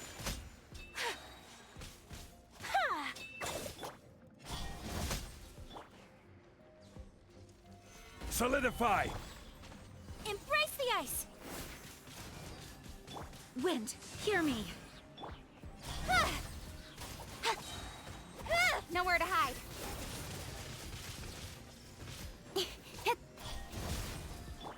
Take flight.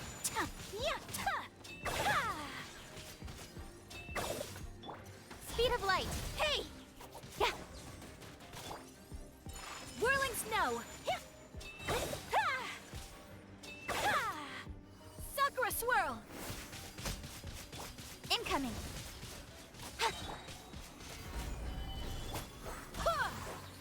With sword comes shadow.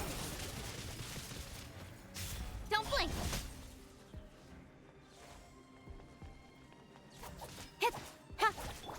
My apologies.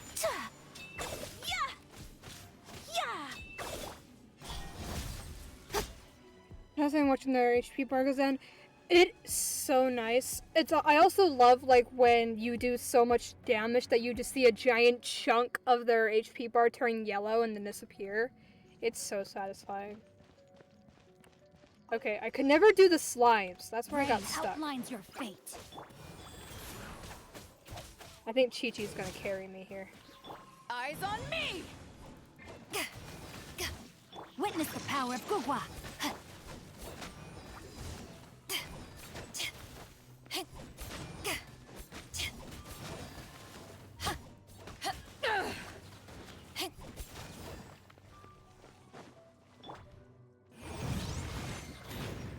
Ah!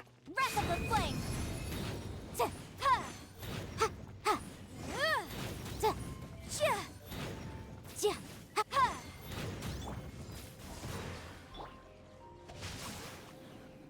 Orders given.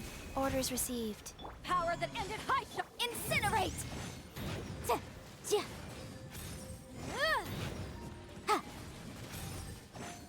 This is way different than the last time I did this. I guess it's a different, like, season, I guess? I don't know what you call it.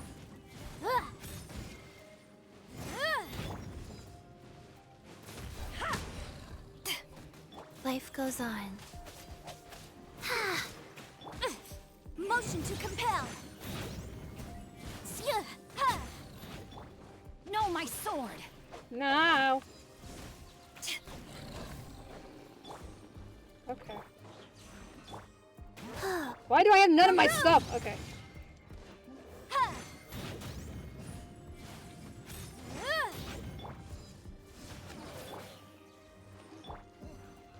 Eyes on me!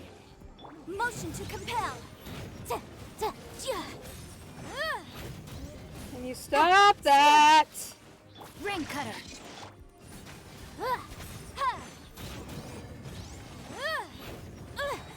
I'm not gonna get all 3 stars.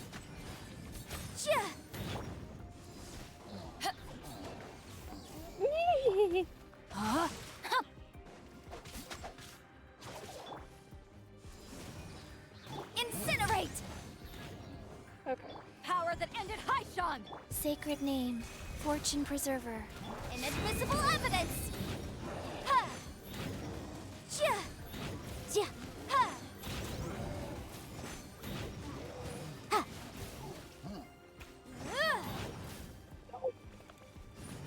Jia! Ha! Oh my god!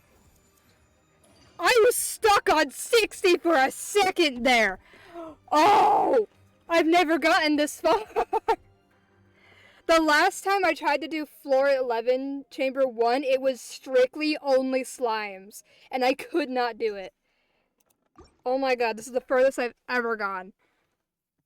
Oh! It was on 60 for like a few, those last few seconds. I was like, I swear to god, I swear to god, I swear to god, I swear to god. I was gonna cry. Okay. I don't even know what this is. Oh, I just gotta beat them in before 6 minutes. Okay. Speed of light. I can do this. Whirling snow. Order guide you. Kamisato art. Sometsu. Hey! Barbados, guide us. Yeah. My apologies. Ah. Trying to move with Ayaka's difficult sometimes. Incoming.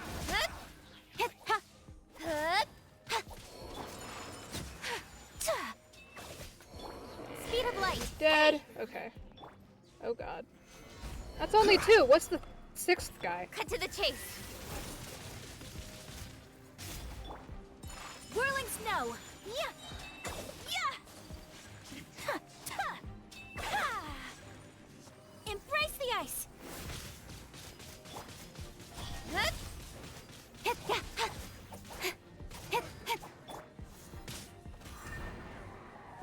Go as one.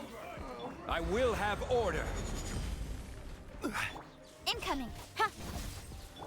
Take flight. Yeah. I swear by my sword. Speed of light. Hey. With sword comes shadow. Whirling snow.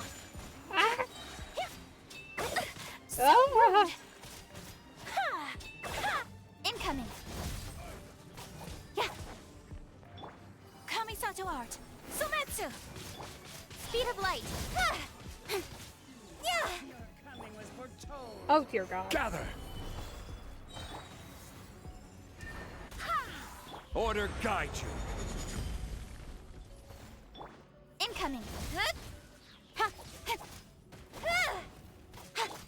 My apologies. Yeah. Cut to the chase. Barbados, guide us. Take flight. Embrace the ice. Speed of light. Hey.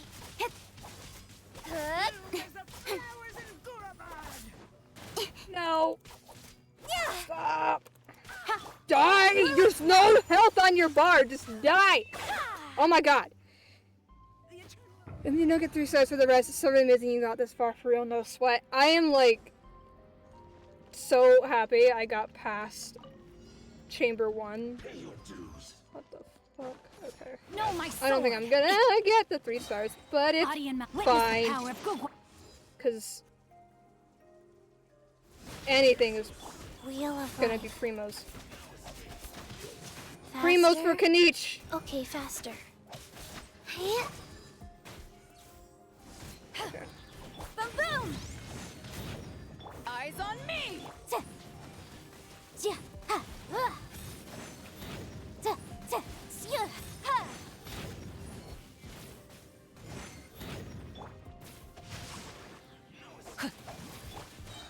Orders given.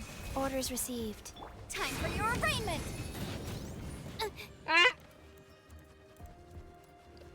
attack. Thank you.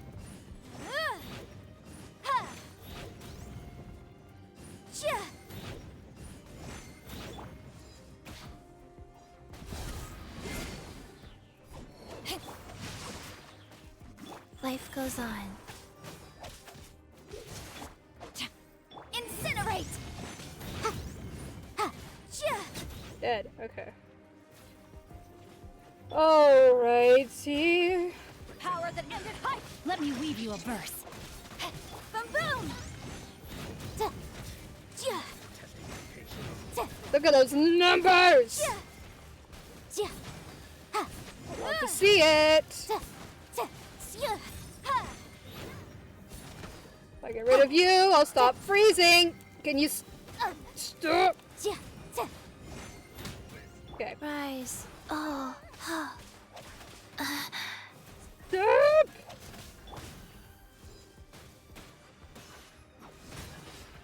Incinerate!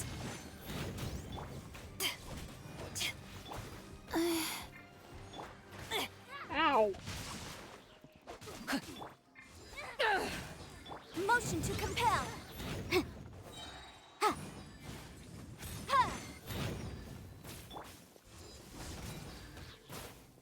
Life goes on.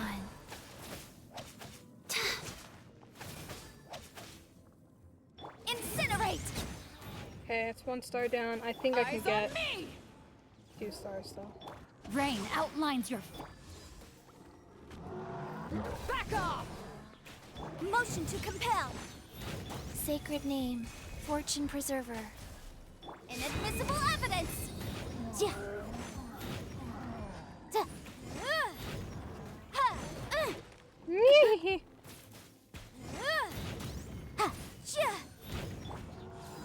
Back at ya! Witness the power of Gugwa. Power that ended high shot. Okay.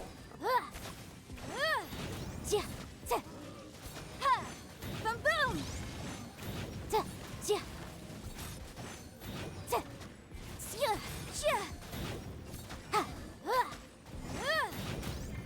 Nope. Ah!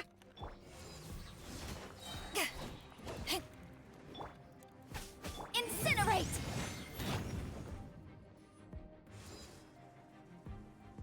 No? Okay. Motion to compel. Don't hurt me. You just die? I don't want to use my burst to kill you. Incinerate! There we go. Okay. Chamber 3. Okay. No. Damage within 8. Wait, what? How much damage within 8 seconds of sprint plus 20%? Each character can only do this once every 15 seconds. Bring down the defense for attack or. I like that one. Specifically because I run away so much. Solidify! Okay, what do we got? My apologies. Incoming. Hey!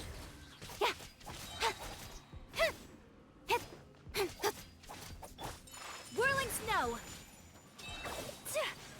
Kamisato art. Sometsu. Nowhere to hide. Speed of light.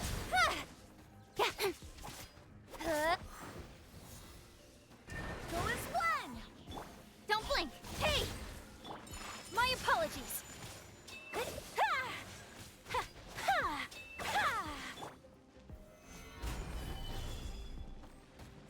I will have order. Wind, hear me. Hold on. Speed of light. Take flight.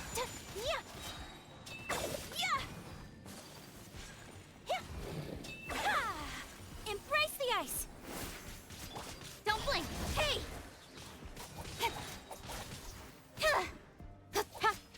Speed of light.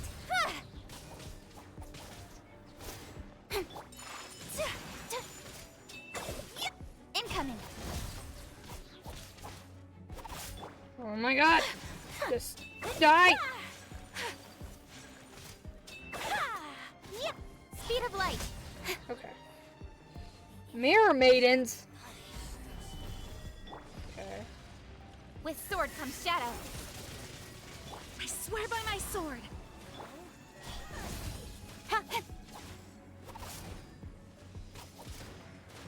Don't blink. Hey! Whirling snow. Incoming.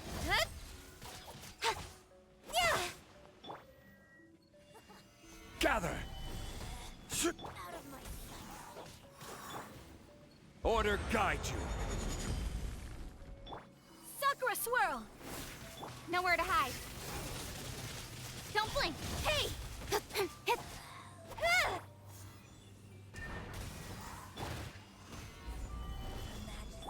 Barbados, guide us. My apologies. Incoming.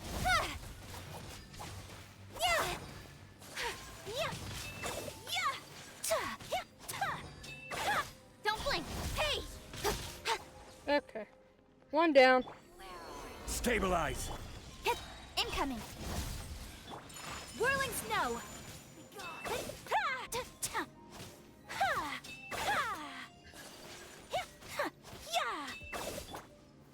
Gather. Out of my sight. My apologies.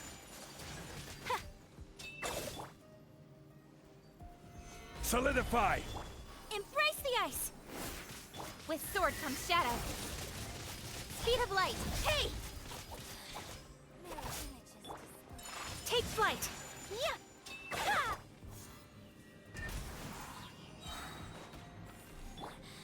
Gather.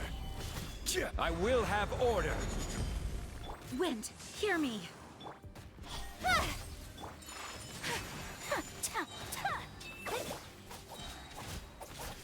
Don't blink. Kamisato art. Sometsu. Nowhere to hide. Ah! Okay, now if I can just beat it before 300 seconds, then I get 2 stars.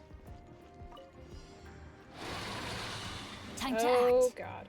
To ashes. Go. Probably not gonna get it, but we'll try.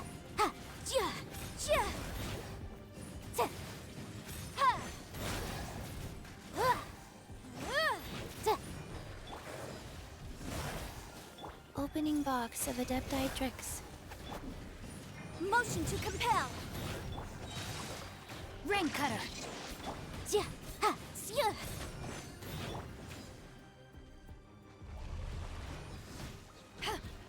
Wrap up a flame.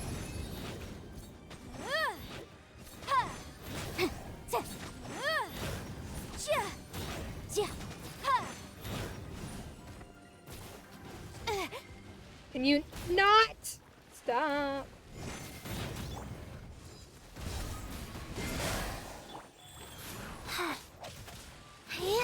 Boom boom.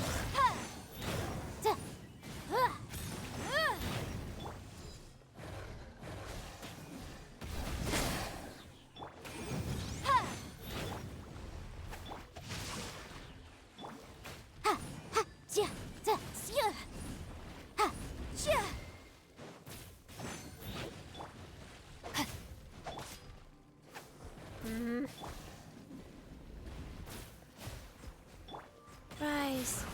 Eyes on me.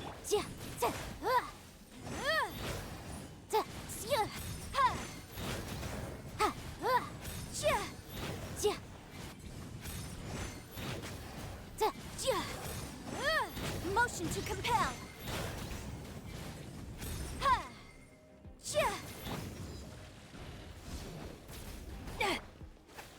Rain outlines your fate. Incinerate!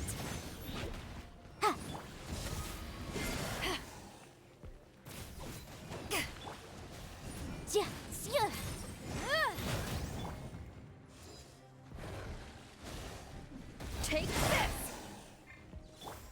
It's such a satisfying Body thing and to mind. Huh? Boom boom! Wheel of life. Power that ended high shock. Witness the power of Google.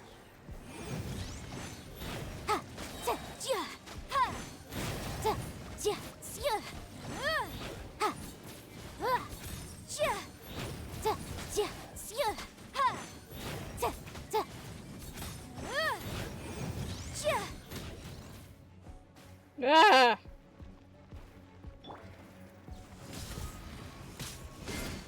I don't even know if I can get any stars. Okay. Rain outlines your fate. Rise.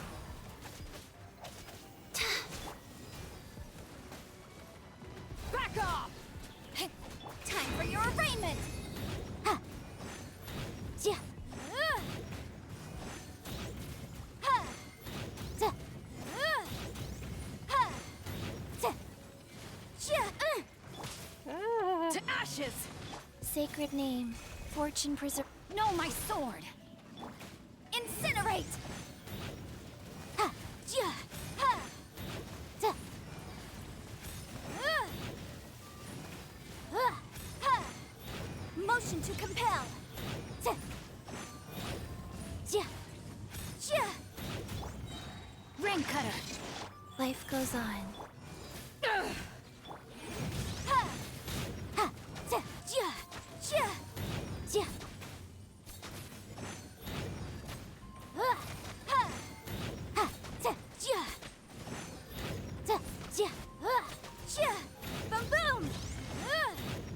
Ja! Ja!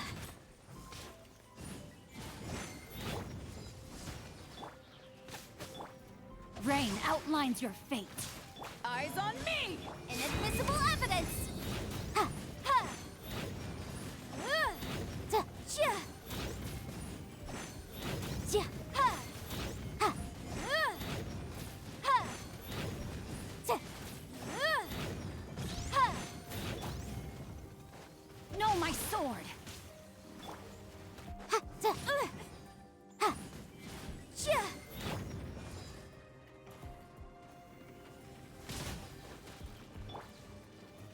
Wheel of life. Motion to compel! Ja! Ja! Ja! Ja! Ja! Oh my god! Finally! They're dead! Cannot exit. Oh, fuck you. It's the furthest I've ever gotten. I need stronger teams. But I have these now.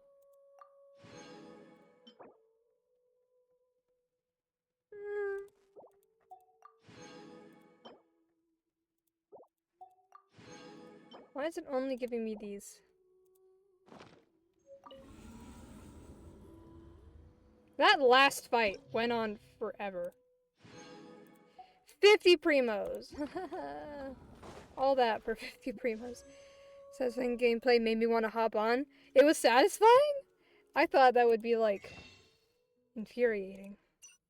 Now I'm contemplating doing Spiral Abyss myself. I don't particularly like it. I do it for the primos. Because I think it's just constantly just me. Like, I should one day have like a Genshin stream where I put the camera like above me, like on my desk, above my desk, so then you can just see the intensity of like the buttons that I push. I think that would be funny. I need to upgrade your thing, don't I? Eventually, one day, maybe later.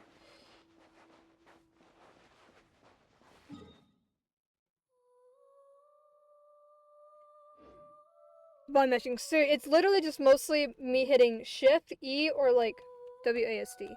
Mostly. Right by. God, 3 ads. Ugh.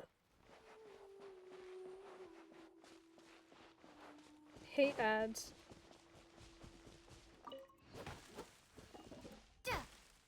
Give me wood. The music that's playing right now is the like starting screen music. Hi, Celestia. I saw somewhere that Celestia was like getting closer. Hold on. I want to see. Celestia's supposed to be like right over here or something.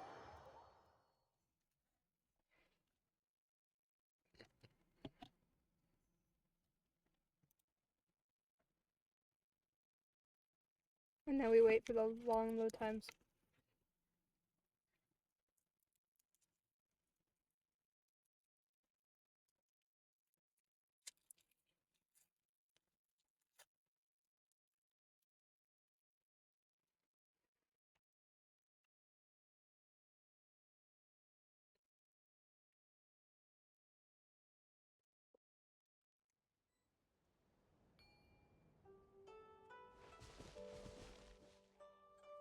Where is it?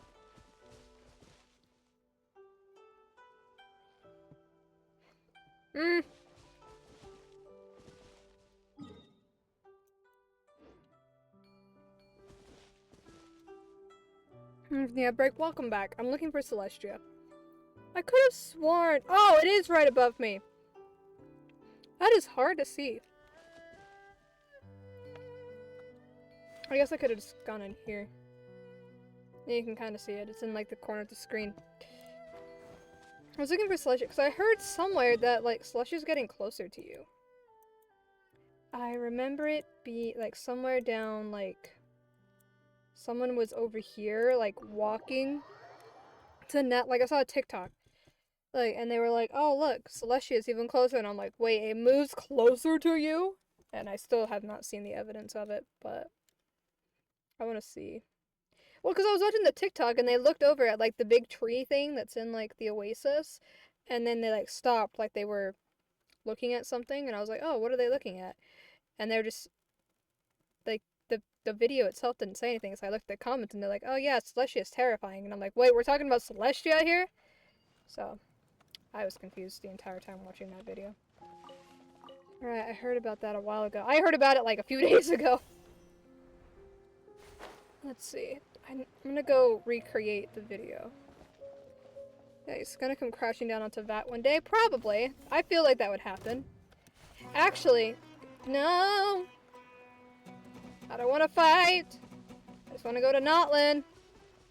Technically, because the dude was walking to Notlin when they were doing it. That's all I remember. Actually, I don't even know if I'm going the right way. No, I am.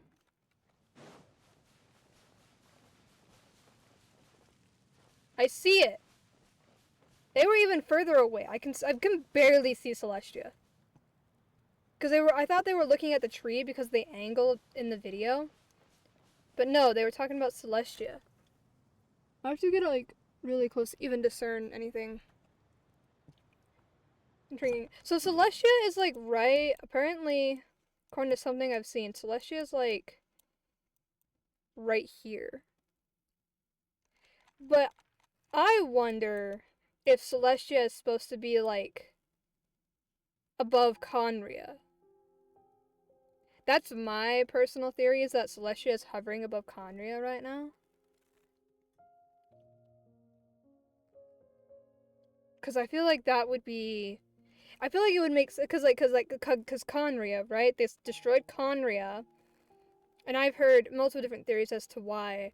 But I feel like they might be, like, waiting or something. Or building strength to, like, fall onto Conria or something. Or, like, obliterate Conria completely. Like, the Abyss included kind of thing.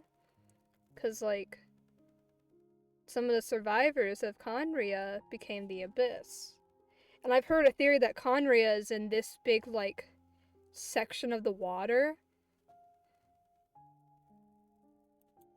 Or is it, like, down... I don't know exactly where Conria is. I just heard it's under Sumeru. But I've seen somewhere that someone was like, oh, what if it's, like, right here? I don't know. But I think Celestia... I think it would make sense if Celestia is hovering above Conria. Because it would also, I feel like, I don't know, it just seems more, to make more sense if Celestia was hovering over Conria. Why do I have a single Inizum in Shrine of the Depths-Key? Yeah, I mean, I've been watching so many, theory videos and stuff, just, like, because they're fun. Especially watching the ones from, like, way back in, like, earlier updates. So, like, they were, like, the one was, like, theorizing that, like, this one person that I watched, she completely predicted that the Wanderer was going to be a playable character, predicted that the Wanderer was initially supposed to be a woman, like, created as a woman, because, you know, Wanderer was a puppet made by A, and he was made in the image of Makoto, who is a woman. They predicted that. And they predicted that he was going to be Animo themed. And I think he even predicted that he was going to be a Catalyst user.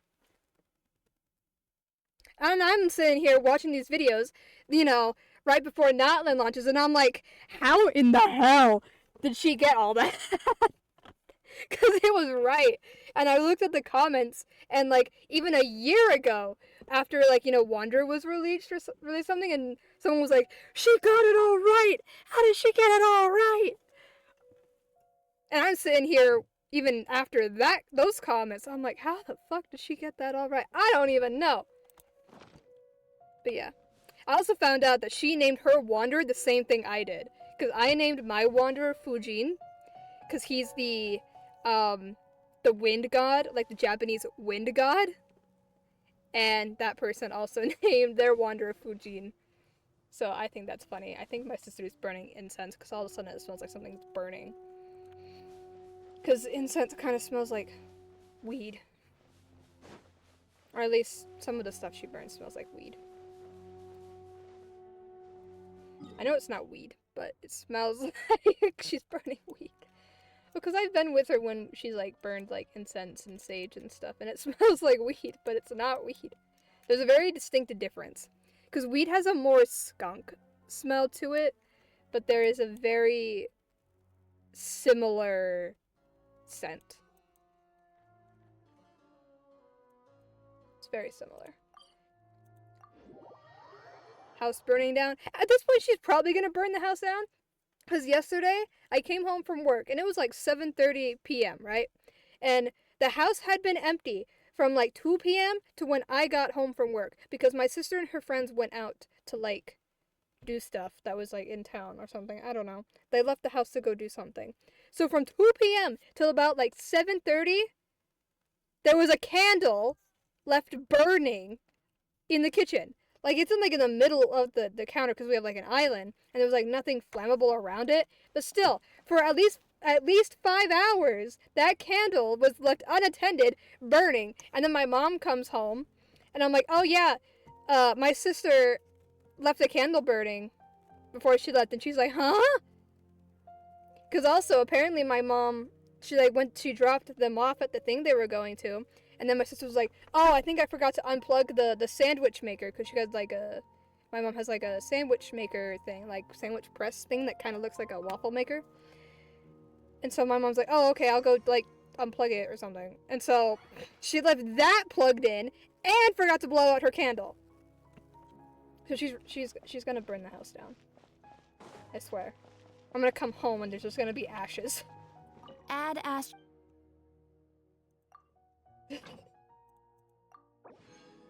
She could probably hear me because her room is right next to mine. If she's even in her room. But yeah. That's my sister.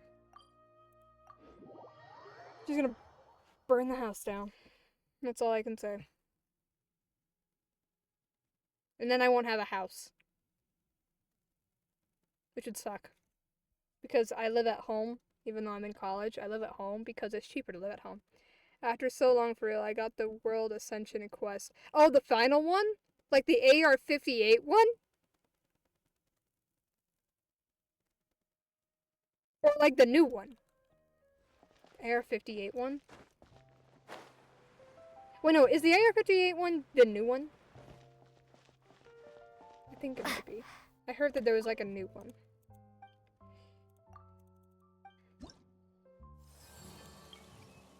Our purpose is in another canal. Okay. Oh, but I'm at AR-58 now. Damn! I'm still at 56, I think. I was stuck at 50 for so long because I couldn't do the Ascension quest for a while. And then I finally, like... I was saying, like, oh, I'm probably gonna be, like, AR-60 now. Because I've been playing so long as AR-50 and building up my XP and I ascend, and I'm like, oh, I'm only 56. So, that was sad. I haven't played Genshin in a good bit. Got motivated because my cousin's been grinding Genshin a lot recently. Ah! I got motivated after the talk of Notlin. Because I took a long break in between... it was like... Where was it? It was kind of like an unintentional break because I was moving to college and I couldn't really stream. And I only play Genshin when I stream. Unless it's like grinding, of course. I don't really do that on stream. But still. What was it? I think Sumeru hadn't been released yet. or something. Yeah, I don't think Sumeru had been released yet. And then I come back and Chenyu Vale was a thing. So. And then I had to grind all the Archon quests. And now I'm caught up finally. Mostly. I still have like Liyue World quests to do. Like if I zoom out. Like a lot of my teleport points are still missing. There's like these big world quests still around. I love just grinding domains. I find it therapeutic. I'll just like have like YouTube playing in the background and stuff and then just be grinding a bit. So behind on my quest. I'm slowly getting caught up. I haven't done that's not fun. I haven't done these story quests yet. I had a lot of story quests backed up. I finally got caught up, so now it's only Farina, Fontaine, and afterwards. Like, all the ones that came after the Fontaine characters. I haven't done a single hangout. These have been sitting here. I've been slowly, like, unlocking them. It's to the point that I don't have anything to unlock with my keys, because all the ones that I haven't unlocked yet are blocked. Because I only do like quests and stuff on stream, and sometimes life happens and I have to study for a fucking math final. By the way, do I have the grade back on that? I'd like to know if I passed. Do I have my grade yet? Sir Professor that I don't like? No, I don't. I don't have a grade yet. Fucking calculus. I've never seen anything like. I'm taking calculus and chemistry this semester, and I'm gonna be dead. I'm gonna be like worn out and like no longer existent by the time the semester ends, because chemistry and calculus are gonna be the death of me. Because my major, for some reason, has five classes that are everyday classes that I need to take, and most of them, like 4 of those 5 classes, are prerequisites for a lot of the other classes. So I decided, oh, I'll just take them all in like the same few semesters so that I don't have to like, because I live an hour away from the college I go to because I live at home, and my home is an hour away from the college, because it's cheaper to live at home and commute than it is to try to get a job up there. Because I couldn't get a job up there. So it's just cheaper. But I was like, oh, let me just take all these everyday classes in like the same couple semesters so that I don't have to like drive an hour 5 days a week for like 5 semesters. But those classes that I need to take that are everyday classes are calculus 1 and 2, chemistry, and then physics 1 and 2. I want to throw myself off a bridge. Like, I'm crying inside. It is killing me slowly. I'm only on the first semester of me doing this. It's gonna take 3 semesters to get through all of them. I'm on semester 1. Yeah. And next semester, I get to take Calculus 2 and Physics 1. It's lovely. At least I get home at, like, 1 p.m., though. At least this semester I do. Next semester's gonna suck.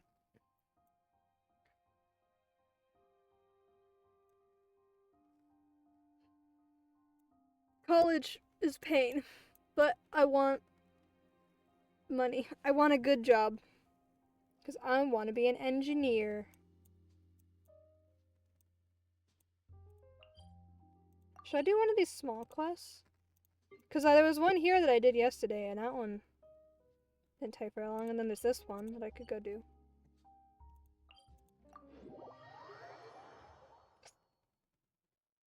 I don't know. I need to do Fontaine stuff. Because there's... I need to find the artifact domain for Arlecchino. I don't even have her story quest done yet. I want Arlecchino. So bad. I was watching a TikTok earlier today that was like, oh, here are the banners for the rest of from 5.1 through 5.5, and I was watching them and I was like, what are these matchups? And then I go to the comments just to see, and I haven't even finished the video because it's one of those slideshow videos.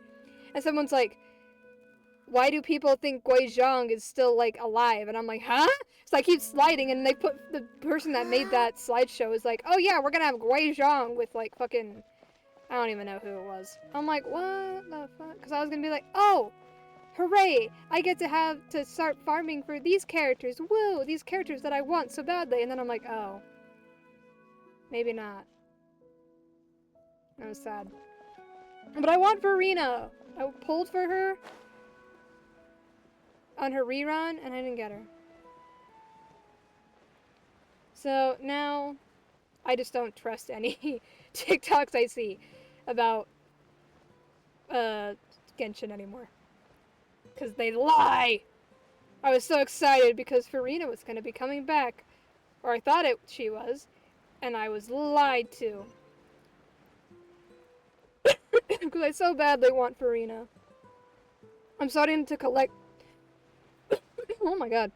I'm starting to collect Hydro characters now. Because first it was...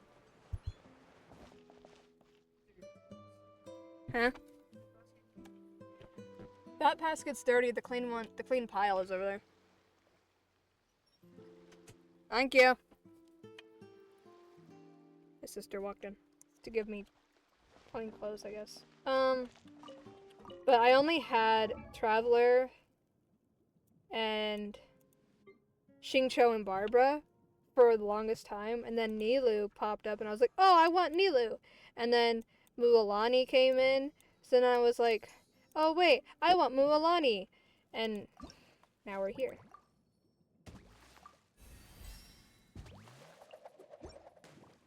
I can ascend her again? What is he building right now? Like, artifact-wise? I don't really know, because I stopped focusing on artifacts for a bit. Let me see. What is this?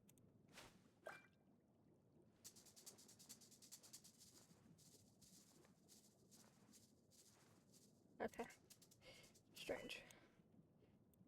There. Because I was actually messing with my priority list for artifacts earlier today. But I don't... Woo! Whoa! Whoa! Hide. I need to not be on Mualani because she's loud. And I don't like hearing the idols.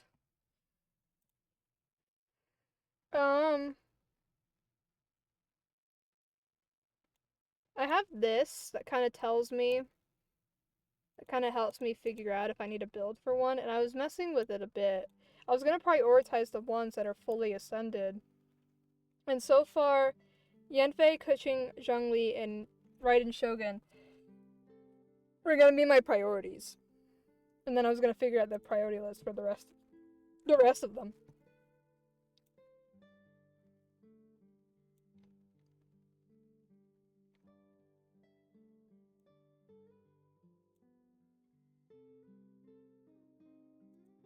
But yeah, I need to get artifacts for Lumine.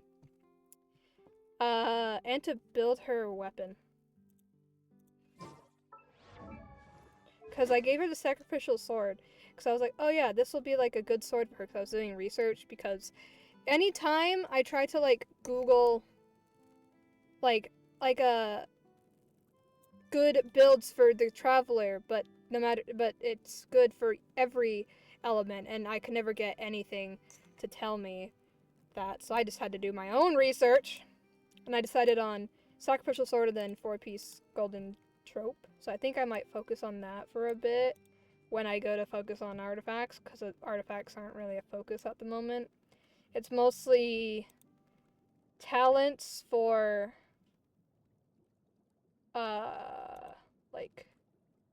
it's mostly Mora, because I'm always poor. And then talents for Keqing, Raiden, and Lumine. And then ascensions for, Homa and Chlorand are my focuses at the moment. I'm not really focusing much on artifacts and definitely not weapons. I don't pull for weapons though. Which reminds me, I need to do this fucking fishing stuff to get the catch. Is it a blueprint? Or is it just like a single weapon? I feel like it would be a blueprint.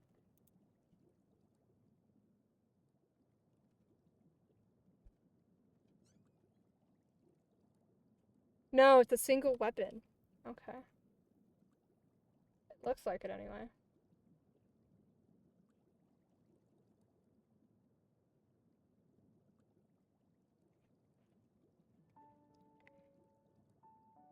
It's so convenient now that they put the recommended artifact set and the characters in the menu pretty motivated just below all my resin on domains. Wish I had more resin.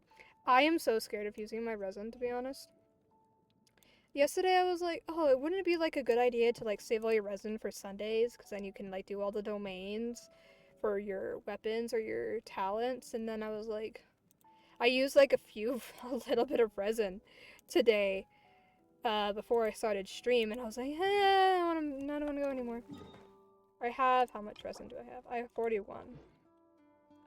And then I was like, I don't like using it, but I have no reason to hoard it.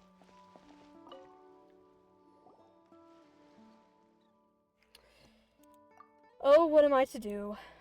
Huh, are you okay? Sighing so sadly alone by the water like that. Did something bad happen? Yes, and it wasn't any old something bad, but something awful. Apologies, I forgot to introduce myself. My name is Brookley, and I am an entry-level researcher at the Fontaine Research Institute, and I was previously responsible for monitoring Fontaine's hydrology data.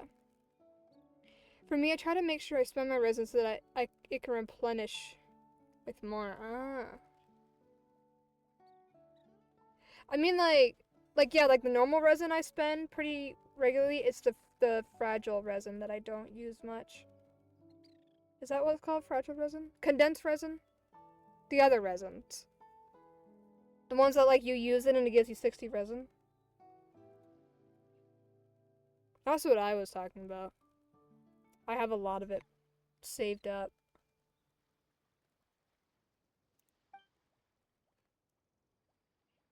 Yeah, I don't want to use it, but I have no reason to hoard it. What's hydrology data? Simply put, it's all the data related to the various properties of water. For example, there's the temperature of various water layers, water level, rates of current flow and evaporation within set times, concentration of dissolved impurities. Well, that all sounds really complicated. It is, that's what people are needed, specifically my colleagues and I, to collect this complex data and make observations so that we can detect changes in the water quality in advance. If no one does this work, by the time we discover a huge problem, it will be too late to address it. You know, that's one of the reasons those lovely oceanids left Fontaine. There was a change in the water quality that made it unsuitable for them to live in. Really? That's not what I heard. Well, that's what I was told during my induction training, probably to rouse a semblance of personal responsibility in us. The point is, monitoring the hydrology data is pretty important work. For instance, if a change in water quality nears the minimum coefficient, it can make the taste less smooth and refreshing. Fix posture. Oh, and water break. I guess my posture wasn't really that bad to begin with. The worst thing is when I put my legs up on the chair, but it's hard for me to stream and play specifically Genshin. It's hard for me to play Genshin that way because I can't bring my tray. Like, you know, like those desks that have like the tray you can roll out? I have one of those, but when I have my feet up on the chair, I can't pull it out all the way. So playing Genshin is difficult because I usually stream it. Yeah. We'll put one foot on the chair, but then I can sit up straight and not have the tray in the way. Like I'm sitting on my foot. Water. The ice made my water cold.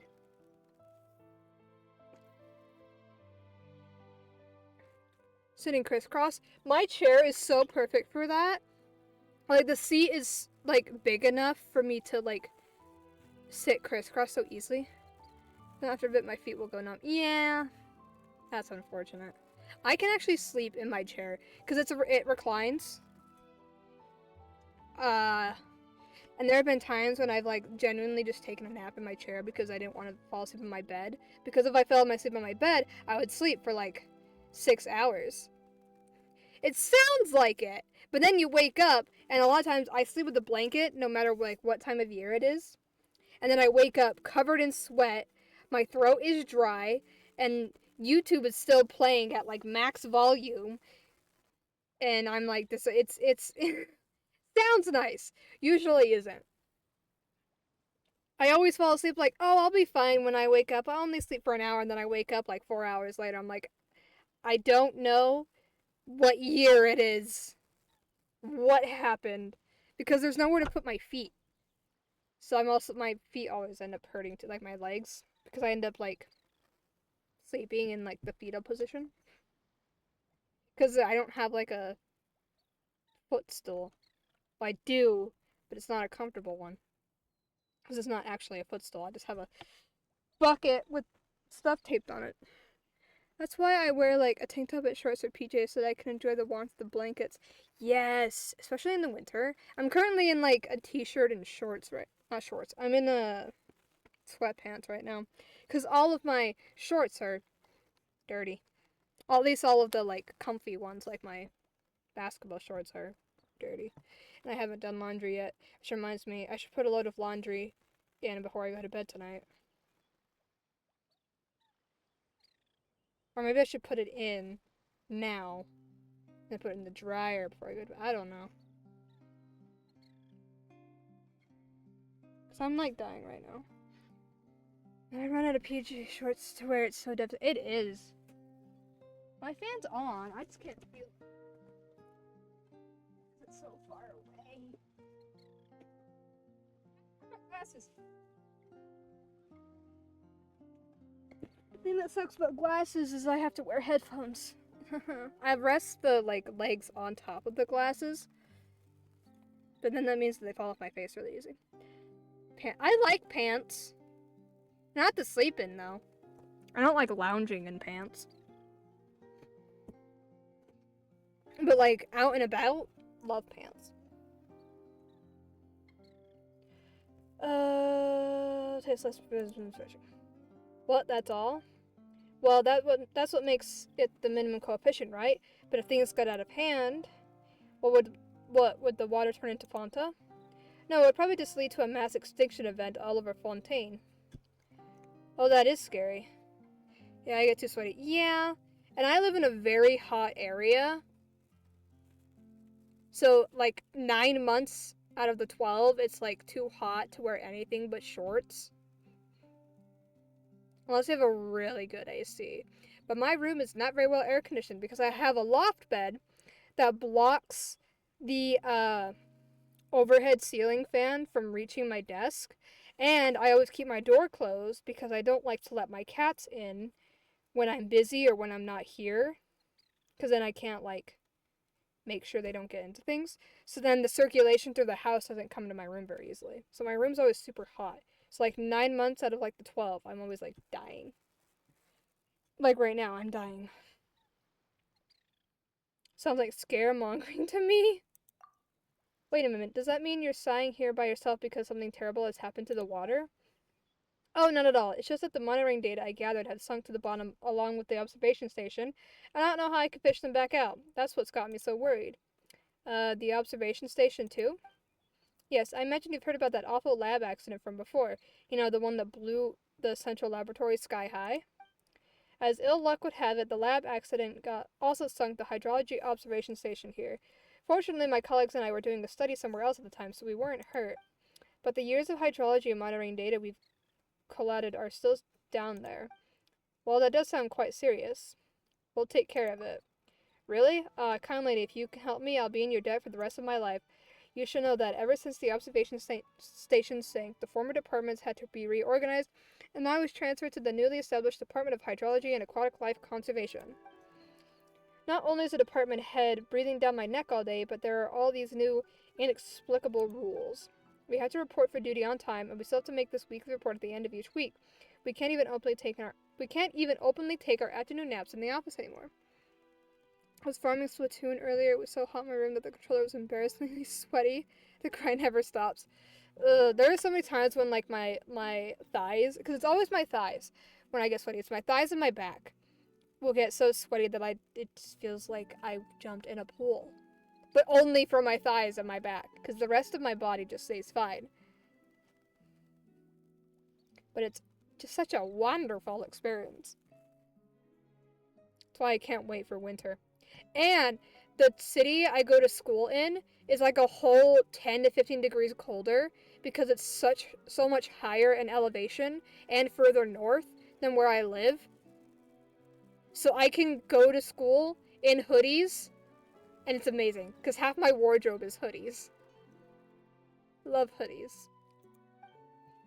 Even worse, there's a woman who keeps a blubber beast in the office. A blubber beast. It's bitten me 3 times already. So if our research data from before can be retrieved, I'll be able to think of a way to persuade my supervisor to restore the hydrology and monitoring department. Yes. It's like when I went to classes Friday? Yeah, Friday. I wore a hoodie the whole time. And then I came home, and then I had to go to work, so I had to change into my uniform. But it was great. Love hoodies. That way, my colleagues and I can also be transferred back to our original post and return to happy lives of ease. I mean, return to fulfilling lives of field studies. So after all that, you just want to slack off, don't you? Yeah, why don't you just go down there and get that stuff yourself? Well, this is embarrassing, but even though the Fontaine Research Institute did organize diving training sessions, we strategically held a dinner each time. I mean, every diving training session conflicted with our dinner reservation that held to the board. What a shame. Okay. Anyway, the advancement of the science of hydrology and the future of Fontaine are in your hands, kind lady. As for your reward, worry not. As long as you can help me recover my research, I'll do everything in my power to ensure you're adequately compensated. So I'm begging you, please retrieve our precious data from the central control room for me. Okay. Ooh, can I dive straight into the water? Whee! Ah, that's fun. What is this? Oh, is this the thing? Enter the sunken hydrology research station. Oh, maybe I should pull my map up.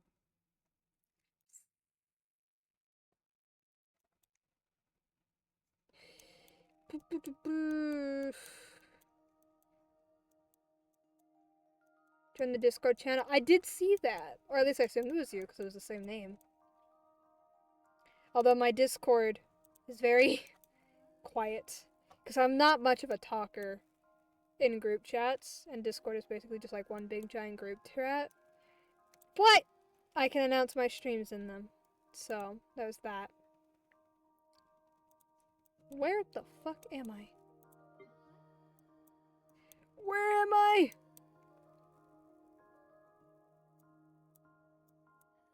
Oh, I wasn't high up enough. Lurk through the channels. I liked your art. It made me motivated to get back into digital art. Been too busy with life. I haven't done digital art in so long. I don't even remember what my last project was that I completed. Hold on. Oh, technically it was my profile picture, but that wasn't very different. Cause I dye my hair a lot, so I made like a profile picture, and then when I changed the color, I just recolored the hair on the file. That's the last thing I did. I don't remember what I did before that. Because I have variations of hair colors that I have made. Like I have brown, which is the one that's on most of my like socials, besides Discord, because my natural hair color is brown. And then there's blue, red, green, pink, purple, and rainbow, because those are all colors I've done before. I might do black eventually. I don't know. I just barely dyed my hair pink, so that's why that's the most recent thing I made. Oh, I think this is my most recent art. It was supposed to be 2 pieces of art that to go along with a trend on TikTok, like an audio trend, but I never actually finished the other half. It was this. It's my latest piece of art, I think. Because I have, like, a bunch of OCs. And I draw this one the most. Yeah, like, 90% of these files is her, specifically. Yeah, wait, I don't even remember what arts I had in there. Well, let's see what I posted in there. Oh, wait, it is on there. I did post it in there. Yeah, if I scroll up, most of those drawings I put in there is this character. And then there's OC's name. So this one's Kaida. She's like the main character, because they're technically OCs to a book I'm trying to write. She's the main character. The way that her appearance has changed over time, though, because like originally she just looked like this, but then I was like, oh, but I should give her horns because she's half dragon. So most of the drawings are not accurate. And then this girl, who's like her love interest, her name's Rona. There's that drawing of her that I think is in the Discord. That's an older drawing, though. These are the first 6 main characters you meet. There's Kaida there, her sister Rain, and then these are other characters. Her name's Scarlet, that's Arya, Terran, and then Dover. Let's see what else. Oh, these are my Pride characters that I had in 2022. I drew all of them. Oh, with names, apparently. That's the ones with names, I guess. Kaida, Rona. This is an old drawing. You can tell the change in, like, style so well with this one. Specifically the shading style. Anyway, Kaida, Rona, Owen, Scarlet, Dover, Philip, Kalaya, these 2 are siblings. Seth and Arya, these 2 are siblings. This character is technically dead. You never actually meet him, but he's dead. But he's gay. And then there's Ryodu. Her name's not Alia anymore. Her name's actually Catherine now. And then Ryu. Yeah, he's dead. It's an important part of her character story. But I was like, I had like a little headcanon, I guess, that like something that wasn't canon, but I thought it would be cute as if this guy and this guy were dating. So I was like, what if I just make him gay? Just because I can, because I'm the author, so I made him gay. Because I can do that. There's some drawings of like characters I would draw them on their birthdays. That's Catherine. Dover. Mara. She's like one of the main antagonists throughout the entire story. Owen. Rona. I hate this arm. These are old. Terran. Most of the pictures I have on here are old. You can really see like a difference if you pair up like one of my older ones with like a newer one. Like you got this one versus this one. There's a very distinct difference of improvement there.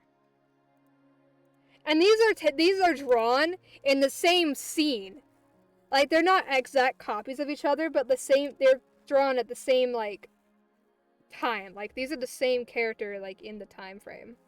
If that makes sense. Must be tons of fun to draw. I don't have any C's, so every time I draw something nothing comes to mind. If you're into like any kind of fandoms, like I started out drawing anime characters mostly, and my OCs, these OCs have been around for like many, many years. But a lot of my practice came from drawing anime characters. Because you have to add a lot more details. Like, the detail in comparison between these, a lot of what helped me learn to draw those details and make them look good was drawing anime characters. Because anime characters, a lot of them have, at least the ones that I watch, have a lot of very distinct details. So it gets, I don't know, it helped me get better at being more detailed in my drawings with characters.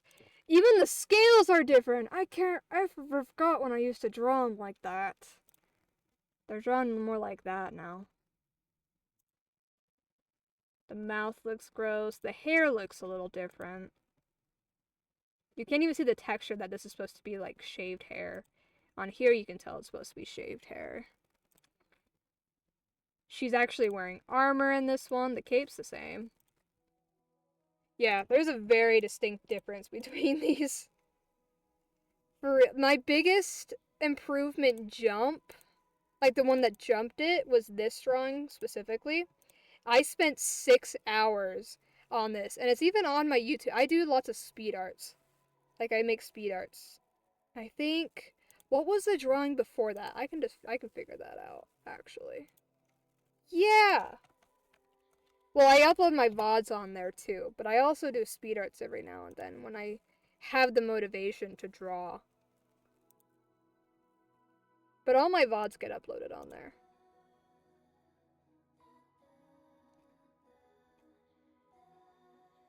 What was my last speed art? Not counting... That actually wasn't a speed art. Where is it? Yeah, okay. So, the biggest jump of improvement that I've ever had was like... Oh, fuck. What picture was it? I need to scroll down all the way again. It was... these two characters. Or these two drawings. Same character. Same exact character. But you can see the jump in oh my god. You can see the jump in improvement. Stop that! Between these two drawings. Same character. Like, the hair is extra detailed and looks less weird. Scales are drawn the same. That was before I started changing the scales. The detail and the clothing is really different. Like, that was my biggest jump, I think. An improvement. And then there was, another one, like, my coloring improvement changed. No, that's not coloring improvement. Where's my biggest coloring improvement? Because this one... Was it that same thing? Oh yeah, it was. It was these again.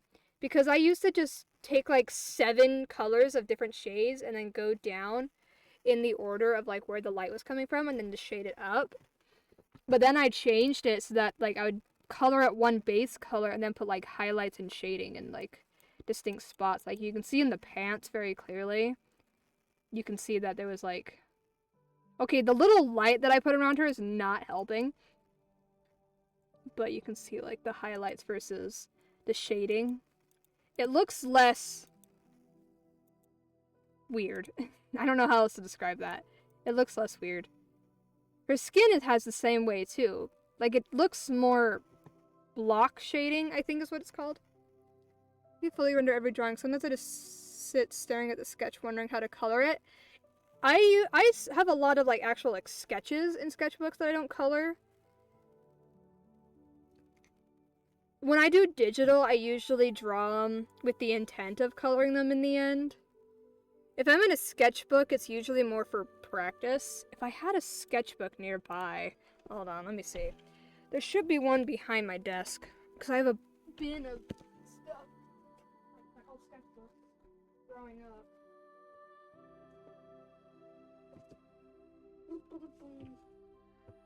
Is my first one? No.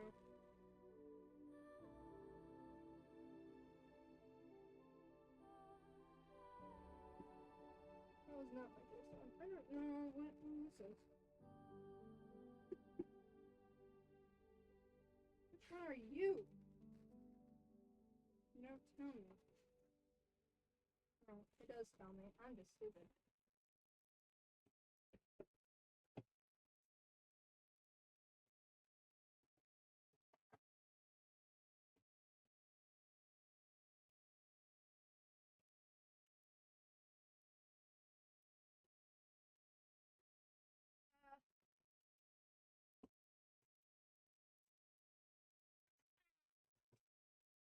And this one. Because I used to use smaller textbooks for a long time, and then my friend, who's also an artist, I don't really talk to her much because we kind of grew apart, but she bought me, I think it was for like a birthday gift that year, whatever year that was, she bought me a large text sketchbook. Like I used to use this size.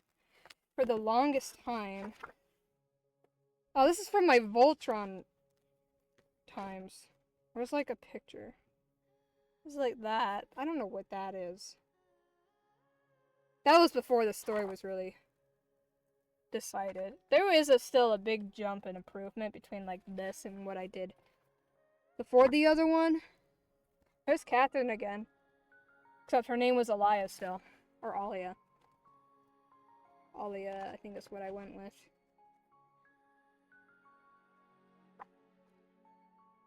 That's a very old design concept for that character. He does not look like that anymore. Seeing this, I'm like, damn. My style has improved a lot. Is that? I think I was using a reference for that. A picture of just legs. What was I even doing? I would draw like comics a bit, kind of. This one came after that. I kind of marked them, like what order afterwards, because I was like, oh, I want to see like the improvement. Here's a colored one. Most of my pages never actually get finished. There's another colored one. I think this sketchbook was around when I started putting my art on TikTok, and then I stopped doing that. But I think this is the sketchbook where I started doing that, so a lot more of them are more finished. There's another colored one. This one never got lined, so it still has all the guidelines on it. It's the best looking at old art and seeing all the improvements for real. I'm looking at these now, and I'm like, god damn! I improved a lot. See, I watched My Hero. My Hero was my, like, anime of choice. I still need to catch up on it, but I drew a lot of My Hero characters. I drew a male version of Yaoyorozu. That's not my drawing. I started lining this one. First anime I watched technically wasn't My Hero. It was Danganronpa, if I'm even saying that right. A friend introduced me to it, and I watched like the entire show in one sitting. And then after that, I watched My Hero. And then after that, I think it was like Attack on Titan or something. And then like Demon Slayer. There's another colored one. It was. It was not the best introduction into anime, I would say. My Hero was a better introduction into anime. I remember this was on a TikTok that I made. It's literally just them as kids and then them grown up, but there's like no discerning differences in features other than their hair is longer and this guy has his scars. Oh, I drew me in different outfits for the Harry Potter houses. I don't know what the fuck that is. I think it was testing pens or something. This one never got finished. I don't know what that is. More colored stuff for a TikTok, I remember. That's for that same thing. Same thing. What the fuck is this? Is this just like ideas? I don't know what that is. I started this. Didn't finish it. I lined 2 characters, colored in their eyes, and then started 2 more characters. That one never got finished. He doesn't have a body. He's just a floating head. That one doesn't have an arm. Or a face. More things for a TikTok. Seriously, the only ones in here that are colored are ones that were for TikToks. That's for the same thing. Because I was like, oh, they need to be colored for TikTok. And then I just didn't post like half of them. She only has her eyes colored. Because I used to only color their eyes with like gel pens. And then I would color the rest in colored pencils. This was a test on liner pens. I remember that. I'd basically do the same character over and over again. Except this guy got thrown in randomly. And then tested the liner pens against like erasing over it with the eraser. Because I would line them and then erase. Oh, here's a completed one that isn't for a TikTok. It's just all the 12 main characters. Except a lot of them do not look like that anymore. That's what Kaida originally looked like. She doesn't look like that anymore. She does that is not, I can't see what my finger is. That is not what she looks like. It should be, I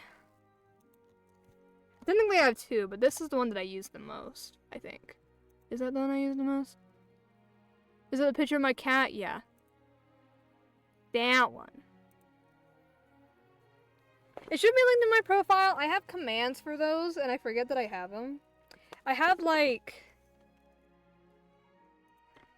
I love how I put so much effort into my commands and then, like, never use them. I have those.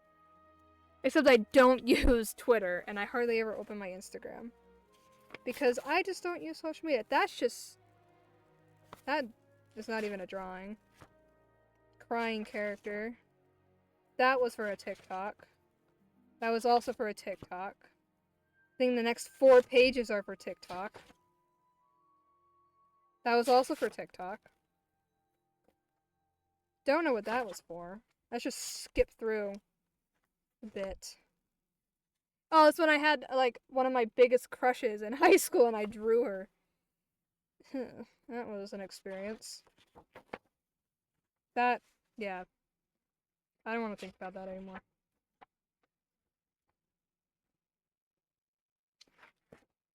Oh, I drew her again. Twice, actually, on the same page. Oh, and again! Same person.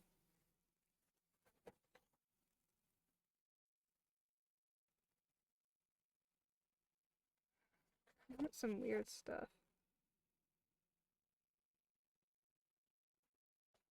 I wrote an entire scene on the back of one of these pages. That's just a blank page. Okay.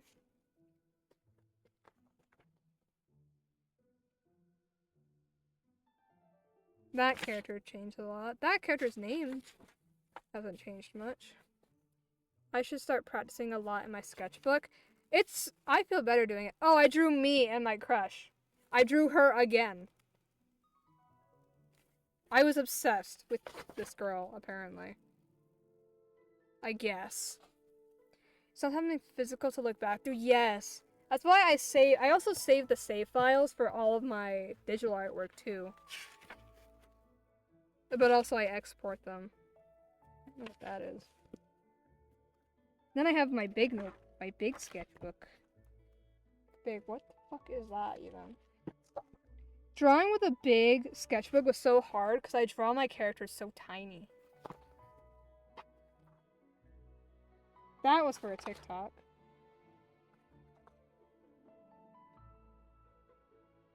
Oh, I made, like, Pride-themed, like, Halloween characters. But I only did 3 of them. I never finished it. Family concepts. No idea what the fuck that is.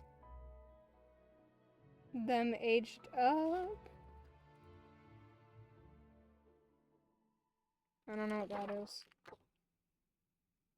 Oh, a scene from the book I wrote out. That scene has not changed much. Oh, I can start to see the improvement now in my character drawing. I actually would like define their arms at this point. That was a story concept. I don't know what that was. Oh, I was practicing drawing dragons. Because I have dragons in my book. But I can't draw animals for shit. And I can see here. I was never able... I still can't do it. Still cannot draw. Oh, that's why. Because on the next page, I was drawing a dragon.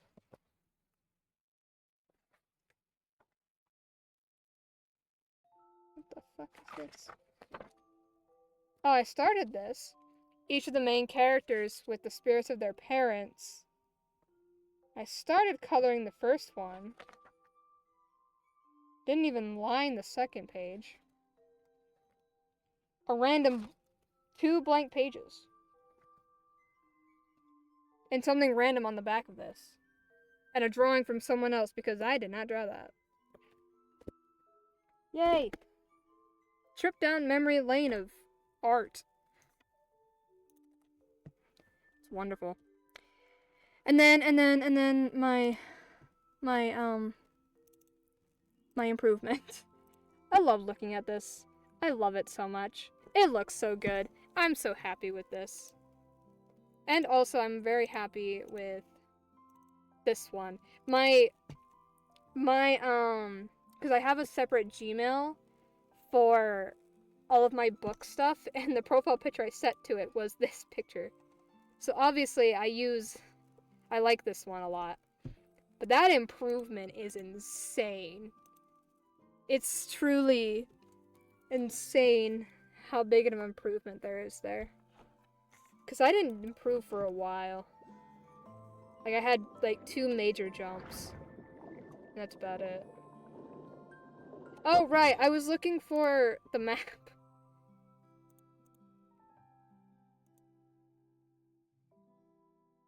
God, that was a year ago. God, I need to do more speed arts. I need to draw again. Maybe I should just have more art streams, just for fun. That'd be fun, right? Probably. Talk about my characters, because I like to info dump about their lore. This is like central control room Broglie was talking about, right? Yes, probably. I don't want to read stuff! I'm not reading that. I wanted this. It's directly below us. Oh, I was supposed to read that?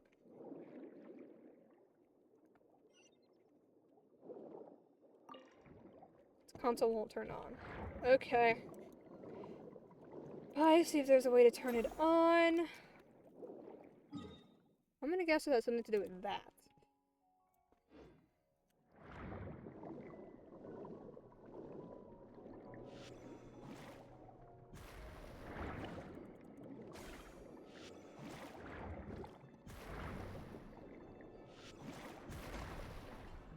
Love how the entire concept of, like, fighting when you're underwater is just how good are you at dodging.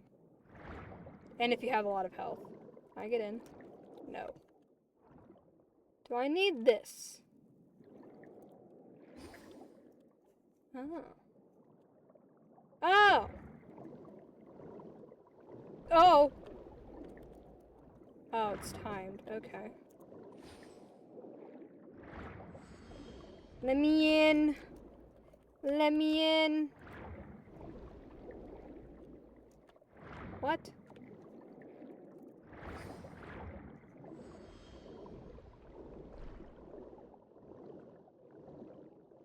Okay.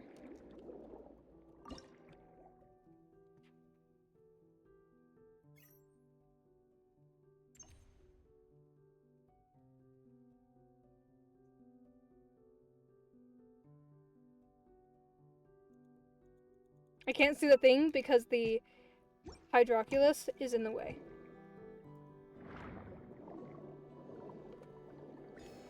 At least I think it is. Oh no, it's because this table's in the way. Anyway. Let's mark those pins real quick. Okay. Switch to this.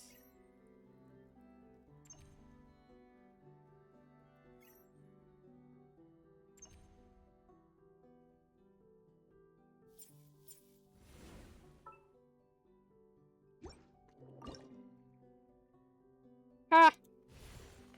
Cheated the system.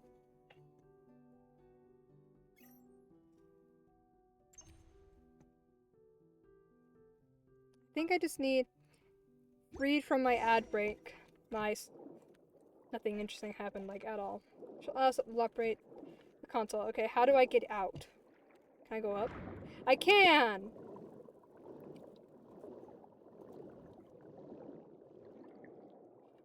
Research terminal! Great, now we can turn the console on.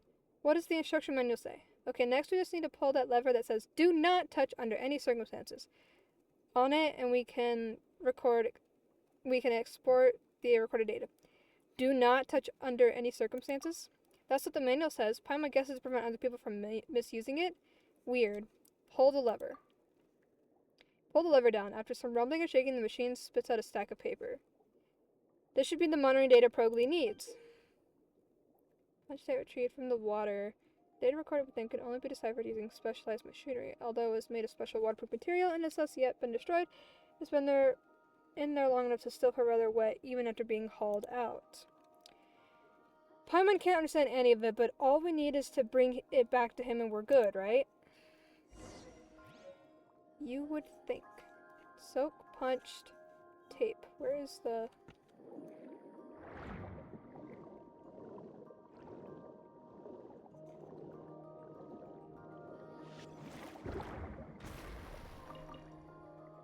Love Fontaine music.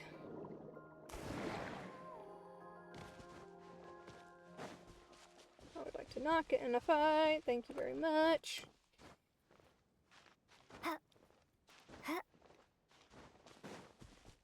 I think Fontaine might be my favorite music region for music. Oh, he's on the other side. Oh, fuck.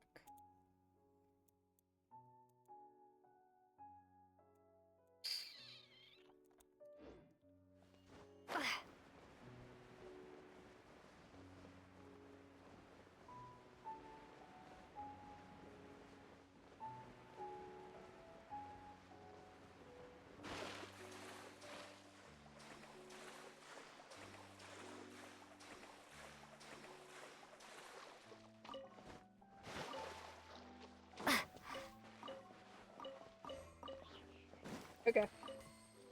Hello, sir. Yes, that's it. All the data from the station's been recovered now.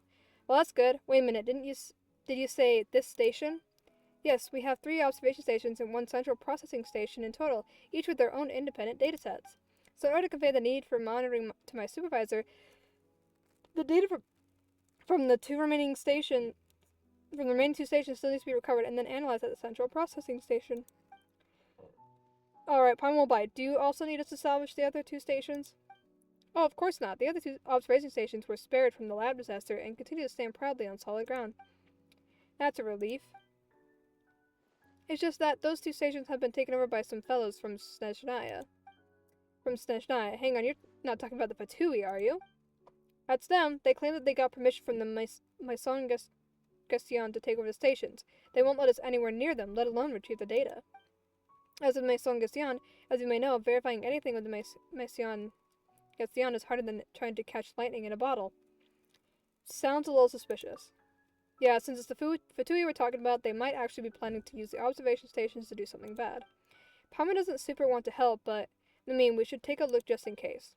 Thank you so much, kind lady. I'll mark the locations of the Pâté de Fruit station and Crepe Suzette station on your map now. I cannot read French at all.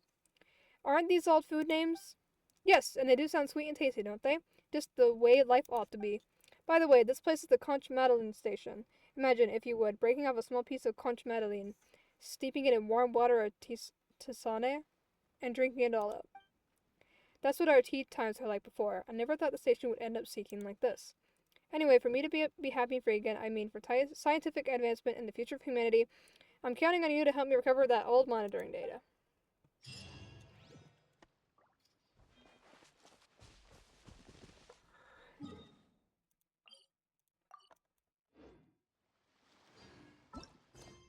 Didn't even give me a quest for it.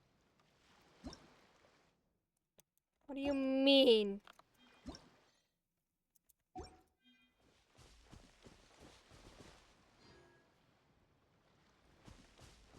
Oh, you know what would be cool? Is if when Kanich launches and I succeed in pulling him, if I had a party that was just Lumine, Mulanni, Kanich, and Kachina. I don't think it'd be a practical army. I don't know, because I don't know Kanich's build, and I don't know how to build the other 2. But I think that would be fun.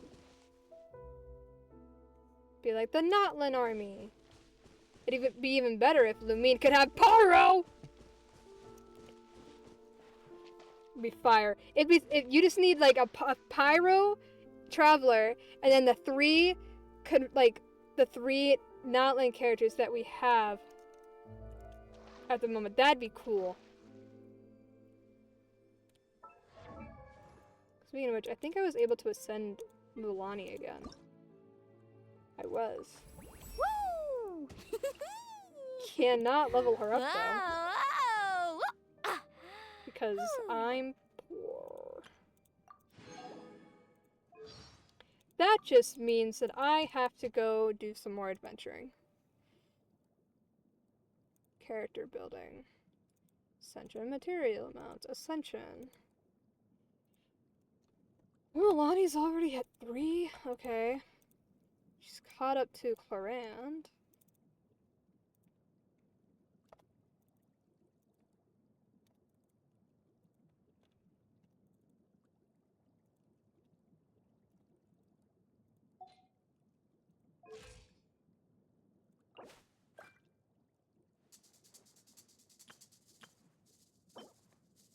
Golden whistle. That is so many of that fucking bird I have to fight. Oh my god. I think I'd rather finish building Toma first. Because part of me is like, oh, Zhongli may be the best shield, right? Like, he has, like, the best shield. But what if I just don't want to have Zhongli in my party all the time? What if I want a shield that isn't fucking Geo? So, Toma. It's literally the reason I'm building Toma. Because I hate fighting the pyrohypostasis. And out of all the characters I have, Toma is like second best shield. According to my research. Stabilize. Because Betos is like on her burst. And then Noelle, I don't know. But she's Geo. Kirara apparently has a shield. Based on my research. I don't think any other character I have has a shield. I don't know. Pyrohypostasis. I fucking hate it. I hate it so much. I hate it with every fiber of my being. It's so annoying. But with the power, that was annoying to fight since I main Pyro. Me too! Literally! Pyro! Yenfei is my DPS main. I end up fighting it with Kuching and Ayaka.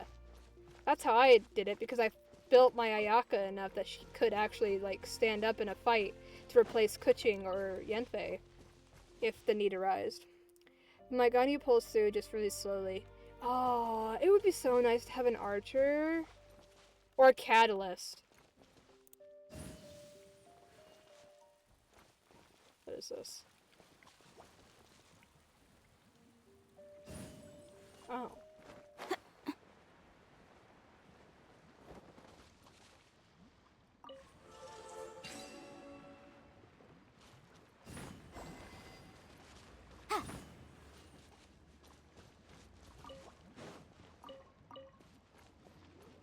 Oh. Do I... If only I had Barbara leveled up, then I could just use Barbara. Because, you know, Catalyst. The best character I have for it is Kuching and Ayaka, because Kuching has, like, her little teleport thingy. Oh, wait, I didn't grab enough. I'm stupid. And Ayaka, her charged attack is really nice. For, like, small crowds.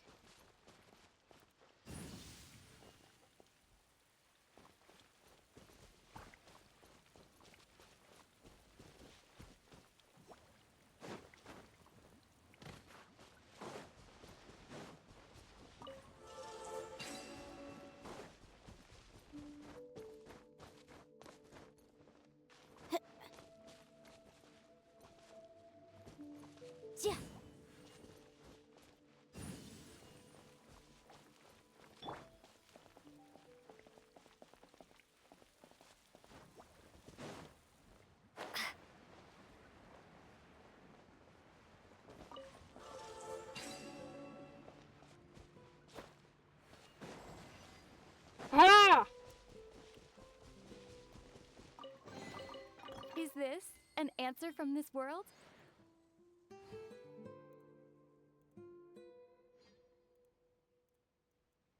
I think, hold on, which characters you fight the hypostasis?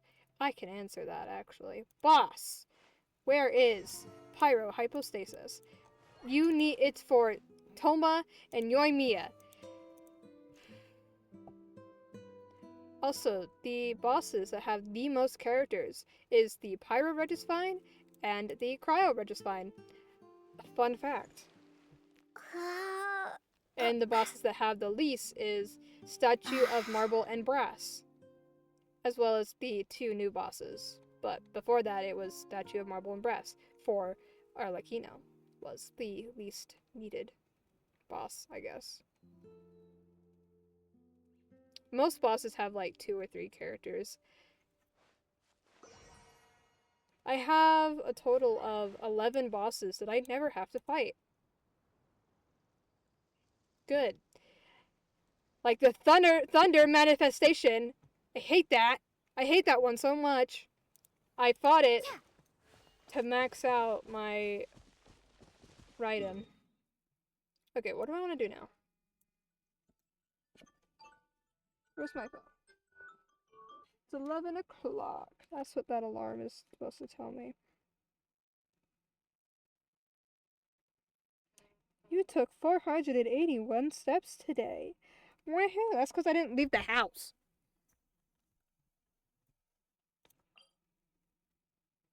Wait, what do you... Where are the other things? The other labs that I have to go to. Huh?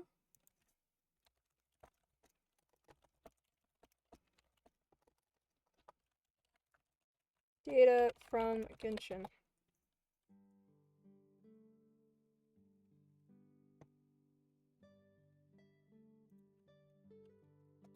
Not recovery.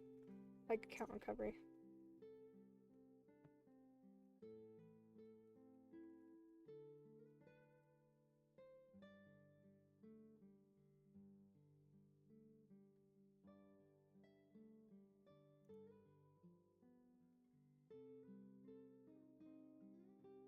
Water break.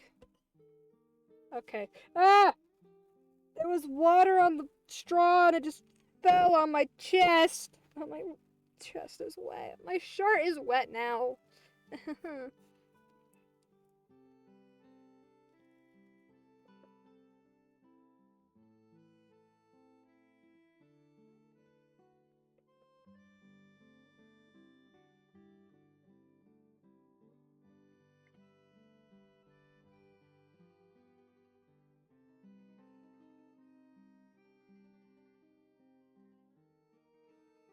Okay.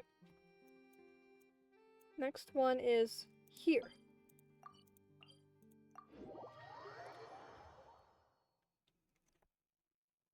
My water is so cold.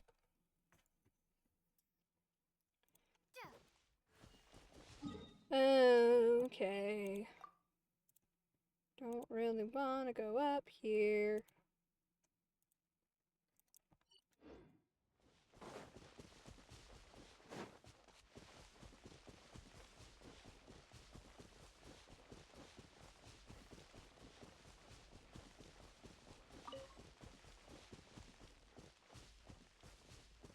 Maybe I should follow the path. I don't really want to get in a fight with the Fatui. Oh, you know what? Since I'm not doing the Archon quest anymore, I can take Lumina out of my party. Oh, should we run with Raiden for a bit? Oh, she's so pretty! What is the situation? She... is kind of built. Weapon's okay. Talents are okay. Talents, I was working on her talents today. Okay, here's how we can test. Let's fight this guy. Damn it. Incinerate! Crumble! Why is my...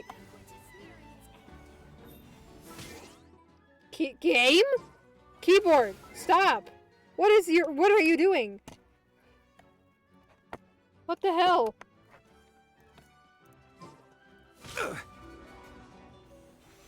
Solidify! Rise. My god.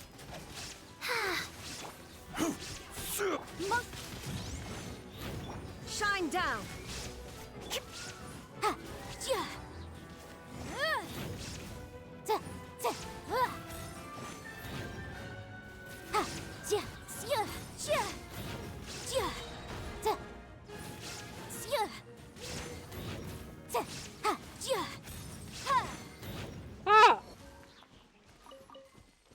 The power of having the Raiden Shogun. We're gonna run around as Raiden now. She's so pretty. I love her so much.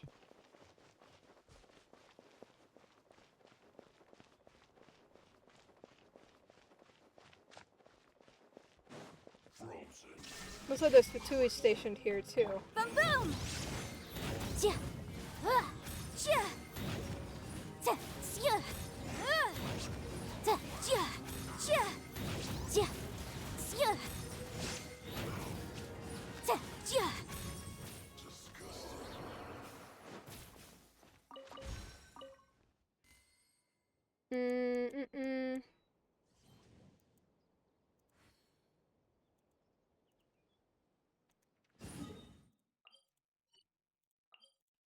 I can delete that now.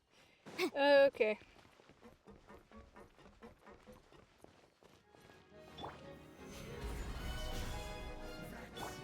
Torn to oblivion. There is no escape.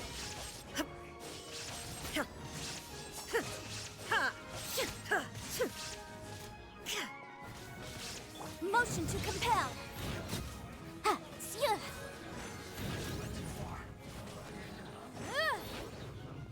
Haha.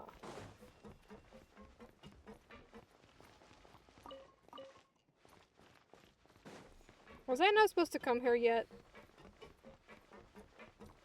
Supposed to just hide a thing about it. Second, Captain. All those bumps do is slack off. And these ones. Explore the tall tower. Are you gonna make me go outside and climb the damn tower? Is that what you want me to do?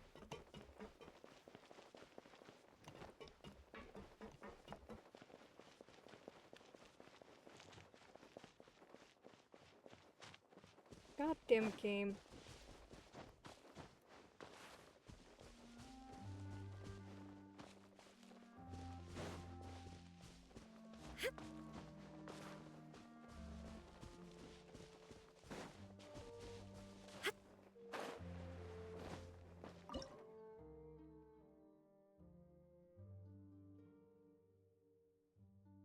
What? Is this just to tell me, oh, look, there's a chest below you.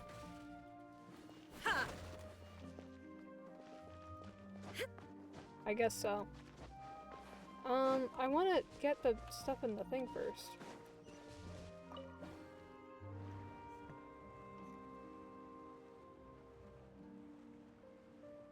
Where am I going?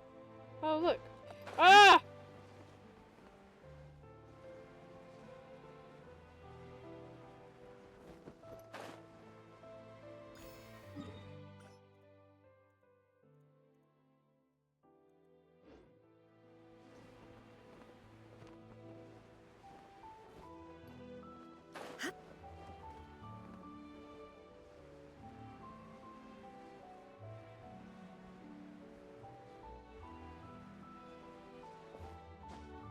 Okay, well, that wasn't helpful.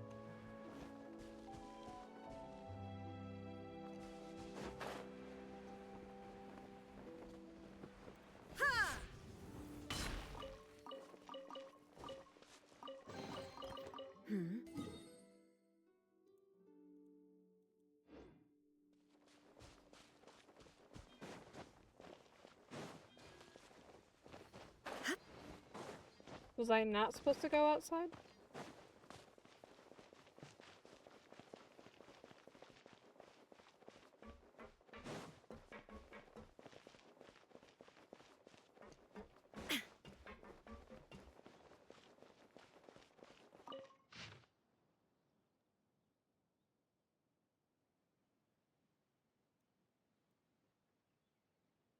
Oh. Do I have to go fight the things? Maybe someone in the group has a key. Ah, that's what I was supposed to do. Okay. I'm just wasting time, apparently. That's probably like a few minutes of my time I'll never get back. At least I got, hydroculus,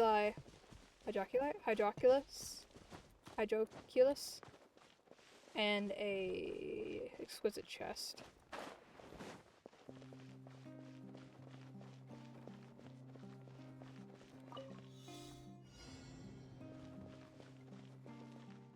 What? How do you expect me?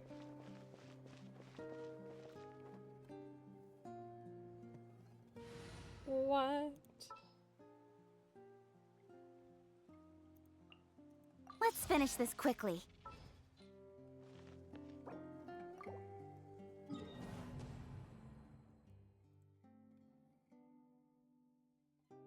Oh, use a bow character. Okay. Use a bow character. Need my help?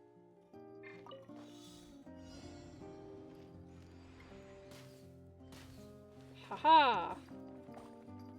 Thank you to that interactive map for telling me how to do this.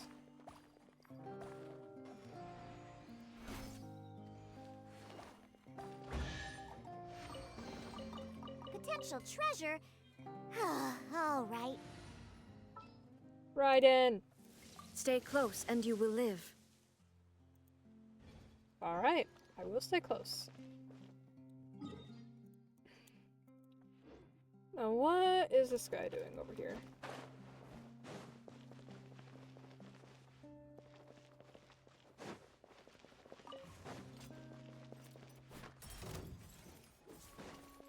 New type surveillance mech R101, imperfect guardian mech. Go.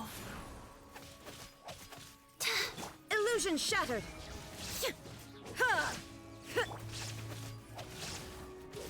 Incinerate.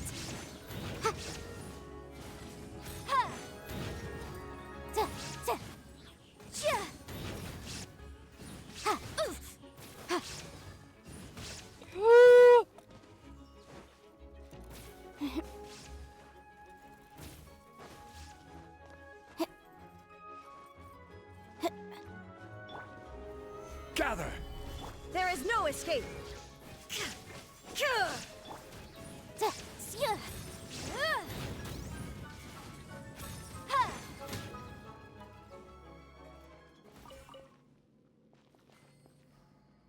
Okay, well that was an experience.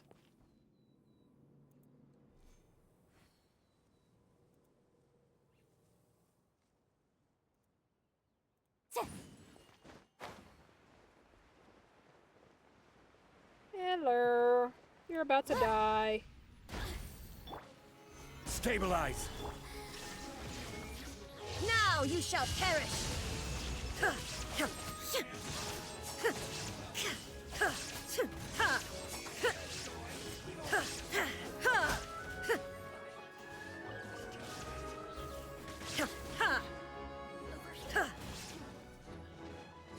Shine down. Boom boom.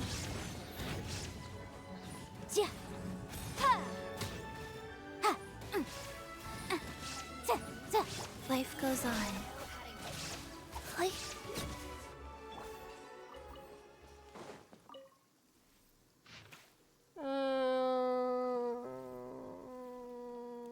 I'm not reading that. Huh. Let's appraise the value on this. Let's see.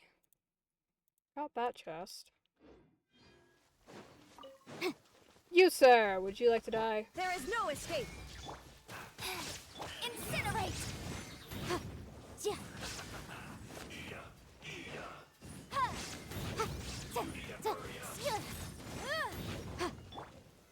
Solidify!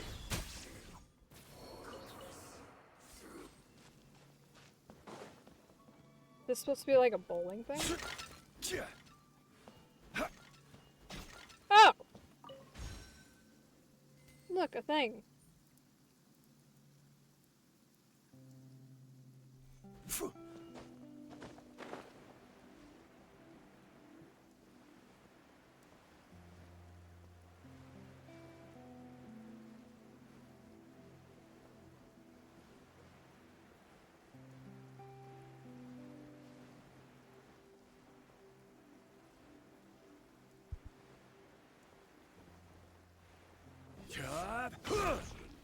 Gather!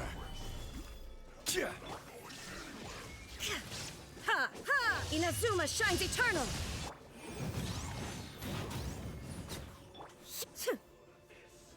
Ha! Ha! Ha! Illusion shattered! Motion to compel!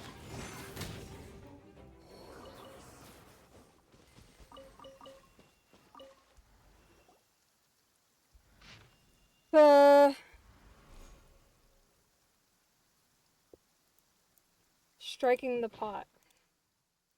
Doesn't want to work for that guy. Where do we get another type of sense of called honor? Where's the honor of not even letting anyone eat? What a baffling rule, right? The more someone doesn't know how to get things done, the weirder they get about discipline and rules. Come to think of it, if we also cause a commotion, we could probably load that platoon leader Shumalov down, right? Then we'd be able to get up there. I mean, let's give it a try. Strike the cooking pot. Okay.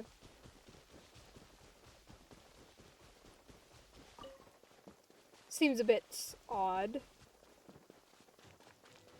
But okay.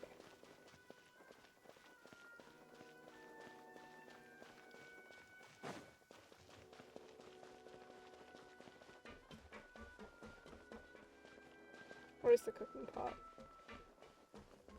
Not down here. Not here.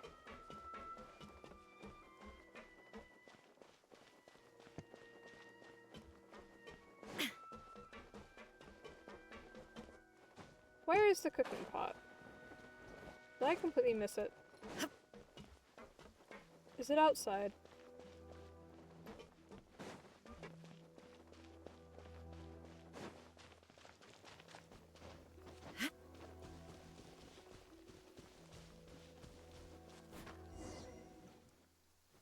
Not long after, hurried and frantic footsteps can be heard coming from higher up in the tower. Wait, who are you two, and where do you come from? Answers can wait until after we've caught you. This is order. Striking pots is forbidden. There is no escape. Go. Ha! Incinerate!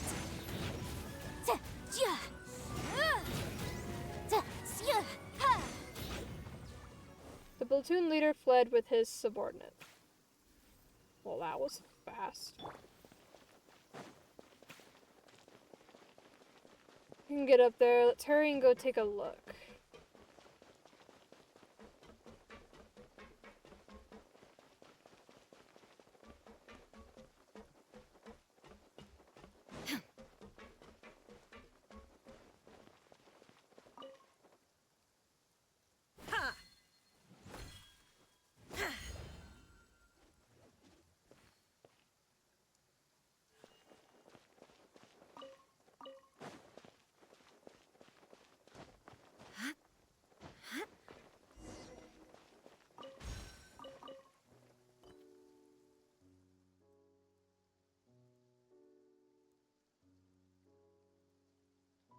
What do we do here? Right, it looks like a lever with do not touch under any circumstances written next to it.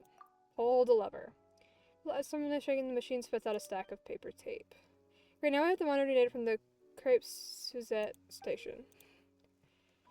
The data recovered within computer stuff uses specialized machinery. It's the Pate de Fruit station. Let's go. Okay.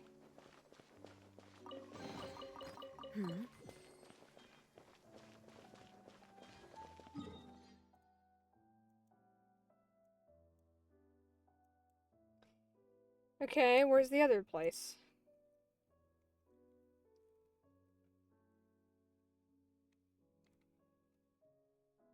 Right there.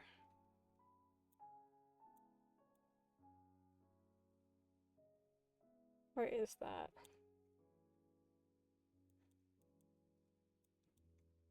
Oh, right here.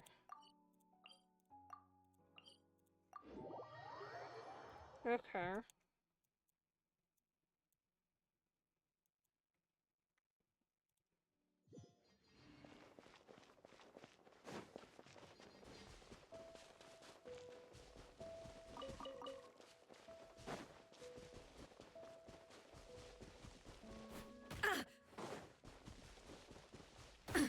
Absurd. That was rude. Ooh.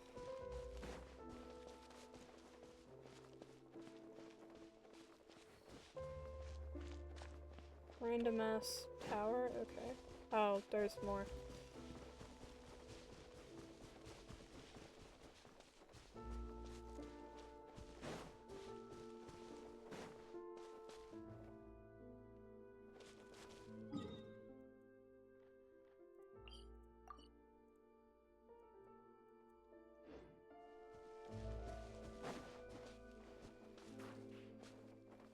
This isn't on the map! How dare they?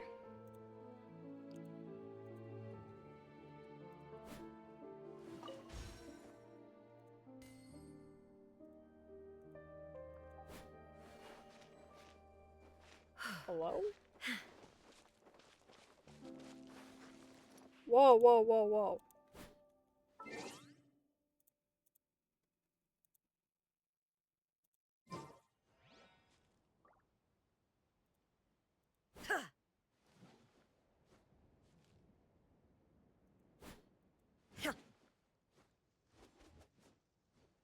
What? I hate when my keyboard does this.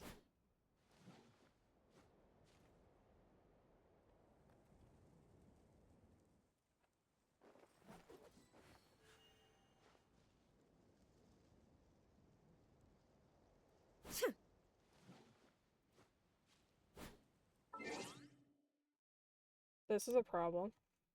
Because the only way I've been able to fix this is to restart my computer. Google!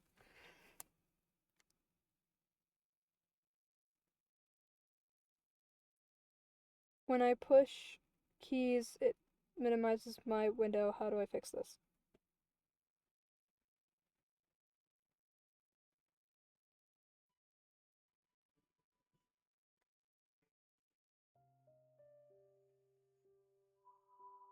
Hello everyone, how are you doing? This is MT Tech here with another quick tutorial. In today's tutorial, I'm just going to resolve if applications appear to be randomly opening when you select keys on your keyboard. So perhaps you don't actually have a keyboard shortcut for an application, but you just tap random keys and you notice that different programs seem to be opening up. Well, in today's tutorial, I'm going to show you guys how to hopefully resolve that without too much hassle. There's going to be a couple different workarounds I'm going to show in this tutorial, and we're going to go ahead and jump right into it. I'm going to start off by opening up the start menu, type in troubleshoot.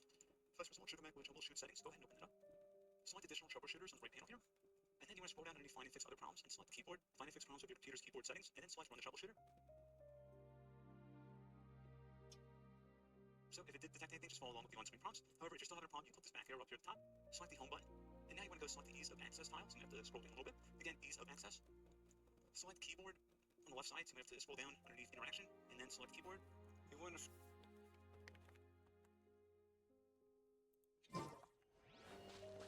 Oh! Okay, well the video didn't do shit, but a random comment on the video did. Okay. It's because Windows key is locked. So I just hit my Windows key and I fixed it. Ha ha ha ha. Love when the video doesn't actually help me, but something else does.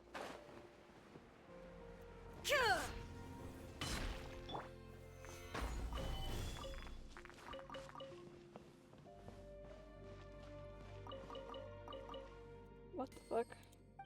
I didn't even see what that said. I didn't mean to start that up. Go to lower level, investigate the strange voice.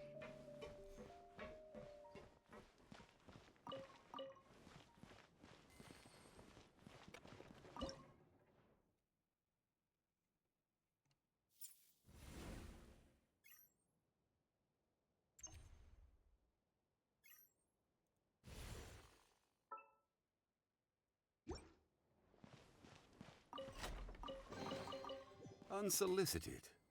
and all the more valuable for it.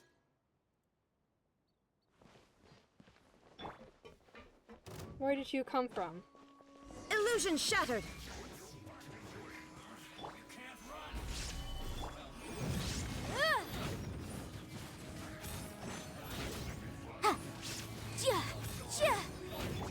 Torn to oblivion!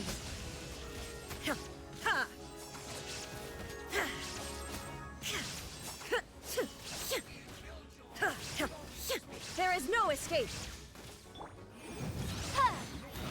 Wheel of life.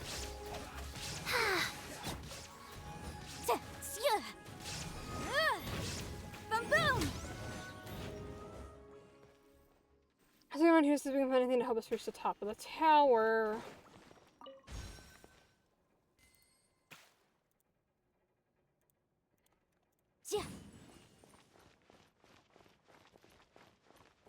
Okay, well, nothing here.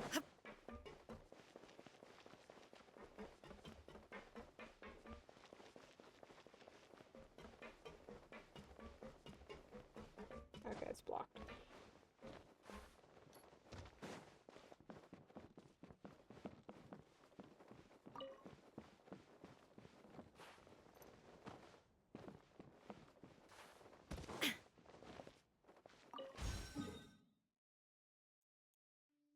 That would be this one.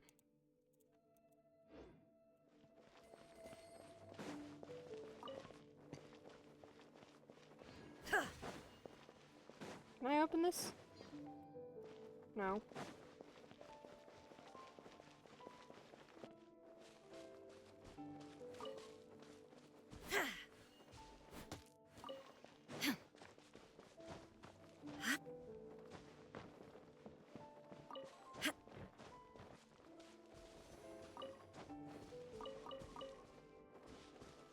I don't know.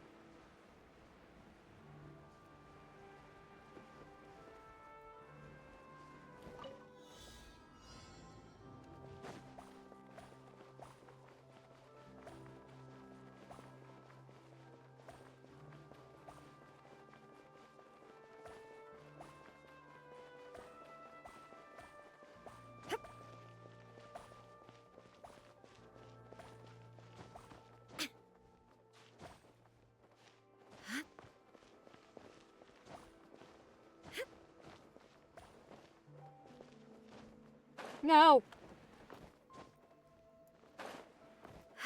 I didn't mean to jump off.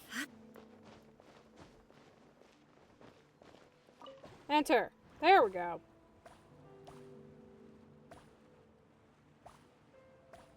I don't know if this is gonna help me.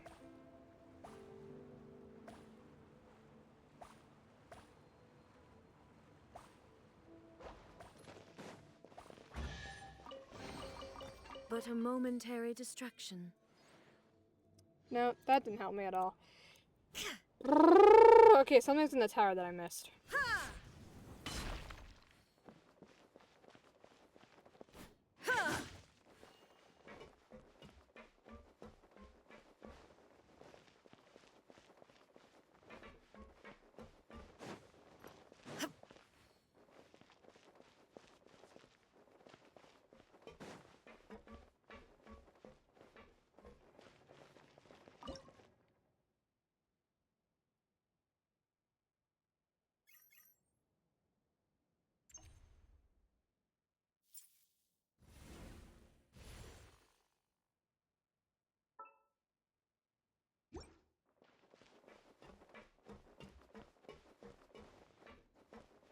Oh!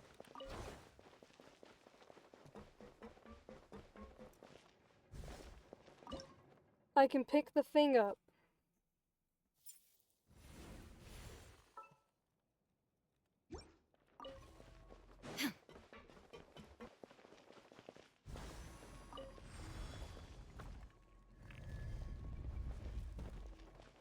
Oh, look. Something for me. Okay, and then we can take this.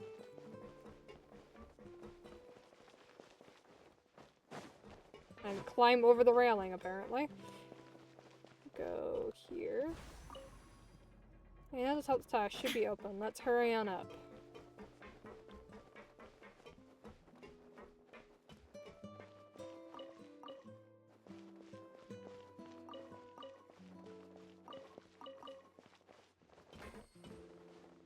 No!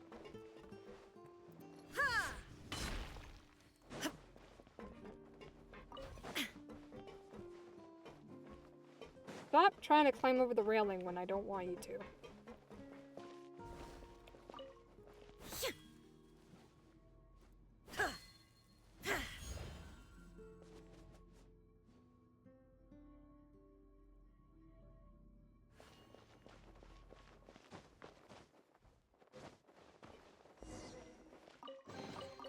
Take them.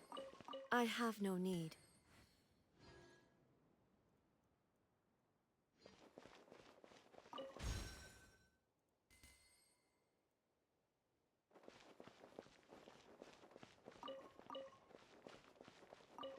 Alright. What do we have here? Right, looks like it's this lever with do not touch under any circumstances right next to it. Pull the lever. And same thing as before. Right now we have the monitor data from both the potato fruit and crepes Suzette stations. Let's go back to Broglie now.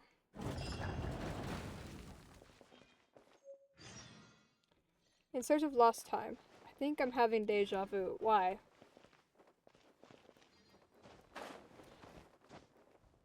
What happened? Like, good deja vu? Bad deja vu? Normal deja vu?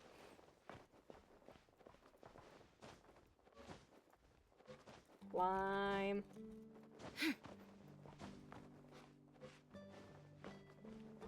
The lever that says do not pull in any circumstances. It says that like 3 times. Ah! Give me! Thank you. This dude's picture kind of sucks. Anyway. Oh, this is a nice view.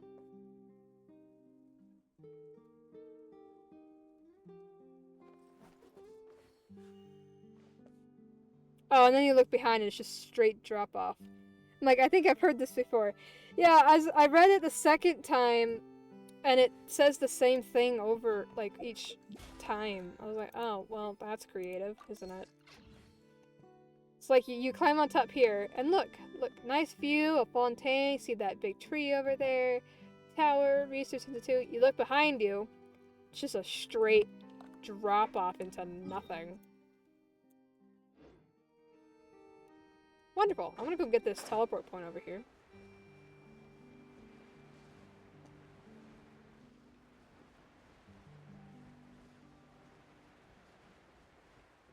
Why is there a random circle? I am concerned.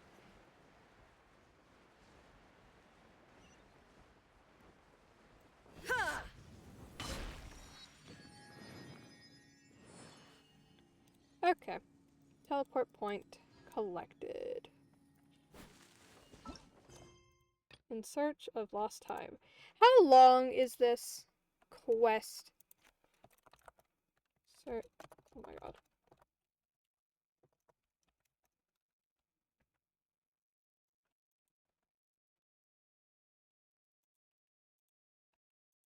Why?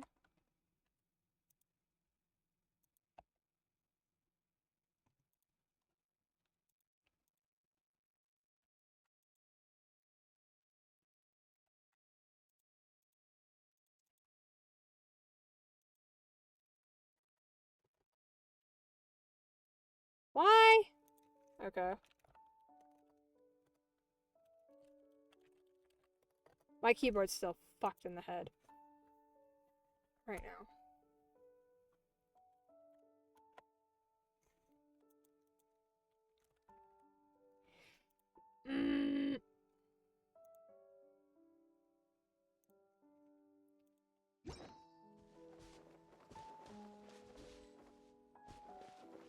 Okay, well, I guess I am restarting my computer after stream.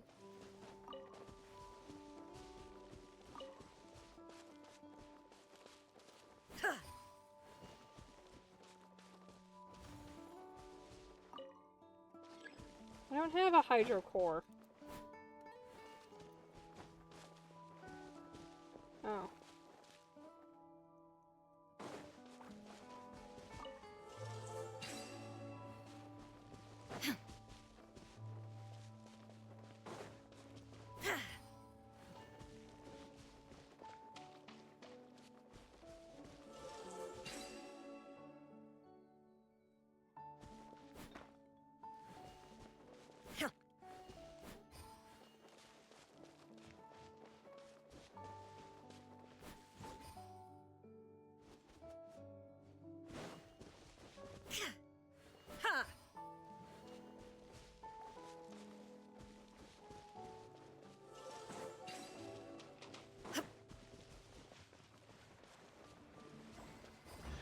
Ah! Hmm?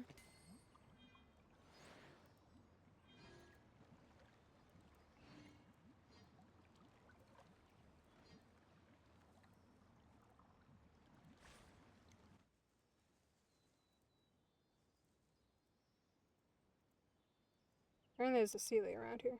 The world remains constant over the centuries. Oh. There's the Celia. Take me to treasure.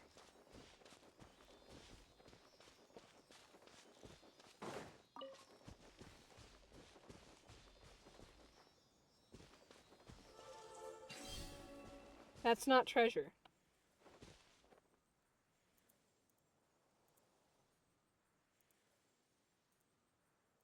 I said take me to treasure, and this isn't treasure. It might be, something else, though. Hold on. We may leave at any time.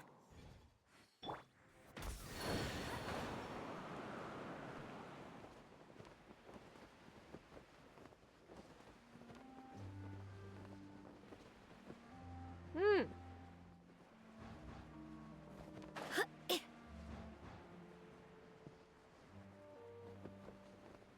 Oh, wait. I fucked it up. God damn it.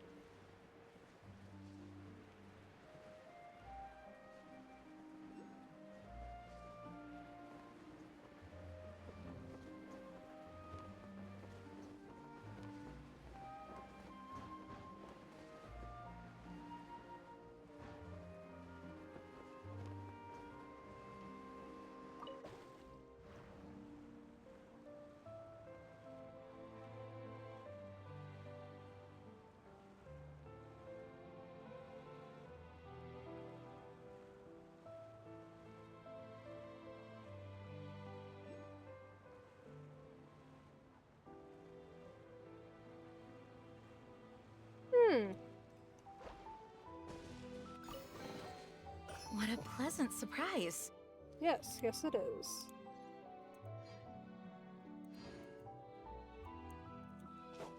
Oh, that's quite the sight.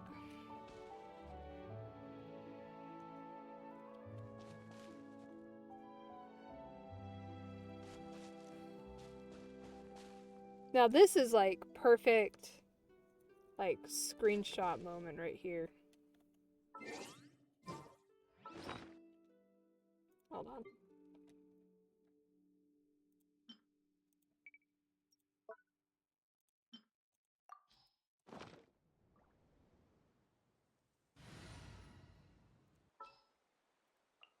Just what will we come across this time?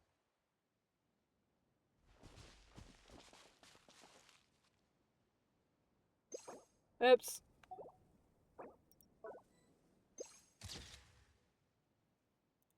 Or...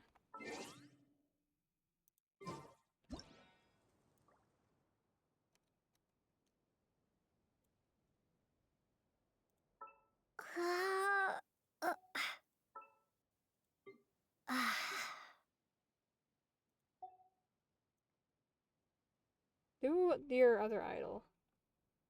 That'd look cool. The one where she like pulls up like sparkles. I want that idol. And now we just wait.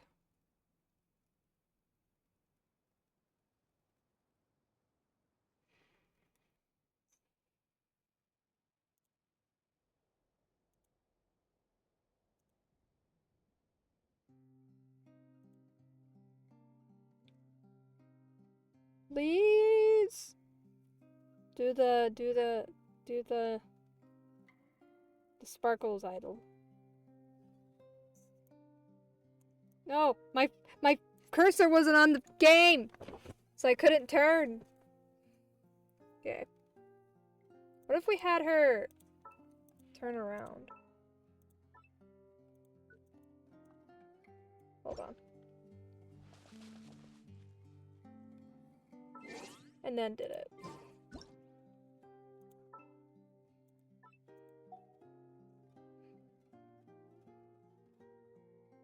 And now we wait. That is not my drink.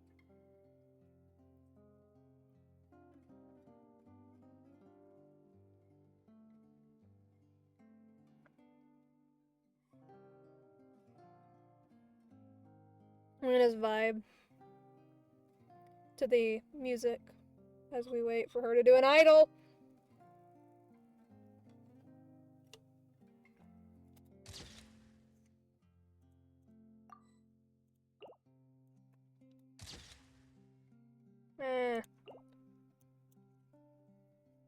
Okay. I got my picture.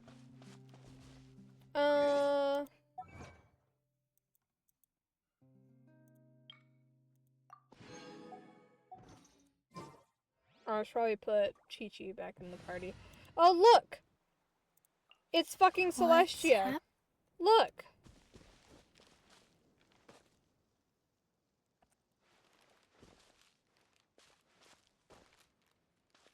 Oh, I'm tired. Okay.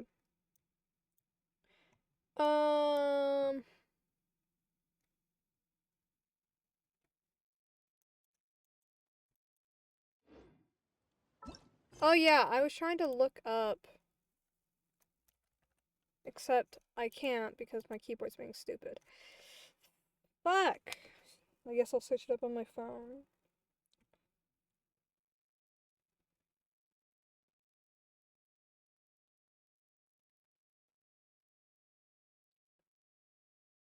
In search of lost time. It's the name of a novel, apparently.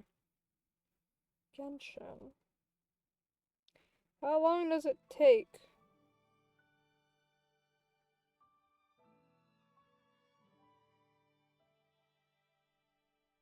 There are 11 steps? Okay.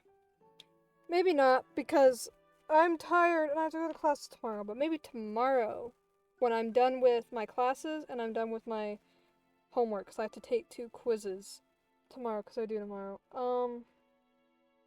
When I'm done with that, and we'll come back and we'll do some Fontaine World Quest. Or some story quests. Because I think these 2 unlock after... Oh wait, no. So this one unlocks after Nouvellette, and this one unlocks after Arena. And then you unlock after Nouvellette.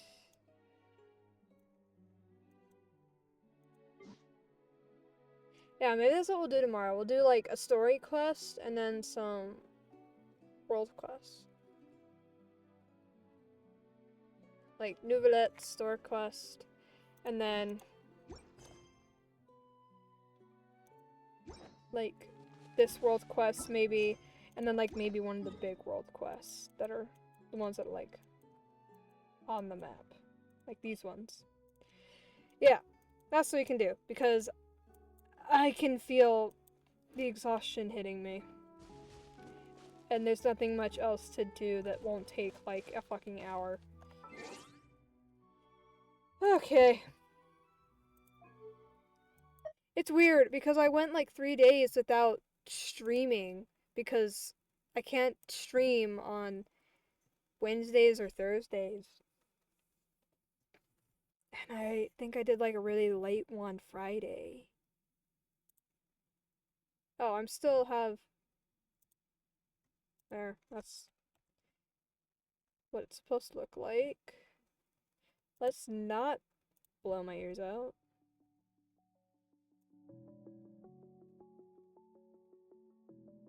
Okay. That's not the command.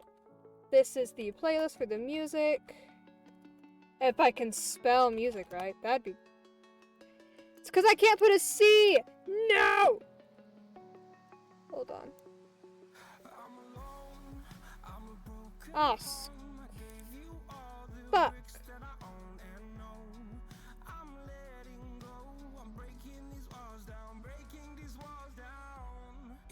I can't put a C because my thing is broken.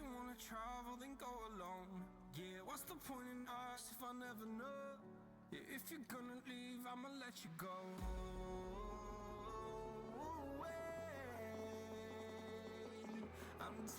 What if I did it? I can type it like that. There we go. There's the music playlist. That looks really stupid because of the capital C. But that's the playlist that plays when I go in BRB, when I start, and when I end streams.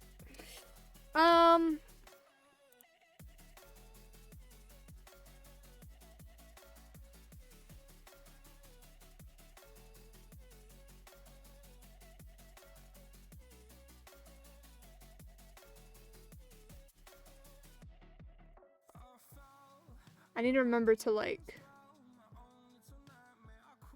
put that there. I don't think any of my friends are streaming right now. No. Okay. So we're just gonna end.